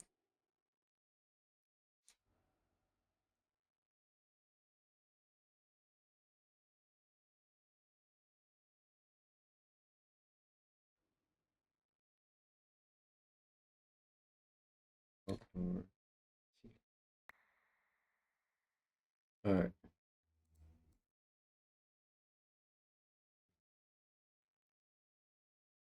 Alright, chat.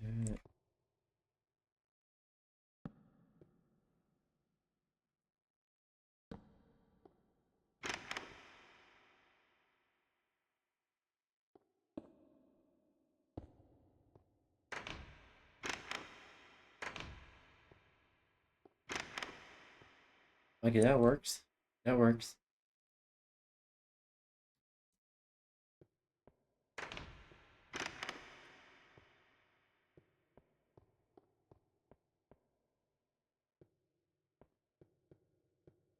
Do I really want to go down there? Kind of scary.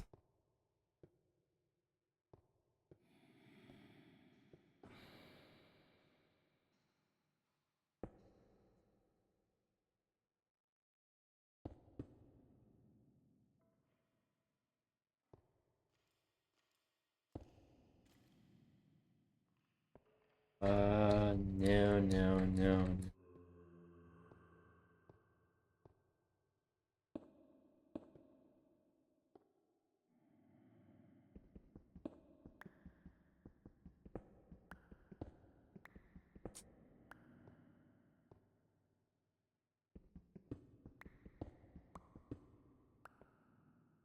Why is it getting nighttime again? Great.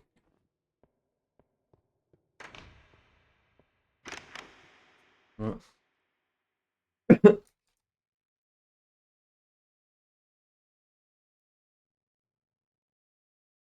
Red bed.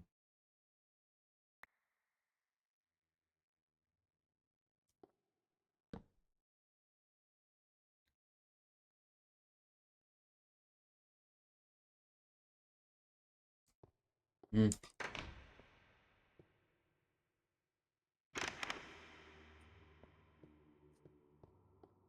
Alright.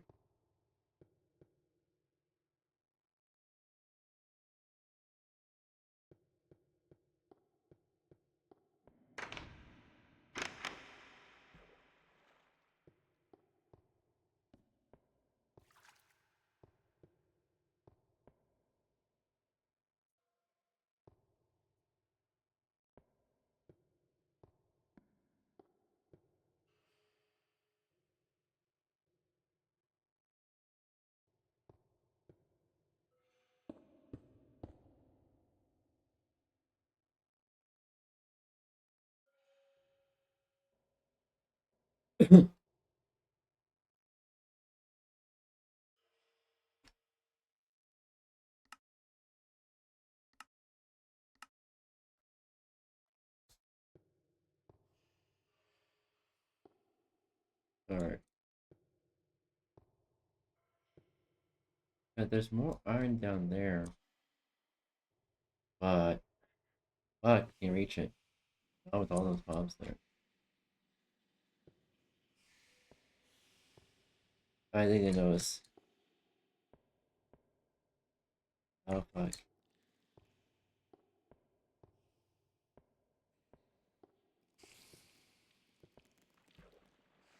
Oh no, it really noticed.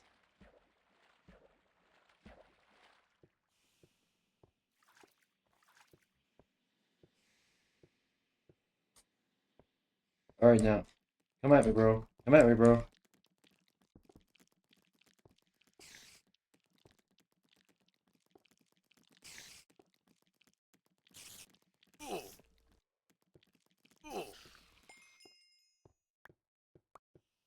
Alright.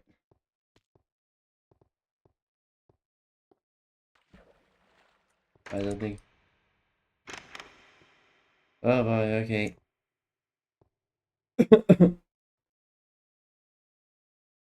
I think that's maybe enough with Minecraft for now. We can be doing an hour of YouTube reactions, and we'll be getting back into Minecraft. I was originally gonna thought of just doing coding, maybe coding last time. Like, I'll save coding. I'll save like an hour or two of coding for Sunday. All right.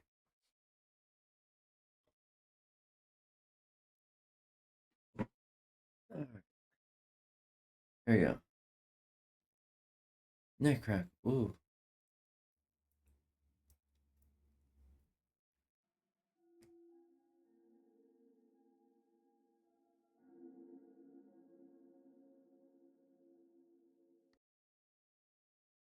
All right. All right. All right, chat. Let me get everything set up. All right.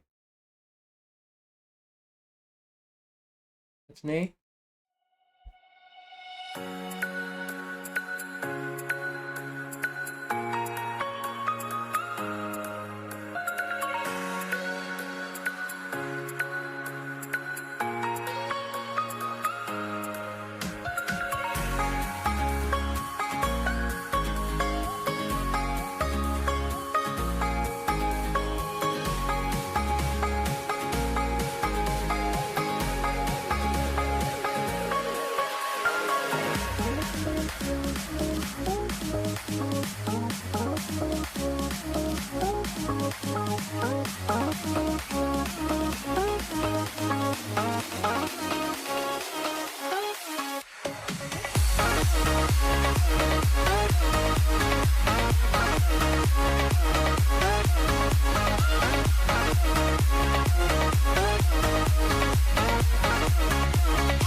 Alright, chat, I'm back.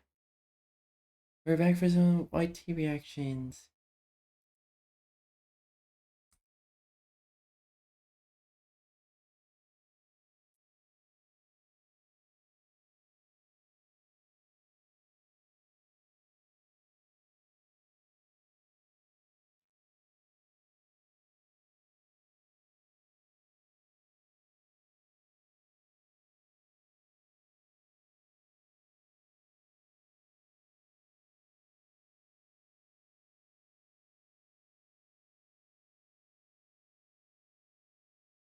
See what this is. All right. Stay safe, and if you're not back, then I hope you have a good day. Stay safe, Matane. Mwah. Good boy. And head pats.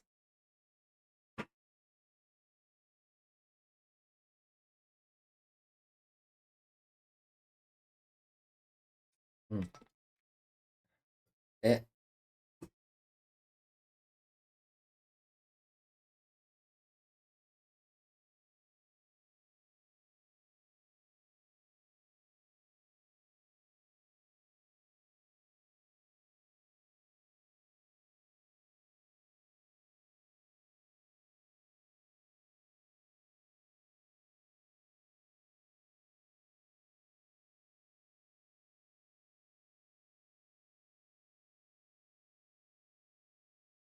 Did stream reset?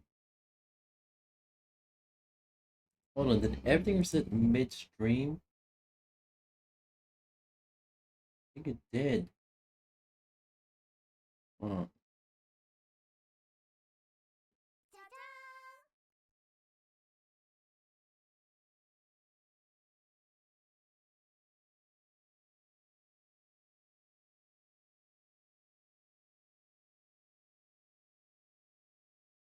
There we go. Well, this one's exciting. Discord says that 70,000 users may have had their government-issued IDs compromised. The recent attack exposed them, and the hackers, well, they claim they've got nearly 2.2 million. Quite a bit more than what Discord claims. Now, this would be bad enough on its own, but it's also came at literally the worst possible time, because Discord is facing pressure from legal changes pretty much worldwide. Now, these changes have forced them to ask users to verify their identities. So here's the question. How can they keep asking people to do that when they've already failed to protect users once with this story? I don't envy their position. They're facing scrutiny from the public and from governments. And there's more to this story than meets the eye. And none of this looks good for Discord, the corporate entity that very much has been gearing to go public.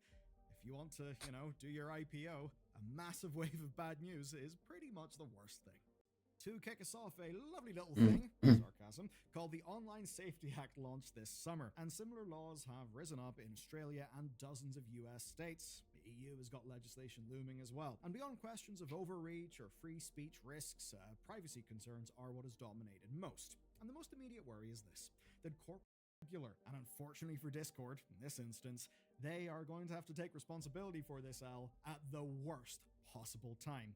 Because there's a whole other dimension to Discord that you very well may not know about. So when I say Discord really didn't need another controversy, it's actually because, well, before the US government shutdown, the company's CEO got called before Congress. Obviously, that's ended up being delayed. But what was going on is 𝙂𝙚𝙣𝙚 was set to appear before the US House Oversight and Government Reform Committee. And there he would have to answer questions alongside executives from Reddit, Steam, and Twitch.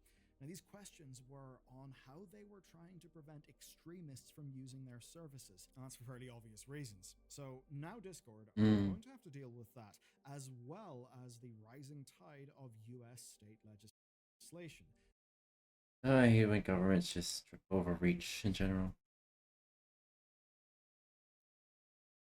Also, chat, I'm going to get some more water real quick, so I'm going to be I'm going to be right back. Alright? Hatane?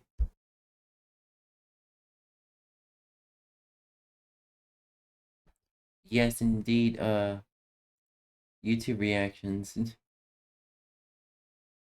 Indeed, we are having YouTube reactions. But yeah, I need to go get some water real quick. What time is it?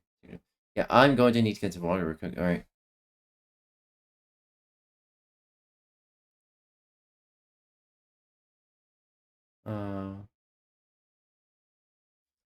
Alright, just enjoy the video for a minute, and I'm just gonna get some water. Alright, Matane? Tyke the elephant.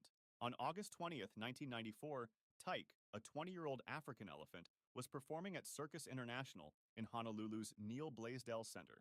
The 8,400-pound elephant had displayed erratic behavior, with activists documenting stress signs. A year earlier in Altoona, Pennsylvania, Tyke had injured a groomer and attacked a trainer, but the circus continued using her. On this humid Saturday, Approximately 4,000 spectators gathered for the matinee, many children seated near the ring. Tyke was performing under trainer Alan Campbell's direction when something triggered her aggression. Without warning, she turned on Campbell, grabbing him with her trunk and throwing him down. The audience thought it was part of the show until they heard screams. Tyke trampled Campbell repeatedly while he crawled away, crushing his ribs. Groomer Dallas Beckwith rushed to help, but Tyke immediately turned on him, trampling him as well. The audience erupted in panic as parents grabbed children and fled. Tyke broke through barriers and charged into the seating area, scattering terrified spectators. She burst through the main entrance onto Honolulu's streets, creating chaos as cars swerved and pedestrians ran. For over 30 minutes, she wandered downtown while police tried to contain her. Multiple tranquilizer attempts failed. As Tyke grew more agitated, police used lethal force, firing approximately 86 rounds before she collapsed on Kalakaua Avenue. Campbell died from his injuries, while Beckwith survived but suffered serious injuries. Cirque du Soleil tragedy. On June 29, 2013, French aerialist Sarah Gaillard-Guillot was performing in Cirque du Soleil's 𝙂 at the MGM Grand when her routine went wrong.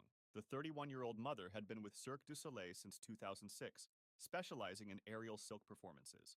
𝙂 was one of their most complex productions, featuring elaborate stage machinery and aerial choreography. The signature piece involved a massive rotating platform that tilted while performers enacted battle scenes. On this Saturday evening, over 1,800 spectators packed the theater. The show ran smoothly through its first act. Gaillard-Guillot had completed earlier sequences without incident and was preparing for her final routine. As the second act began, she was positioned high. I'm back, and we're gonna restarting the whole thing. Tyke the elephant. On August 20th, 1994, Tyke, a 20-year-old African elephant, was performing at Circus International in Honolulu's 𝙂𝙗 𝘿𝙞𝙬. The 8,400-pound elephant had displayed erratic behavior, with activists documenting stress signs. A year earlier in Altoona, Pennsylvania, Tyke had injured a groomer and attacked a trainer, but the circus continued using her. On this humid Saturday, approximately 4,000 spectators gathered for the matinee, many children seated near the ring. Tyke was performing under trainer Alan Campbell's direction when something triggered her aggression. Without warning, she turned on Campbell, grabbing him with her trunk and throwing him down. The audience thought it was part of the show until they heard screams. Tyke trampled Campbell repeatedly while he crawled away, crushing his ribs. Groomer Dallas Beckwith rushed to help, but Tyke immediately turned on him, trampling him as well. The audience erupted in panic as parents grabbed children and fled. Tyke broke through barriers and charged into the seating area, scattering terrified spectators. She burst through the main entrance onto Honolulu's streets, creating chaos as cars swerved and pedestrians ran. For over 30 minutes, she wandered downtown while police tried to contain her. Multiple tranquilizer attempts failed. As Tyke grew more agitated, police used lethal force, firing approximately 86 rounds before she collapsed on Kalakaua Avenue. Campbell died from his injuries, while Beckwith survived but suffered serious injuries. Jesus Cirque du Christ. Soleil tragedy. On June 29, 2013, Jesus French aerialist Christ. Sarah Gaillard-Guillot was performing in Cirque du Soleil's 𝙂 at the MGM Grand when her routine went wrong. The 31-year-old mother had been with Cirque du Soleil since 2006, specializing in aerial silk performances. 𝙂 was one of their most complex productions, featuring elaborate stage machinery and aerial choreography. The signature piece involved a massive rotating platform that tilted while performers enacted battle scenes. On this Saturday evening, over 1,800 spectators packed the theater. The show ran smoothly through its first act. Gaillard-Guillot had completed earlier sequences without incident and was preparing for her final routine. As the second act began, she was positioned high above the stage on aerial silks, preparing to descend as part of the climactic sequence. The routine required her to drop rapidly while controlling her descent, timing movements with the rotating stage below. Something went wrong during this descent.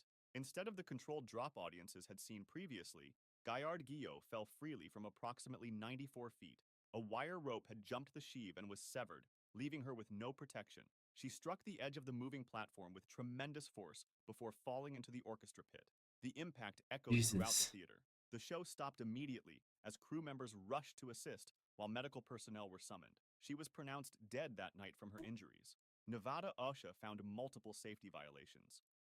𝙂𝙚𝙣 Pyramid Tragedy. On January 30th, 1962, the Flying 𝙂𝙚𝙣s were performing their signature 7-person pyramid act at Detroit's State Fair Coliseum. The world's most famous high-wire family had performed death-defying stunts for generations. Their most spectacular act involved 7 members arranged in a 3-level pyramid while crossing a high wire without safety nets, requiring absolute precision. 𝙂𝙚𝙣𝙚 had developed this routine over years, with each member trained from childhood.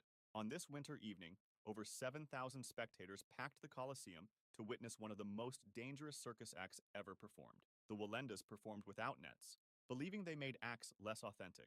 The family took positions on the wire at approximately 35 feet above the I floor. feel like that's The complex dangerous. formation included multiple members at different levels, with the bottom tier supporting those above. As the human pyramid began crossing the wire, something went wrong with the formation's balance. One performer in front began to wobble and lose footing. His loss of balance created a chain reaction that destabilized the entire structure, as the interconnected nature meant one mistake affected everyone. Within seconds, the formation collapsed, sending all 7 performers plummeting toward the concrete floor. The impact was devastating, with multiple members striking the surface with tremendous force. Richard Faunen and Dieter Schepp died from their injuries, while Mario Wallenda was paralyzed from the waist down. The other members survived, but sustained serious injuries. The tragedy marked the end Jesus of the Wallendis' Christ. Pyramid Act. Lion-Tamer Tragedy. On January 3rd, It's lines. What did you 1872, expect? Thomas McCarty, performing as Masardi, was working as a lion tamer with Pablo Fonque's Circus Royal in Bolton, England. McCarty was one of the featured animal trainers, specializing in working with large cats when safety protocols were primitive. Wild animal acts were popular in Victorian England, drawing crowds eager to see humans demonstrate mastery over predators. However, training methods were harsh and safety measures inadequate. Pablo Fonque's Circus Royal was one of England's most successful traveling circuses, and McCart's Lion Act was a primary attraction. The performance involved the trainer entering a cage with multiple lions, putting them through routines to demonstrate obedience and the trainer's courage. On this cold January evening in Bolton, hundreds of spectators gathered for the circus performance, including McCart's Lion Act. The show proceeded normally until McCarty entered the lion cage for his featured performance. Something went wrong during the routine that proved fatal. Whether due to miscalculation, aggressive animal behavior, or the unpredictable nature of working with wild predators, the situation turned deadly. One or more lions attacked McCarty while he performed his routine, overpowering him before other personnel could intervene. Despite immediate efforts to drive the animals away and provide medical assistance, McCarty sustained fatal injuries. The attack highlighted extreme dangers faced by animal trainers when safety equipment and emergency protocols were underdeveloped. His death became one of the documented cases that eventually led to improved safety measures for circus animal acts. 𝙂𝙚𝙣𝙚 Tragedy. On March 22, 1978, 𝙂𝙚𝙣𝙚, the 73-year-old flying Wallendis patriarch, was attempting a high wire walk between 2 hotel towers in San Juan, Puerto Rico. Despite his age, Wallenda remained determined to continue performing death-defying stunts that made his family internationally famous. This walk was intended to span 750 feet between Condado Plaza Hotel towers at 121 feet above the street with no safety net. Wallenda had planned this stunt for months to maintain his reputation as the world's greatest high-wire performer. Even at 73, he practiced daily and performed regularly, refusing to retire despite family concerns about age and increasing risks. The San Juan Walk was being filmed for television and attracted significant Caribbean media attention. Weather conditions included wind that would prove problematic for such a dangerous performance.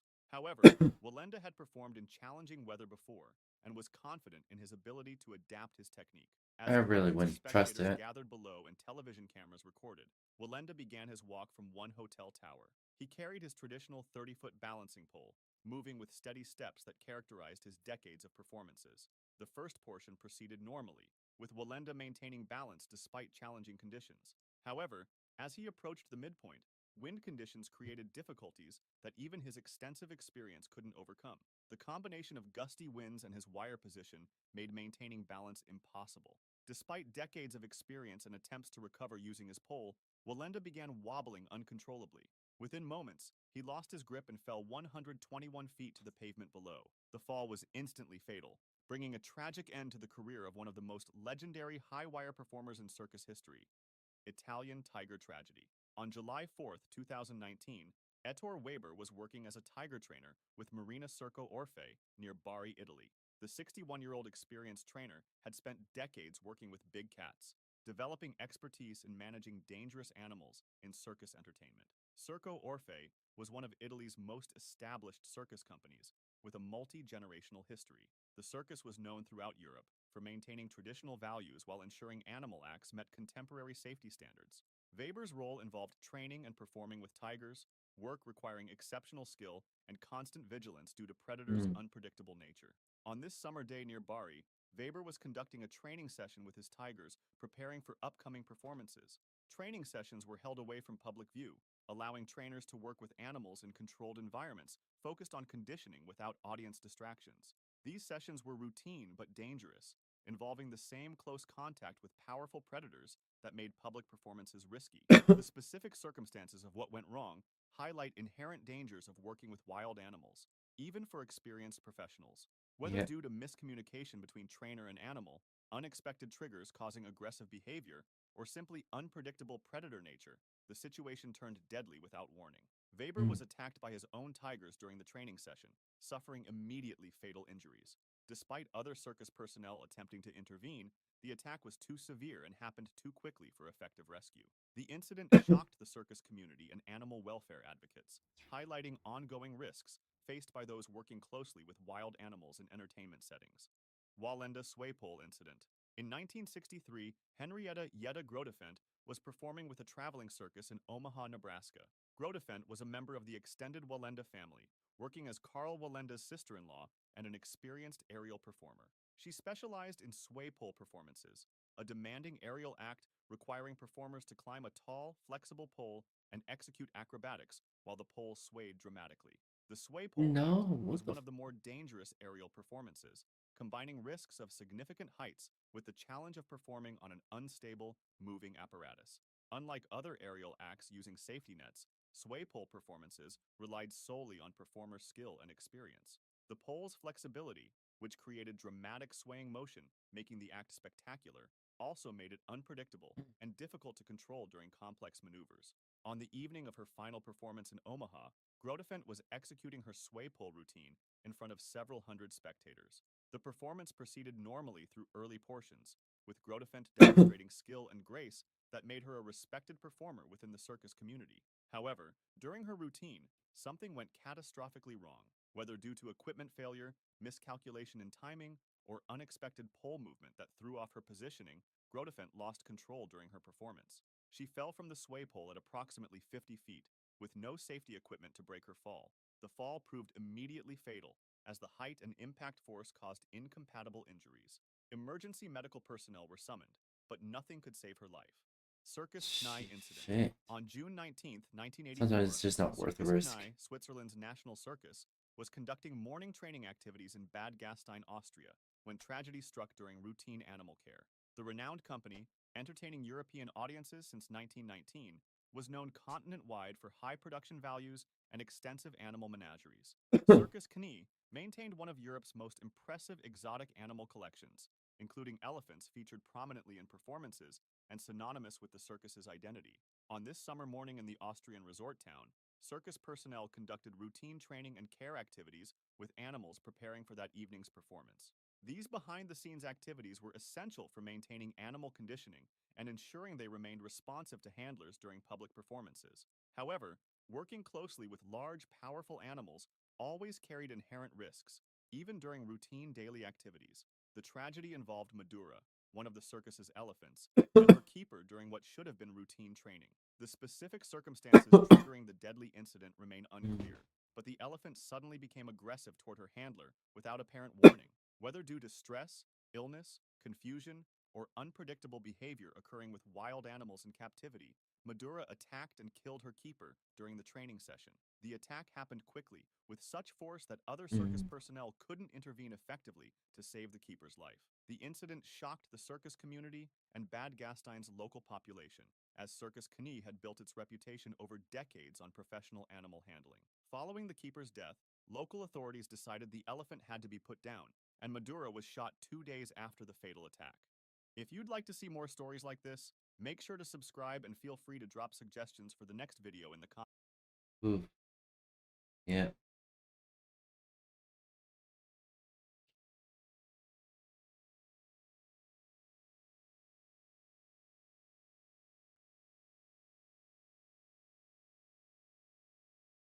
Alright, let's load this up. YouTube reactions.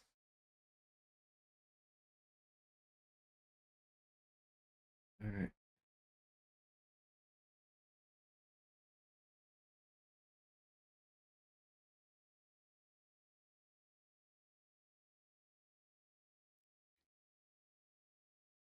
Hello everyone, and welcome back to Scary What the Interesting. fuck? In this video, we're going to go for 3 separate...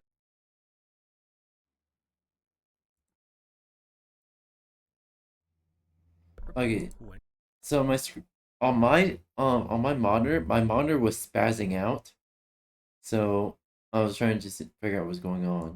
Cave diving, and then That's accidentally normal. got separated from their group. Wang and a diving partner entered what was likely the river 𝙂𝙗 of China's Hunan province. It was late at night when the two descended into the river for what was supposed to be a routine dive they'd both performed numerous times. Only about 5 minutes into the dive though, Wang's partner lost track of Wang and immediately returned to the surface, hoping his friend would show up within minutes. When that didn't happen, the dive partner heard to call for help. The reason Wang was missing was because he had unknowingly entered a separate cave system about 30 feet or 9 meters below the river's surface. This cave was part of South China's karst system, and to say the system is massive would be a dramatic understatement. It spans more than 212,000 square miles across multiple Chinese provinces. Jesus Christ. Running into one of the branches of this system wouldn't necessarily be unexpected for divers, but even though Wang had performed this dive before, it was a whole new world to him. It seemed that after entering the system, either due to being lost or simply being amazed, he went deeper and deeper, and before he knew it, his once completely full air cylinder was running drastically low. As he made his way through the system, he must have looked down and seen that his air cylinder dropped below 15%, then 10%, and in front of him were endless tunnels. As this situation became more and more desperate, and Wang likely got increasingly frantic and panicked, by some miracle, he stumbled on an air pocket about 348 feet or 100 meters inside the cave. It wasn't big, but it was enough that he was able to pull himself out of the water and settle himself down on the rocks inside. Miraculously as well, it also had enough air to keep himself sustained without the use of his air cylinder, which was now sitting at just 4%. But obviously at the same time, there was a new problem. He was now in a little dark room with no way out in one of the largest cave systems on Earth, so all he could do was sit and wait and hope for rescue. Outside the cave, he had no way of knowing that a search and rescue operation was already being organized in hopes of saving him. Authorities were notified of the situation by his dive partner, and the police reached out to a rescue team and a group of specialist cave divers from the police force. Members of each team then rushed the site and began making preparations to find Wang, although hope of finding him alive was already thin. He had already been missing for hours, maybe longer, when the dive team first entered the water to search for him. It's likely that this was already treated as a body recovery, and due to the risks, the search was deliberate and careful. Why risk others by searching haphazardly if the person you're searching for is already gone? But either way, they scoured the inside of the system in excess of 420 feet or 130 meters in length and found absolutely no sign of him before turning back to the entrance. In the days that followed, a second attempt was organized after the rescue team detected what sounded like rocks being knocked together. It was difficult to tell what the noise was or where it was coming from, with boat engines running at the same time. They thought Wang was still clinging to life inside the airport and being stuck in this little room under the earth, knowing just how unlikely it would be to be found. At some point, you have to figure your mind must wander to the worst case scenario. Then, on July 24th, he noticed something deep beneath his air pocket that gave him a shot of hope. Flashlight beams were darting back and forth against the rock below, and he knew it had to be rescue divers looking for him. So grabbing a loose rock, he then banged it as hard as he could against the walls, hoping that the sound would get the attention of the divers. But his heart sank as he watched them swim right past him and toward the deeper recesses of the cave system. So once again, the rescue team reached the 420-foot mark from the entrance without finding Wang and decided to turn back. Fran had once again seen the divers coming, but this time he jumped into the water in a desperate attempt to let them know where he was. The rescue divers were obviously stunned as they fully expected this would be a recovery mission at this point. After assessing Wang, who was beyond excited to see them, he was fitted with a full air cylinder and guided back to the entrance. As was the first team, the rescue support team waited near the mouth of the cave could hardly believe their eyes when the dive team returned with one extra person. Despite the ordeal and all he had been through for 5 days and nights, he was apparently in surprisingly good condition as he walked unaided to the ambulance, and the first thing he said to rescuers after removing his dive gear was, quote, "Do you have a cigarette?" The captain of the rescue team would later tell reporters at the scene that Wang was incredibly lucky to be found, pointing out that when he was discovered, it was his last chance at rescue. In September of the year 2000, Paul was back in his hometown in California, spending time with family and looking for a fun challenge to do with his brother. Man, diving into into the cave water and in desperate attempt to be rescued, and later find out that was literally his last chance. It was his last chance to be rescued. That's something and a half, gotta tell you. But he didn't have to go too far to find one. It was a place he was intimately familiar with, and one you wouldn't find on any maps or trail websites. This area, called 𝙂𝙚 Canyon, was one where he and his brothers and sisters had once spent summers exploring as kids, but few outsiders even know this place exists. 𝙂𝙚 Canyon is a rugged, mountainous landscape tucked away in the foothills of 𝙂𝙚. And to the uninitiated, it doesn't look like much, just some granite walls with brush creeping down the slopes, but at the top of the canyon, hidden among those granite cliffs, was a relic of another era.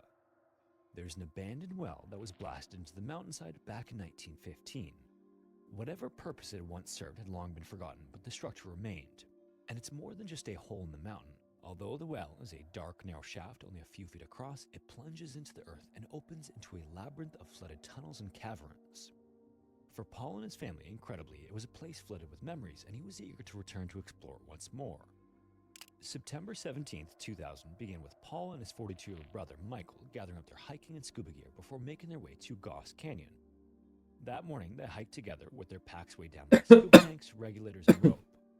When Paul...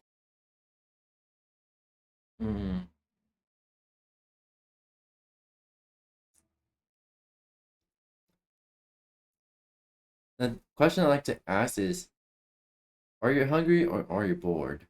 I was like, give me hugs. Hugs.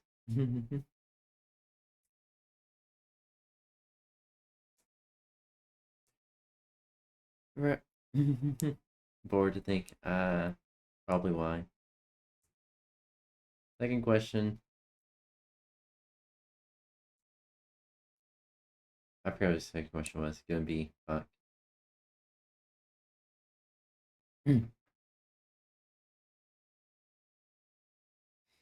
Chat. Do you want a bath? Do you want dinner? Or do you want me?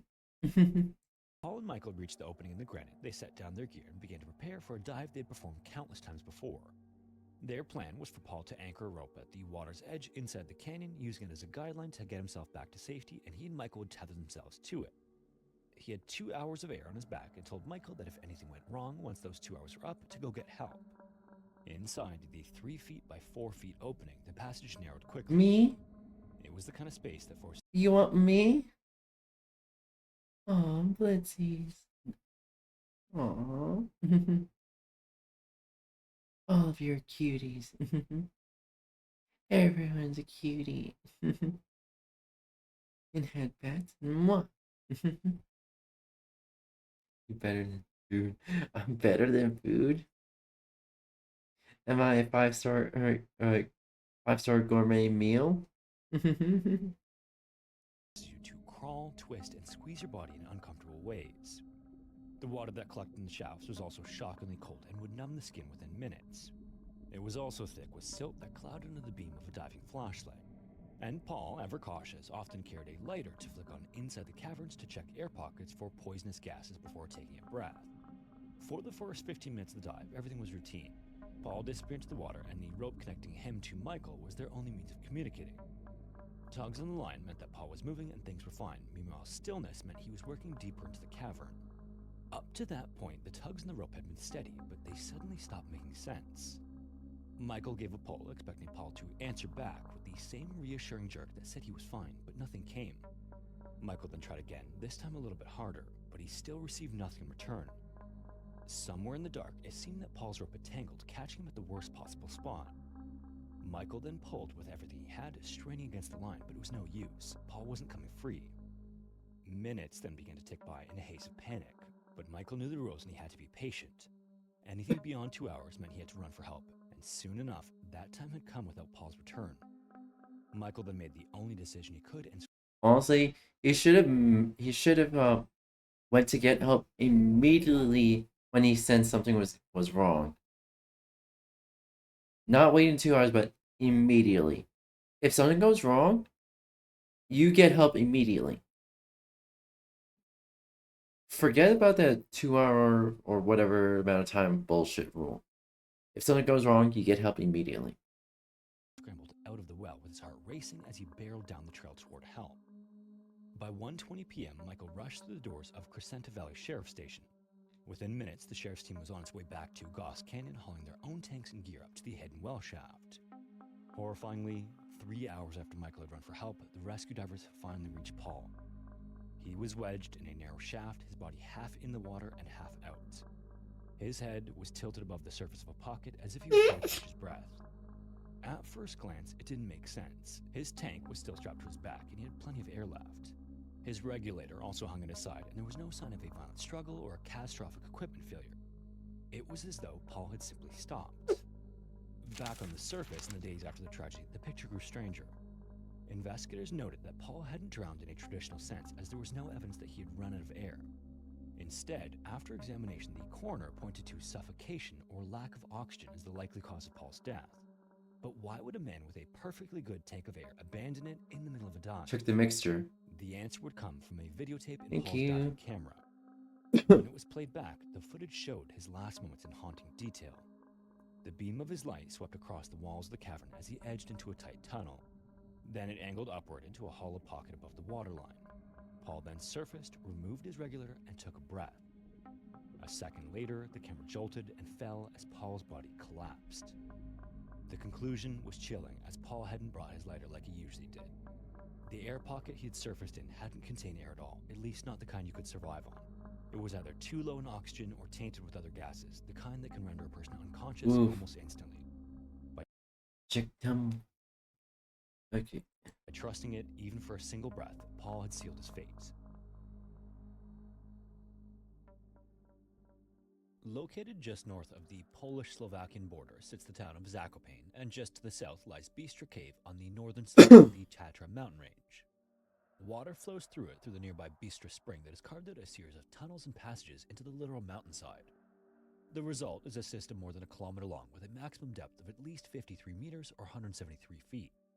On top of its size, the cave is a mix of wet and dry sections through a series of sumps or siphons. By 1987, the sumps inside the cave had become almost legendary within the local cave diving community. That's because despite many attempts, no one ever made it through the fifth one and beyond, and there were several very good reasons for this. For one, the water that flows through the cave is part of the intake supply for a nearby city, meaning diving in it could risk contamination. Beyond that though, beneath the water in the fifth sump, the passage narrows so much that it's just about impassable for the vast majority of divers. But if you're familiar with the channel, you know this wasn't going to stop several young divers from trying. On the night of February 15th, 1987, 3 Polish divers and one from Yugoslavia named Aleksei snuck into the cave through an access point adjacent to the gated main entrance. They then began their journey to the first pool. Now, getting to the fifth sump would require them to enter and exit the water several times as they pass through the first 4 siphons. All of these are passable, but they still contain their own unique dangers. The sumps are not straightforward ups and downs, so just getting to the fifth sump was a bit of a challenge in itself. Inside an area of the cave known as the Hall of Waterfalls, 3 of the divers, including Aleksei, suited up and entered the first pool. The 4th among them was going to remain outside the water and act as a support should anything go wrong.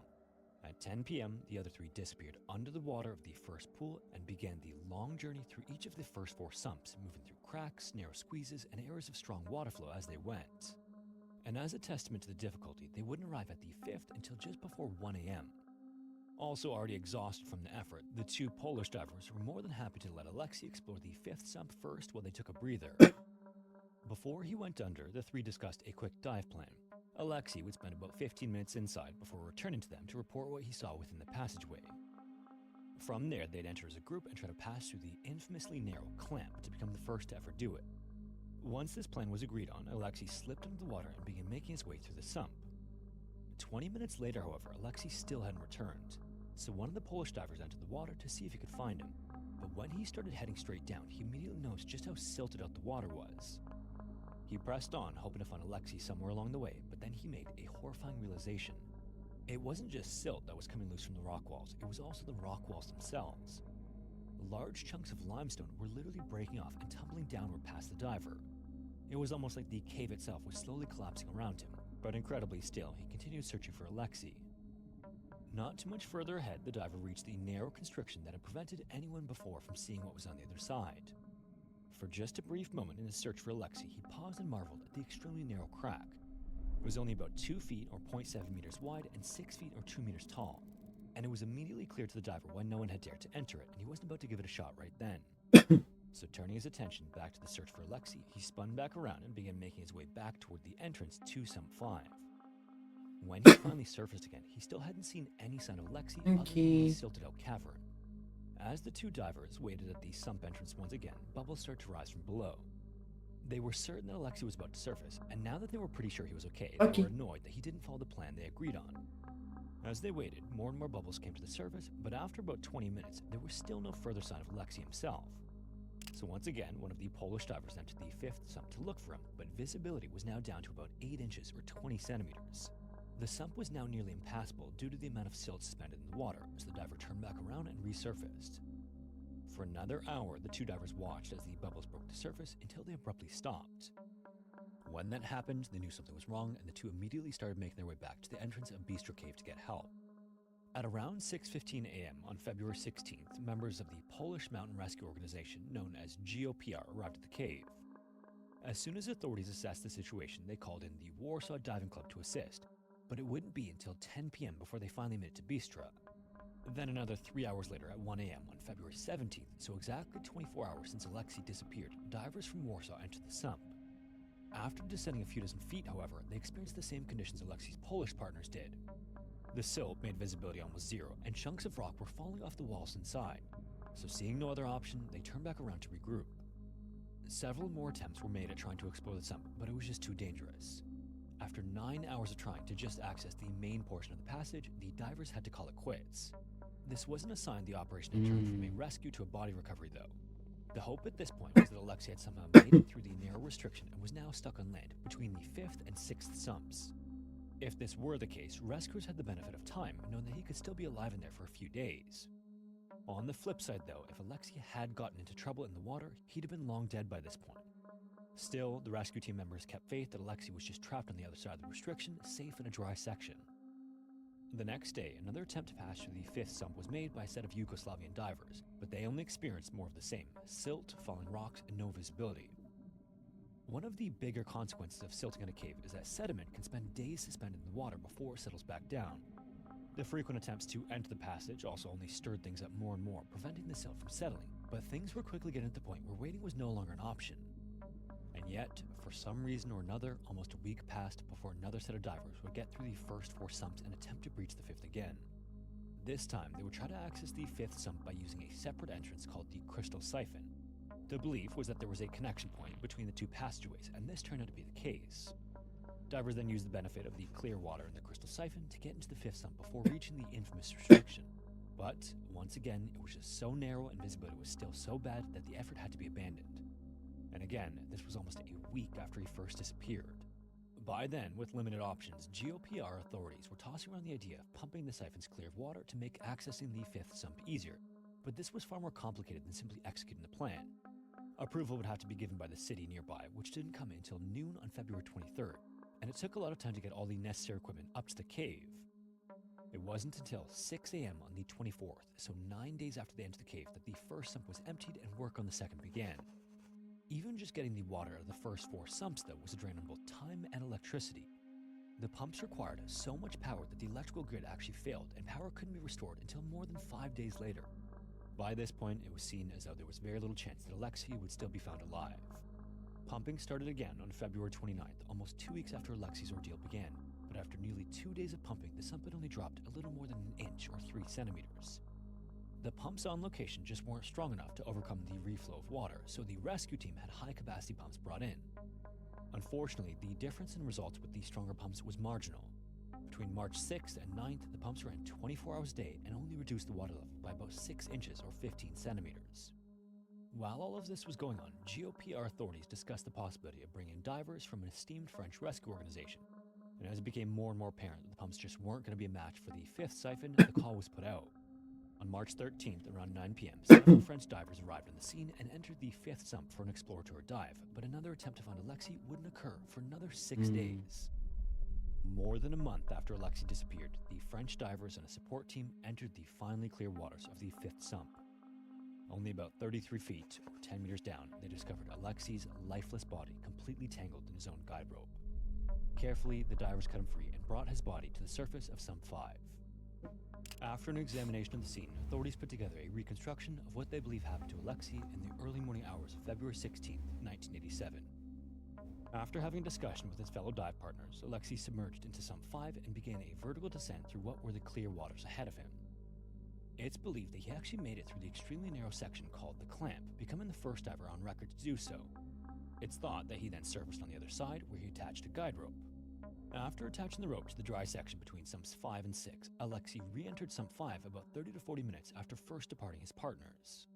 As he started returning through the passageway with the spool of guide rope in hand, he reached restriction again, only this time he found it impassable due to the narrowness of the squeeze on the exit side and the extremely poor visibility caused by his entrance into the sump.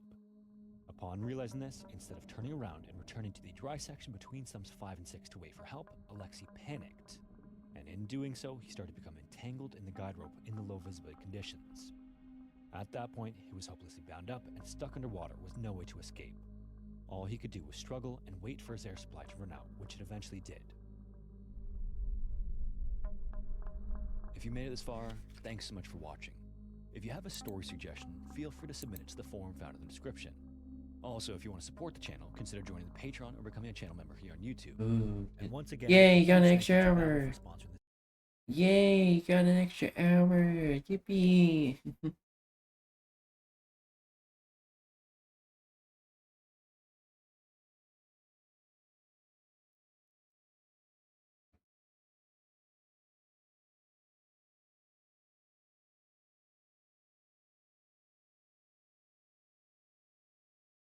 And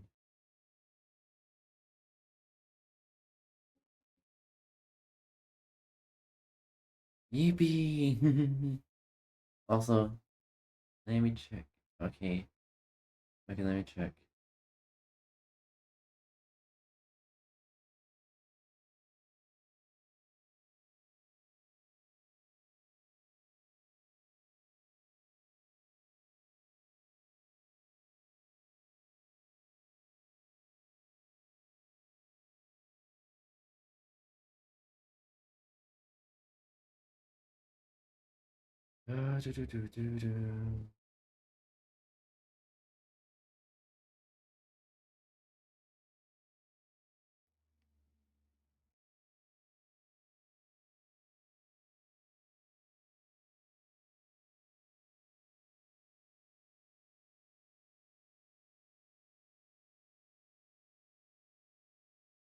Contact.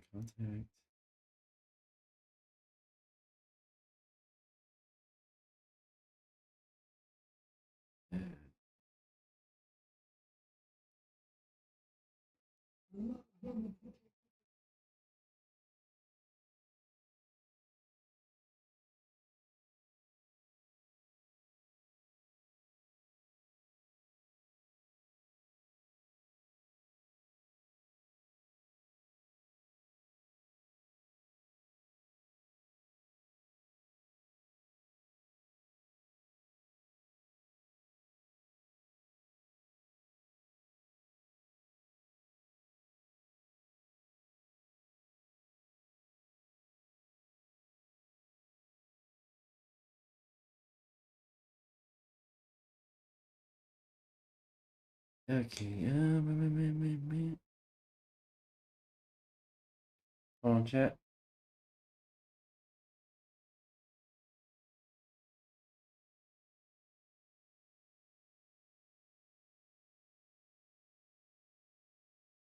Let me put it a little cryptically.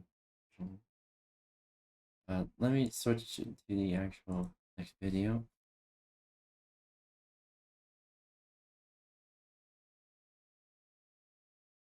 Oh, come on.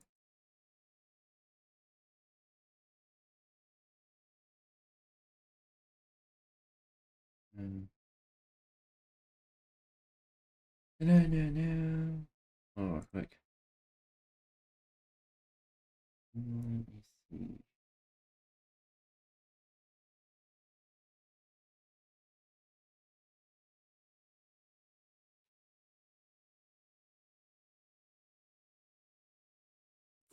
Hey, what's your favorite cartoon? Why is it? No, cartoon.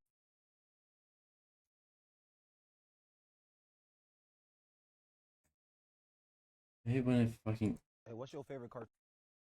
Hey, what's your favorite cartoon? There we go. What you do? No, cartoon. Cartoon? Mm-hmm. You don't watch cartoons? What are cartoons? Damn, what? I'm not that old. Is it like when they have ads? What? You ain't never seen Tom and Jerry? Cartoon Network, Nickelodeon. Hey Arnold, you ain't never seen Disney Channel? Max and Ruby. What? Ruby and Max. Nope.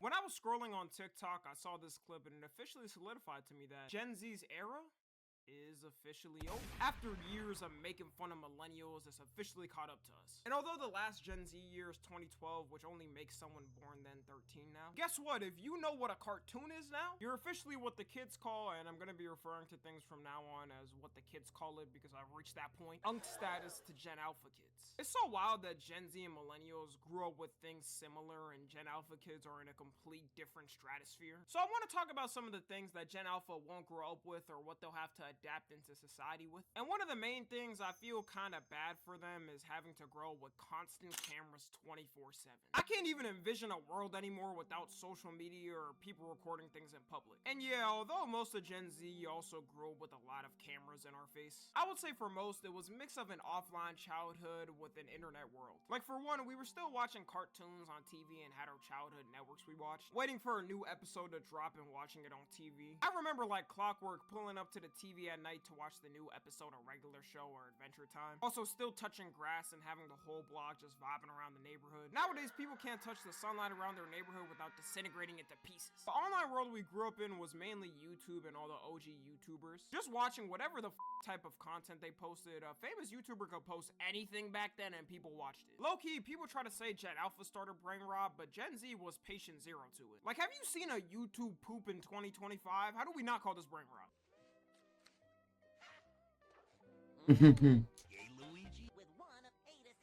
I remember that. I remember that YouTube poop. That's fucking funny. It's fucking funny. What? But you know what? At least we can say one thing. This brain rot was made by humans. There was real passion in the bull. Yeah, it may have been brain numbing, but it was our creative brain numbing we put together. For Gen Alpha, there's basically zero offline childhood anymore. Other than them going to school, that's really all the IRL interactions they'll have for the day. Most of the work in school is going to be done on computers with the help of AI too, so, you know, no more creative paper learning. You'll see them run home with the swiftness after school ends to get their iPad because now phones are banned in school. And at the end of the day, that's something older generations are just going to have to get used to. I mean, with Gen Z, the way older generations were reacting over us looking at internet memes, they thought there's no way these kids are growing up normal. And look at us, we made it out perfectly fine. Your hair looks very bouncy.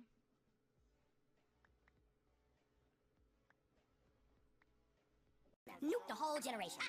If it were up to me, I would drop an atomic bomb on the whole generation. I'm more worried about the online radicalization they're gonna face and how that's gonna with their brain. People gotta realize a lot of reasons why people may have an extreme ideology is because they grew up with it and it was drilled in their head from a young age. And when it's drilled so hard into you at that type of age, it's hard to break away from you because it kind of becomes your personality as well. But I think more than likely, a lot will probably just turn out how Gen Z did with the internet and phones. It is sad though that everything is filmed and they can't make the same mistakes other generations did. Like no matter what age they say something on the internet, it'll be attached to them until the day they die. If they somehow put an archive of COD lobbies when I was an edgy dumb kid, my ass ain't ever getting a single sponsorship on this channel. But it's all good now because I changed, you know? As a kid being born now, at any time you risk being filmed. You could be born as a family vlogger kid, a fate some would say is worse than death. Then in the future, when you ask your mom and dad for pictures of your first birthday, they just pull up the video on YouTube with you in it that you didn't even know was posted. You can't even walk in public and talk to strangers anymore without risking talking to someone with meta glasses, which I think is going to become a problem in the future, especially with creeps. There's already a ton of people recording people without their consent, and all they got to do to conceal it is buy a little sticker to block the light from letting people know they're recording. You could at any moment be randomly recorded for a failed Riz POV TikTok.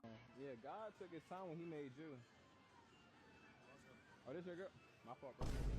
The only way to avoid getting recorded in the future is gonna be locking yourself up in an insane asylum white room. Even dealing with the internet, they're not gonna have a time using it where they're using it with no algorithms. And I know people will say that algorithms have always existed on social media, which yeah, is true, but not to the extent they are now. Algorithms nowadays are constructed to the point where they're as addictive as fen. You can't even get off the apps if you want to. Back then, the beauty of things was finding random rabbit holes and going down a whole genre on YouTube. Viral memes would spread organically through people randomly finding something funny. Nowadays, I can't even keep up with the memes myself. I feel like I'm 20 generations behind already with us. Before, you'd have like a couple of viral memes everyone knew universally. But now, because of TikTok, there's a new one every couple of days, and if you don't keep up with the evolutions of it, you're behind. The 6'7" kid has deadass turned into a whole Pokemon evolution course to the point the kid is now releasing a cryptocurrency.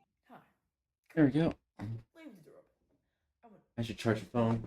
To hear this. We have a team in place and an overwhelming amount of collabs we're working on. And we're ready to bring 6'7" into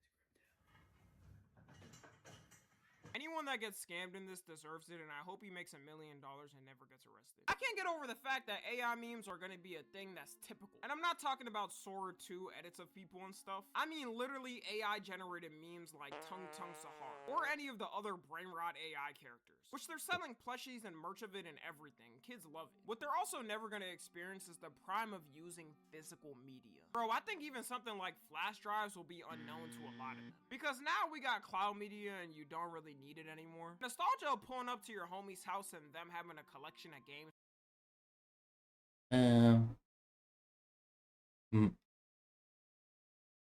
Money. Also,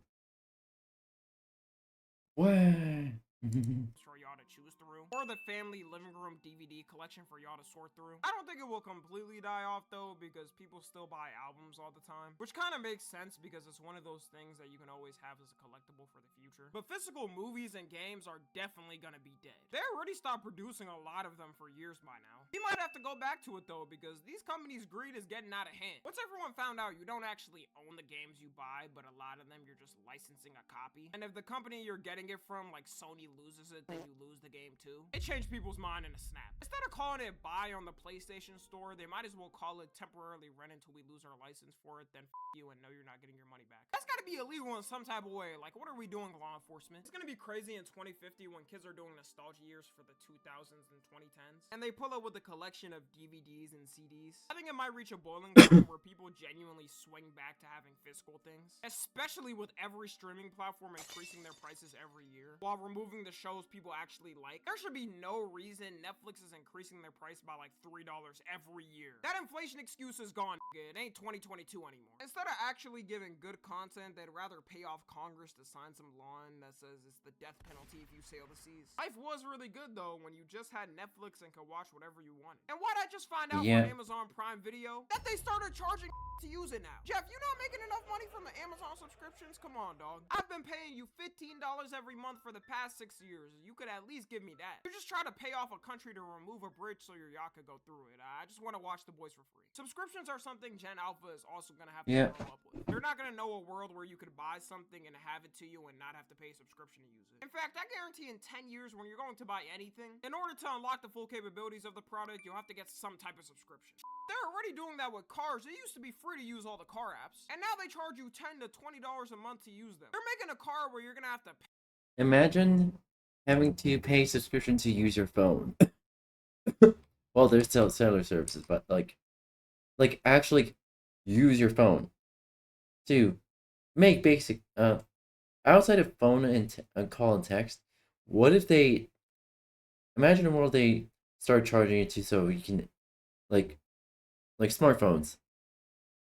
They start charging you to actually charging you like a certain amount of money per month to actually like turn on your phone, to actually have a chance to actually unlock the phone.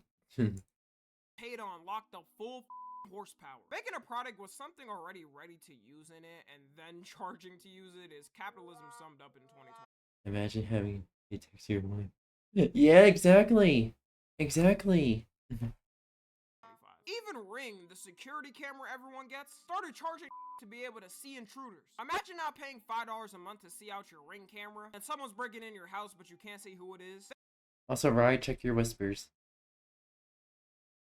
Then you get slimed out because you didn't want to throw $5 a month for a camera you spent $100 on already.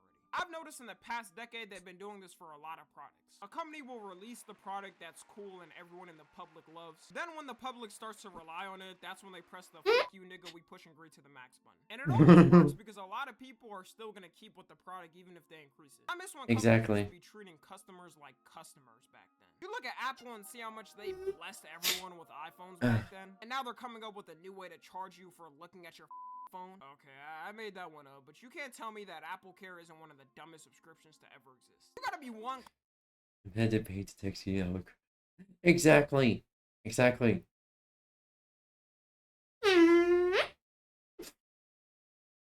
I'm betting my bottom dollar that platforms like Twitch and what else? And it pretty much any other social media platform would start charging you to actually DM people. I mean, that's already kind of a thing with Blue Heart. However, and with I guess Patreon as well is kind of a thing already. But if it starts spreading throughout social media, and we're gonna be basically fucked. Clumsy motherfucker be paying over $100 every year on your phone for insurance. Put an OtterBox on it and call it a day if you're that clumsy. And the last thing they truly want to experience is things actually being affordable. Yeah, text you Aaron, you would be broke. Exactly, I would be broke as well. Things for us are already unaffordable, like houses for who knows how long have been cooked. But at least we could say we grew up in times with a dollar menu that actually costed it all. This is how I weigh the economy. Don't bring me this value meal bullshit at McDonald's. If the McChicken ain't $1, it ain't the same. It wasn't even too long ago that things were going down the right path. Actually, in 2019, for the first time in 50 years, the US unemployment rate was 3.7%. And a lot of the world's GDPs were growing. In fact, it was one of the strongest economic years of the 21st century. Then the big COVID happened and we cooked probably the next 2 generations to come. Corporations decided to use it as a scapegoat to be greedy. The McChicken became $4. Every time I mention that, someone has a heart attack in a random part of the world. Even with exactly. The average cost of a new car in 2050 is going to be between $90,000 to $133,000. And I know that price might actually... Imagine having to pay $1.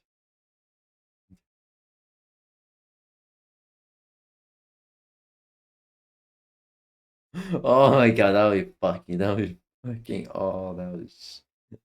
fucking kill my fucking bank account.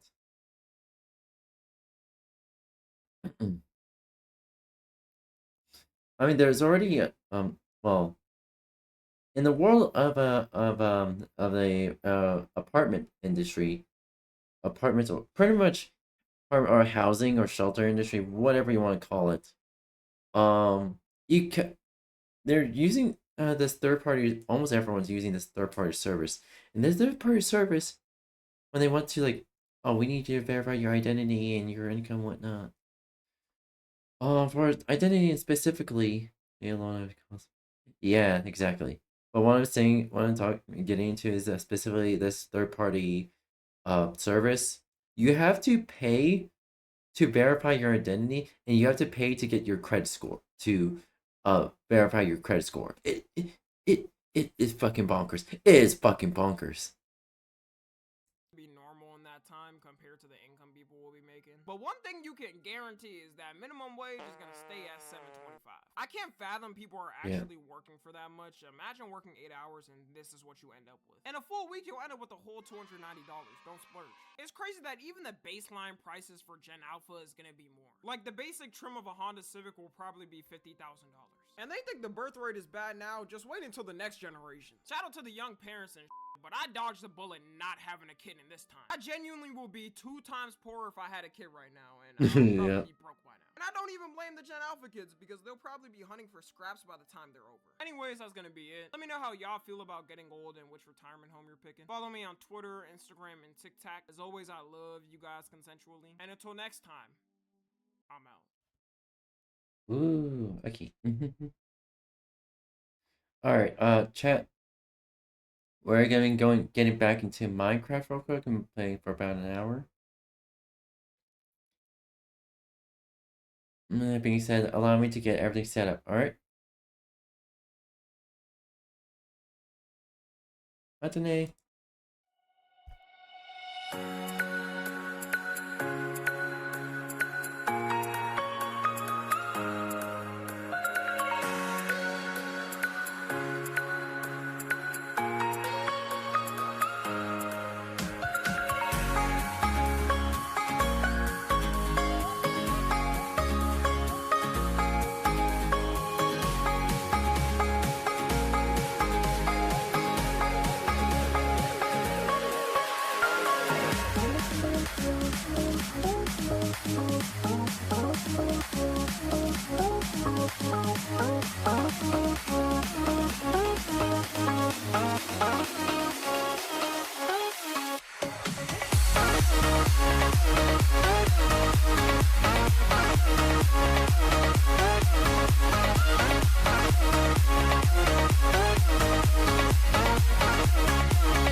Alright, back in Blitzies.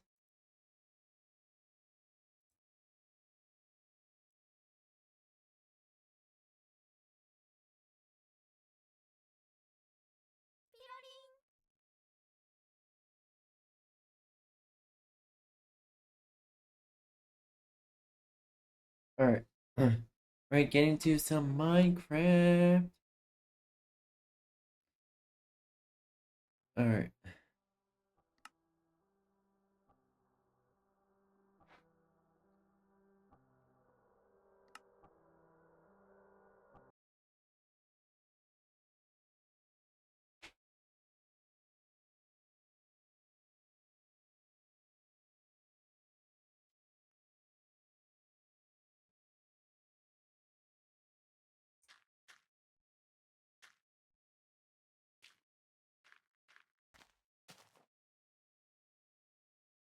Options. Alright.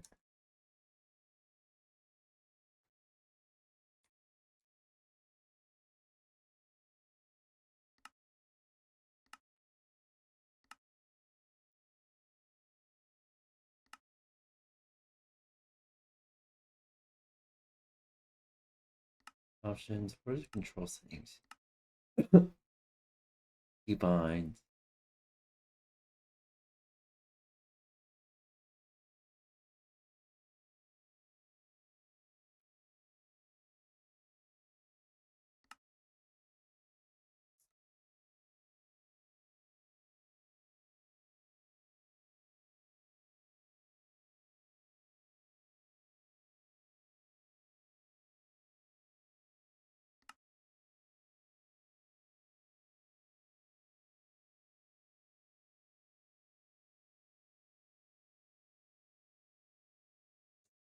Alright.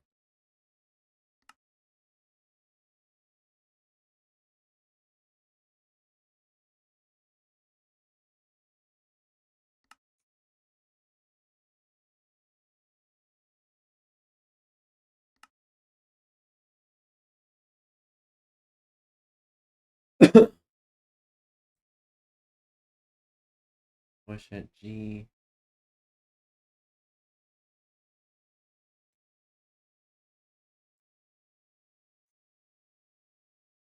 Options. Okay, I need to make sure keybinds all correct.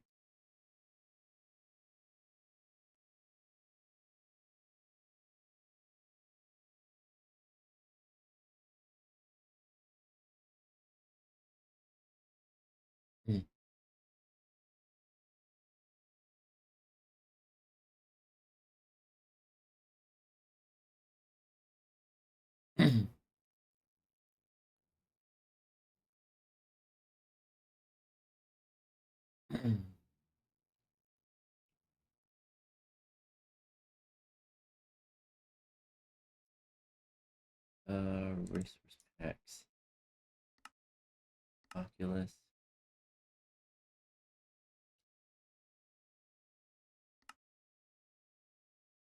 5 vanilla plus.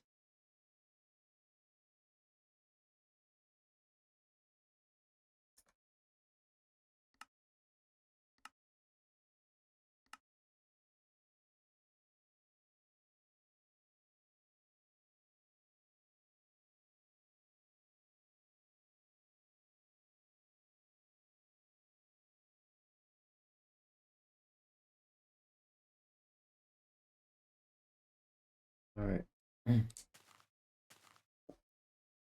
As for mods.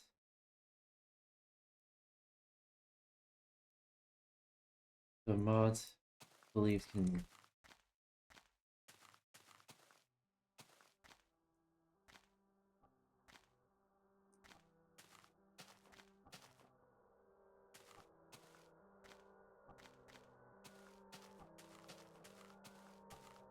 yeah, you're getting closer, 60.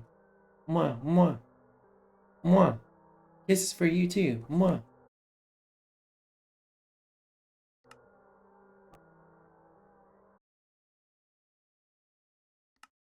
Options, video settings.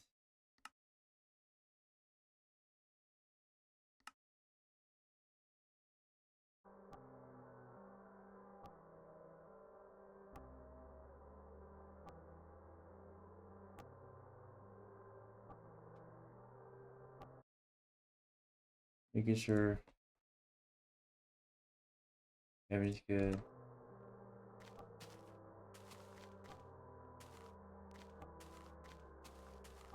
Alright, no moon that let's go.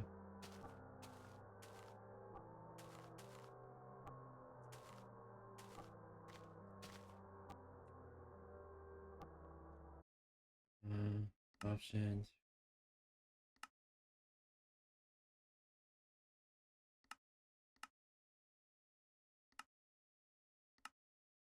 Let's disable shaders entirely.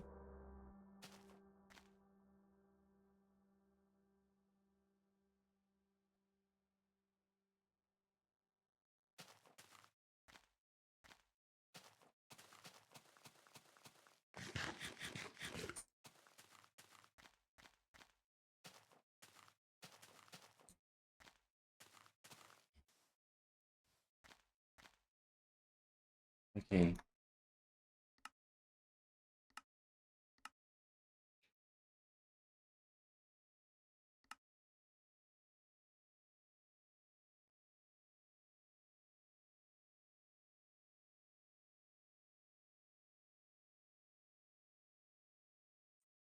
Shader shaders.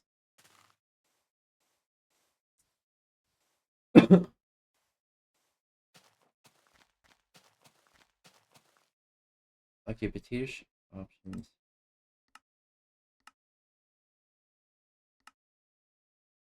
Let's just see what. Okay, that's fish settings. Let's just disable shaders entirely. We can't have any shaders apparently. Here.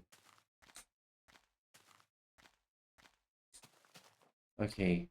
Let's go explore and see.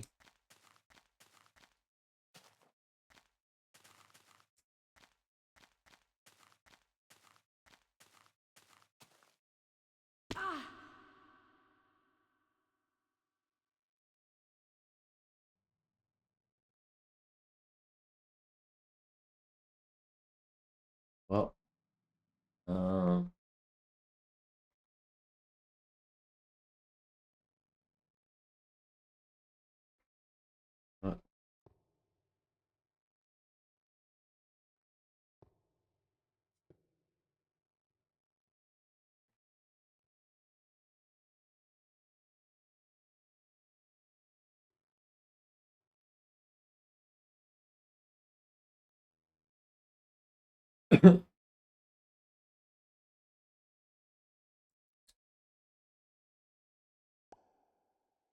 Alright, there. What's going on down there? Alright.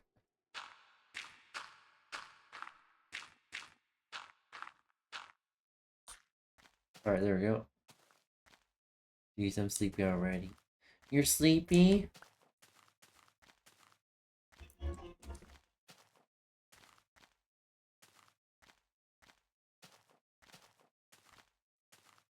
Was it from, was it from being wet and on edge all day?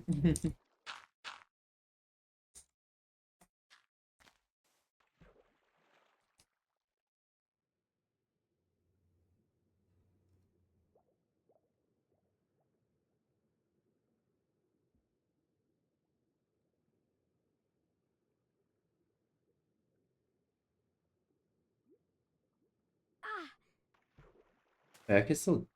Oh. I didn't know that.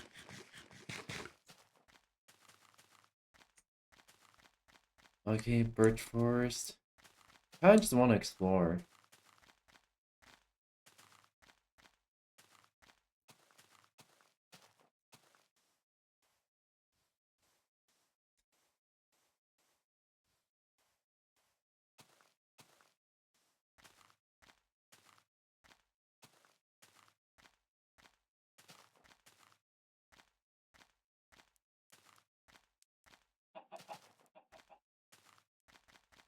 I think for complex mods like this, I probably want no shaders.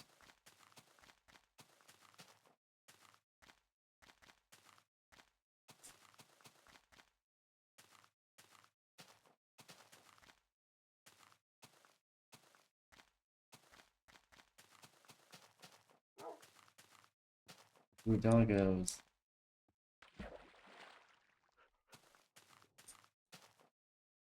Alright.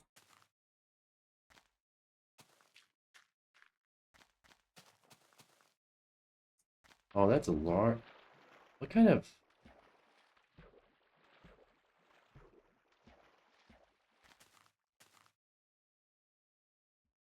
Am I in?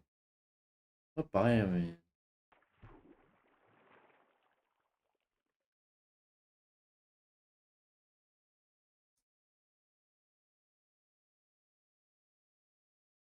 '14 biome. Old growth birch forest. Oh. Mm-hmm. Aw, sweetie. Do you need help getting to sleep? Do you need some cuddles?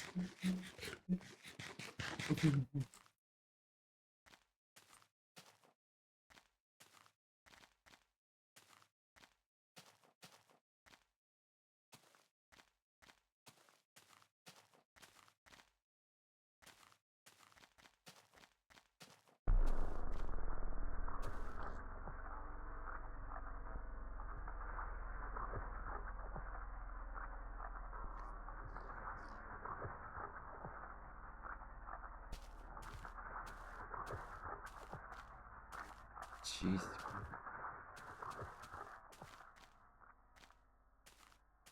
Oh, Jesus Christ, what the fuck?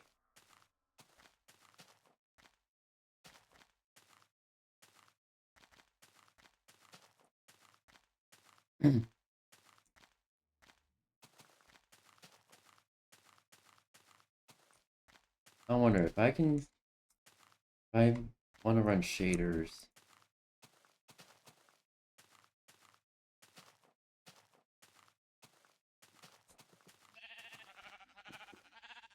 I wonder...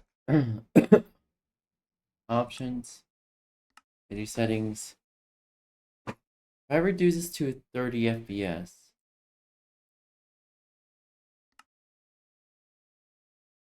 And then... do vanilla advanced at 30 FPS.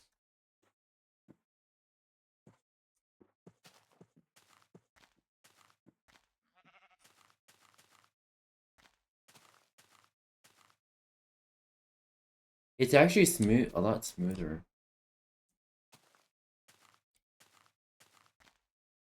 A little bit more choppier. At least it's a lot smoother. Okay. Options. Setting. Oh, vanilla plus.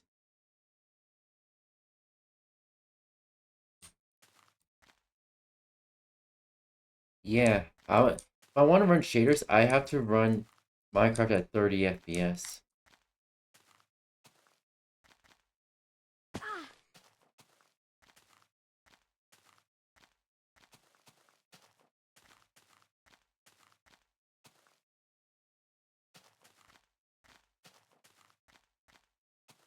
If you're running this, these shaders specifically makes it feel like I'm playing Minecraft in Unreal Engine. I might just get its volume. Okay.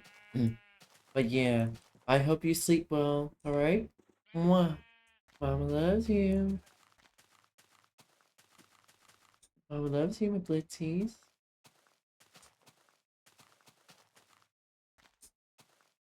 Mama loves all her blitzies.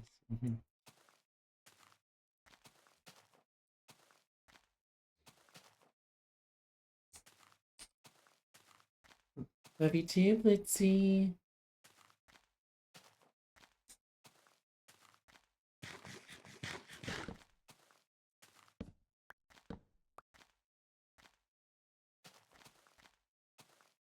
It's coming. Hey, yo, it's coming? Wait, what?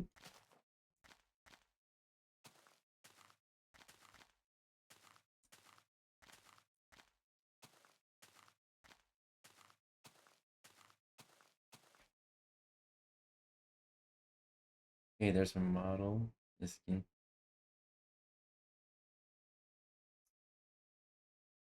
Obviously, the clothes is from Essentials.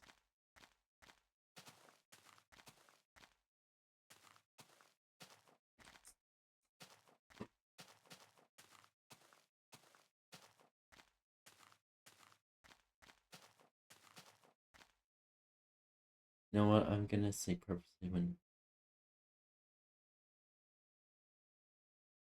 Yeah. Naps are good. Ooh.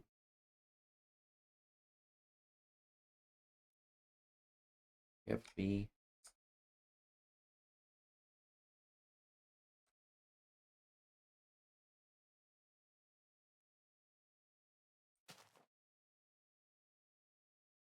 So smooth.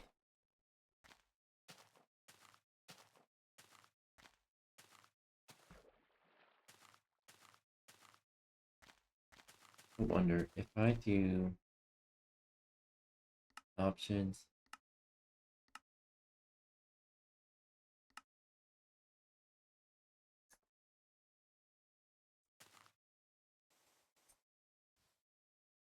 Do potato shaders.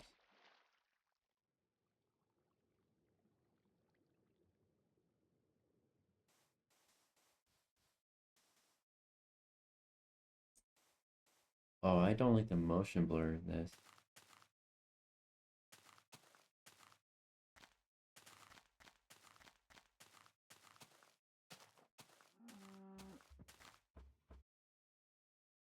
Options. Video settings.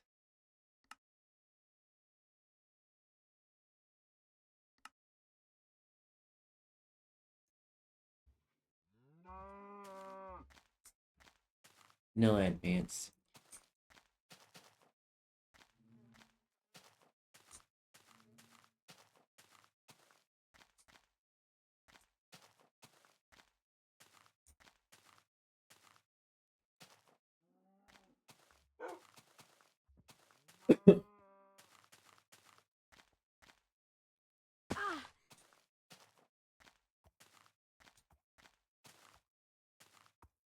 I'm here, where are you? What? Slash.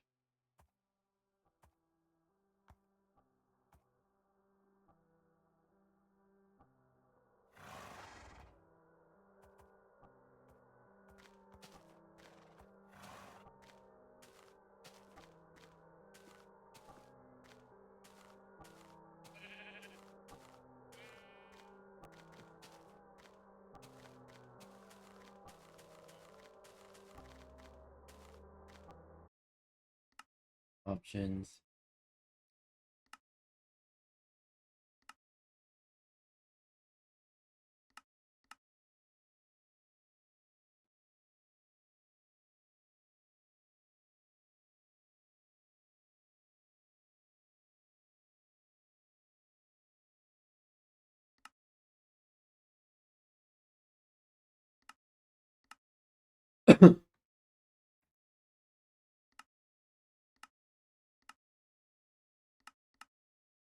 General.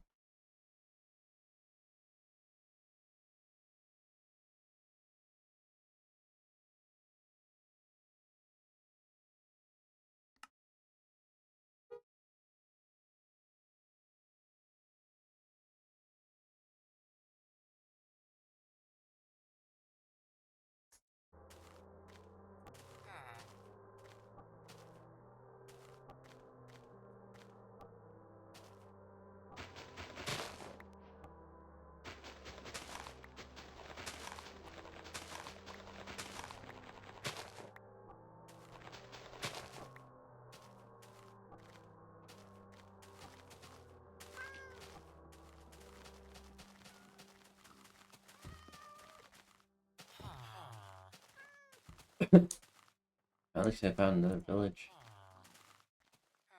Oh, those cows really need to chill here. Yeah, exactly. Just me times, man. Yippee.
Take care. Can't judge it falling asleep. Alright, sleep well. Mama loves you. Mwah. Good boy and head pats, and I cuddle you. I cuddle you while you sleep, okay? Okay. Matane, good night. Oyasumi nasai, 𝙂𝙬 𝘼𝙗. Sweet dreams.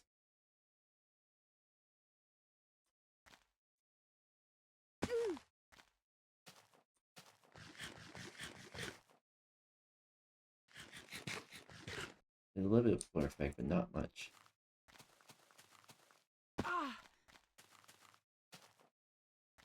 Alright.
Hopefully that changes it.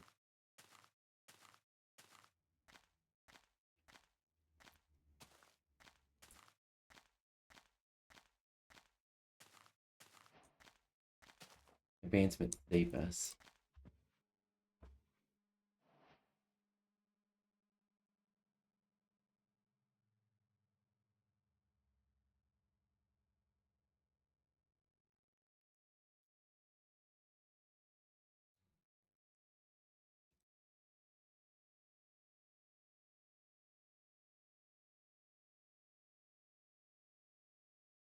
Can you just leave?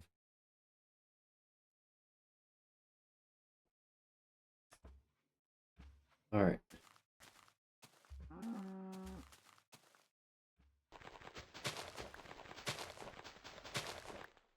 Oh, almost used. Oh.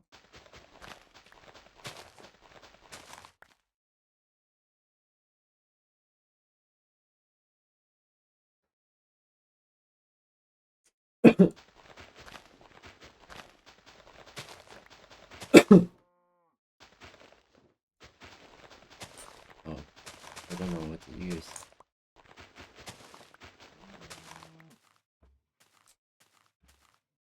All right. You trade. All right.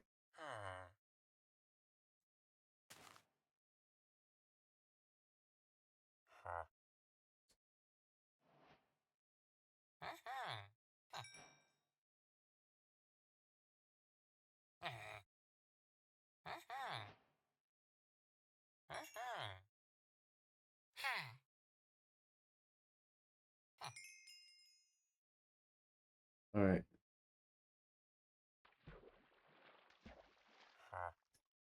All right.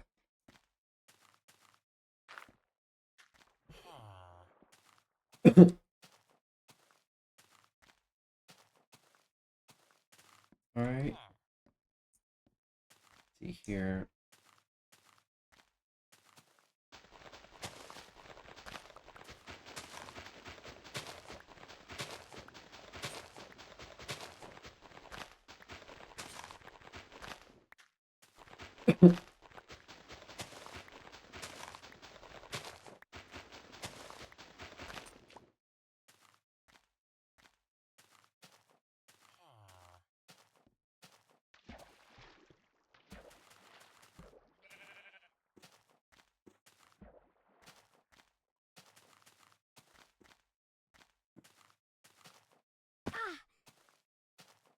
Hmm.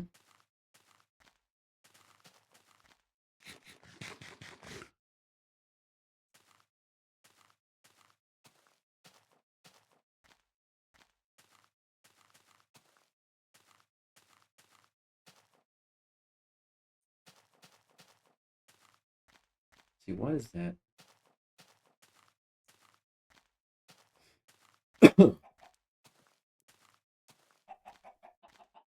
That.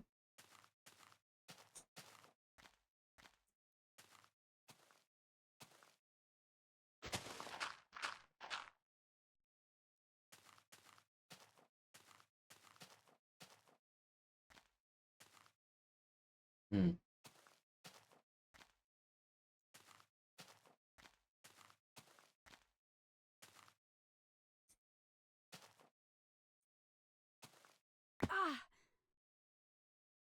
All right, let's go.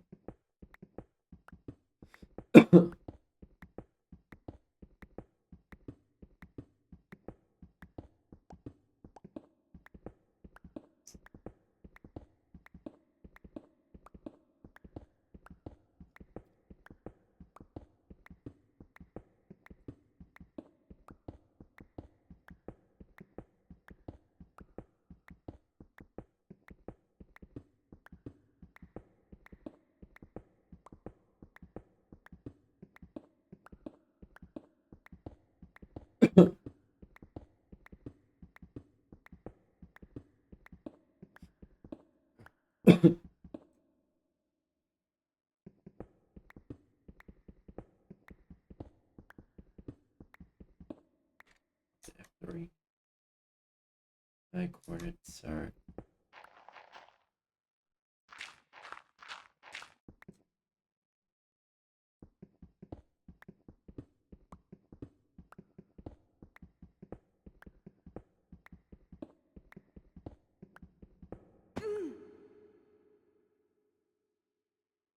Okay, I get.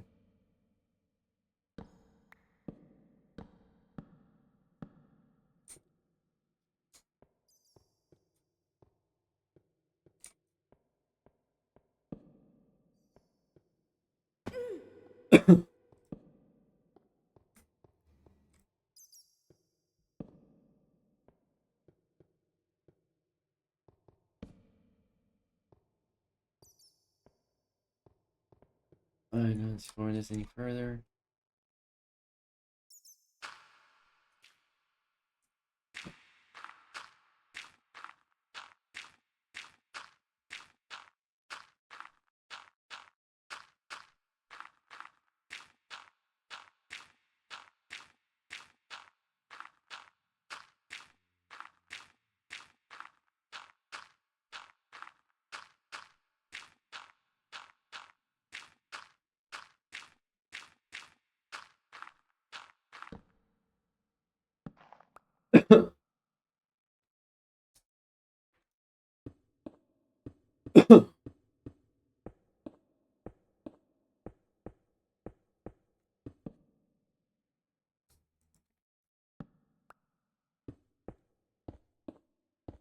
Hmm.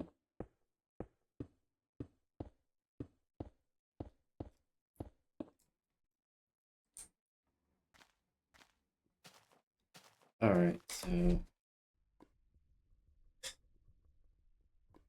goodbye. Okay.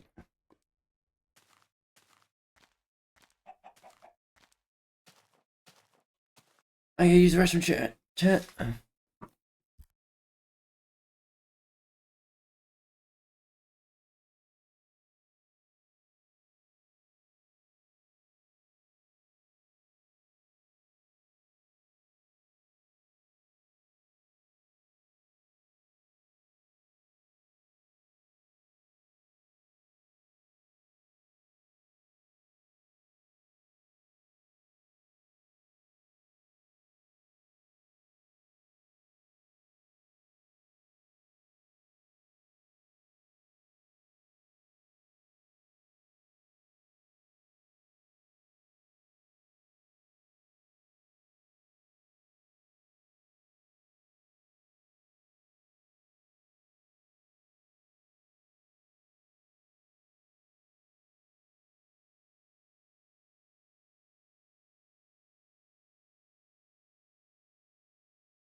I'm back on Platoons.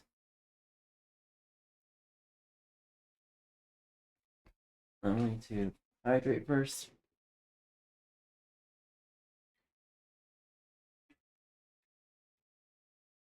Alright.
Poppin is real.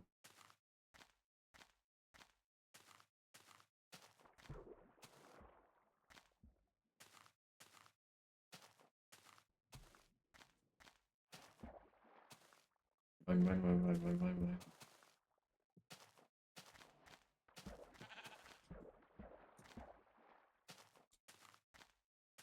I'm running from.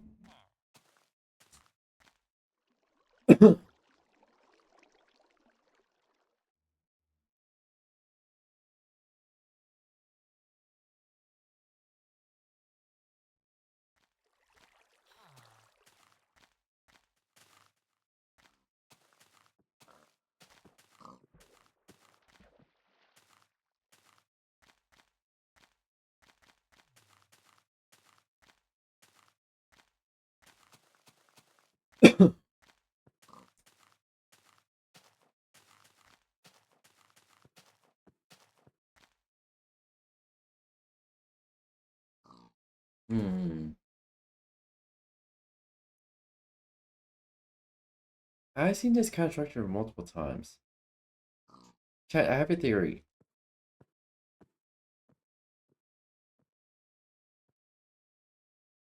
Holy shit. Chat, I have a theory. What if, and hear me out, what if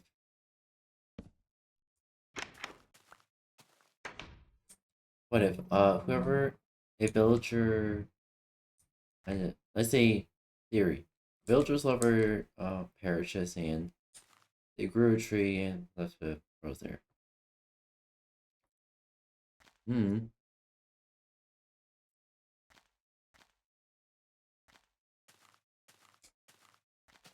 See here. I don't really think they have anything, right?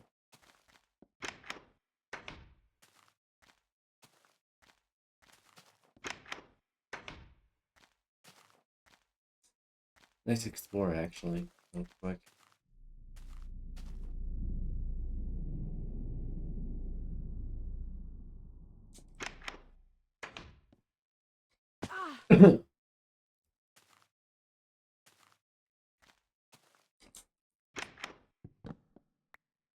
Your bed.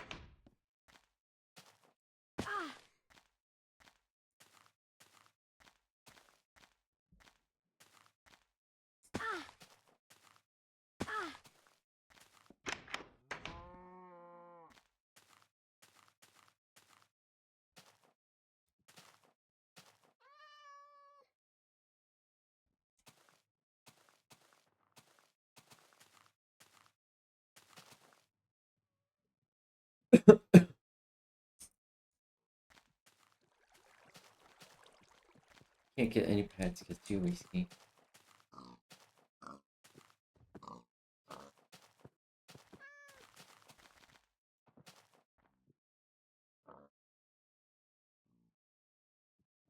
Should we?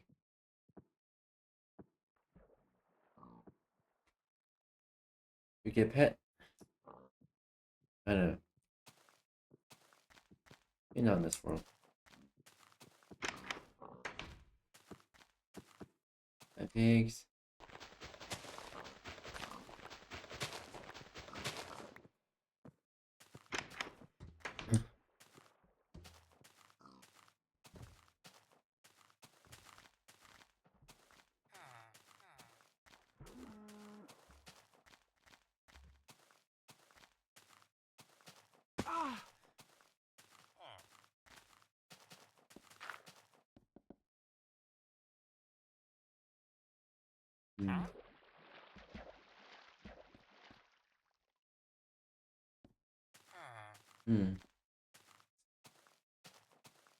Alright.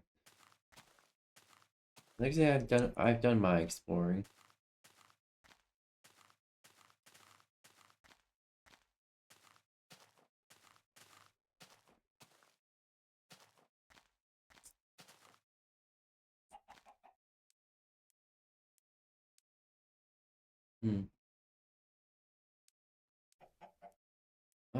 Shit. Yeah. Yeah. Yeah.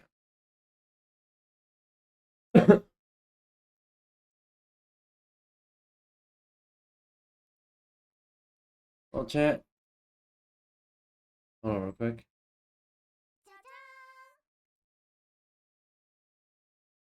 I just want to make sure I save before I accidentally close everything out.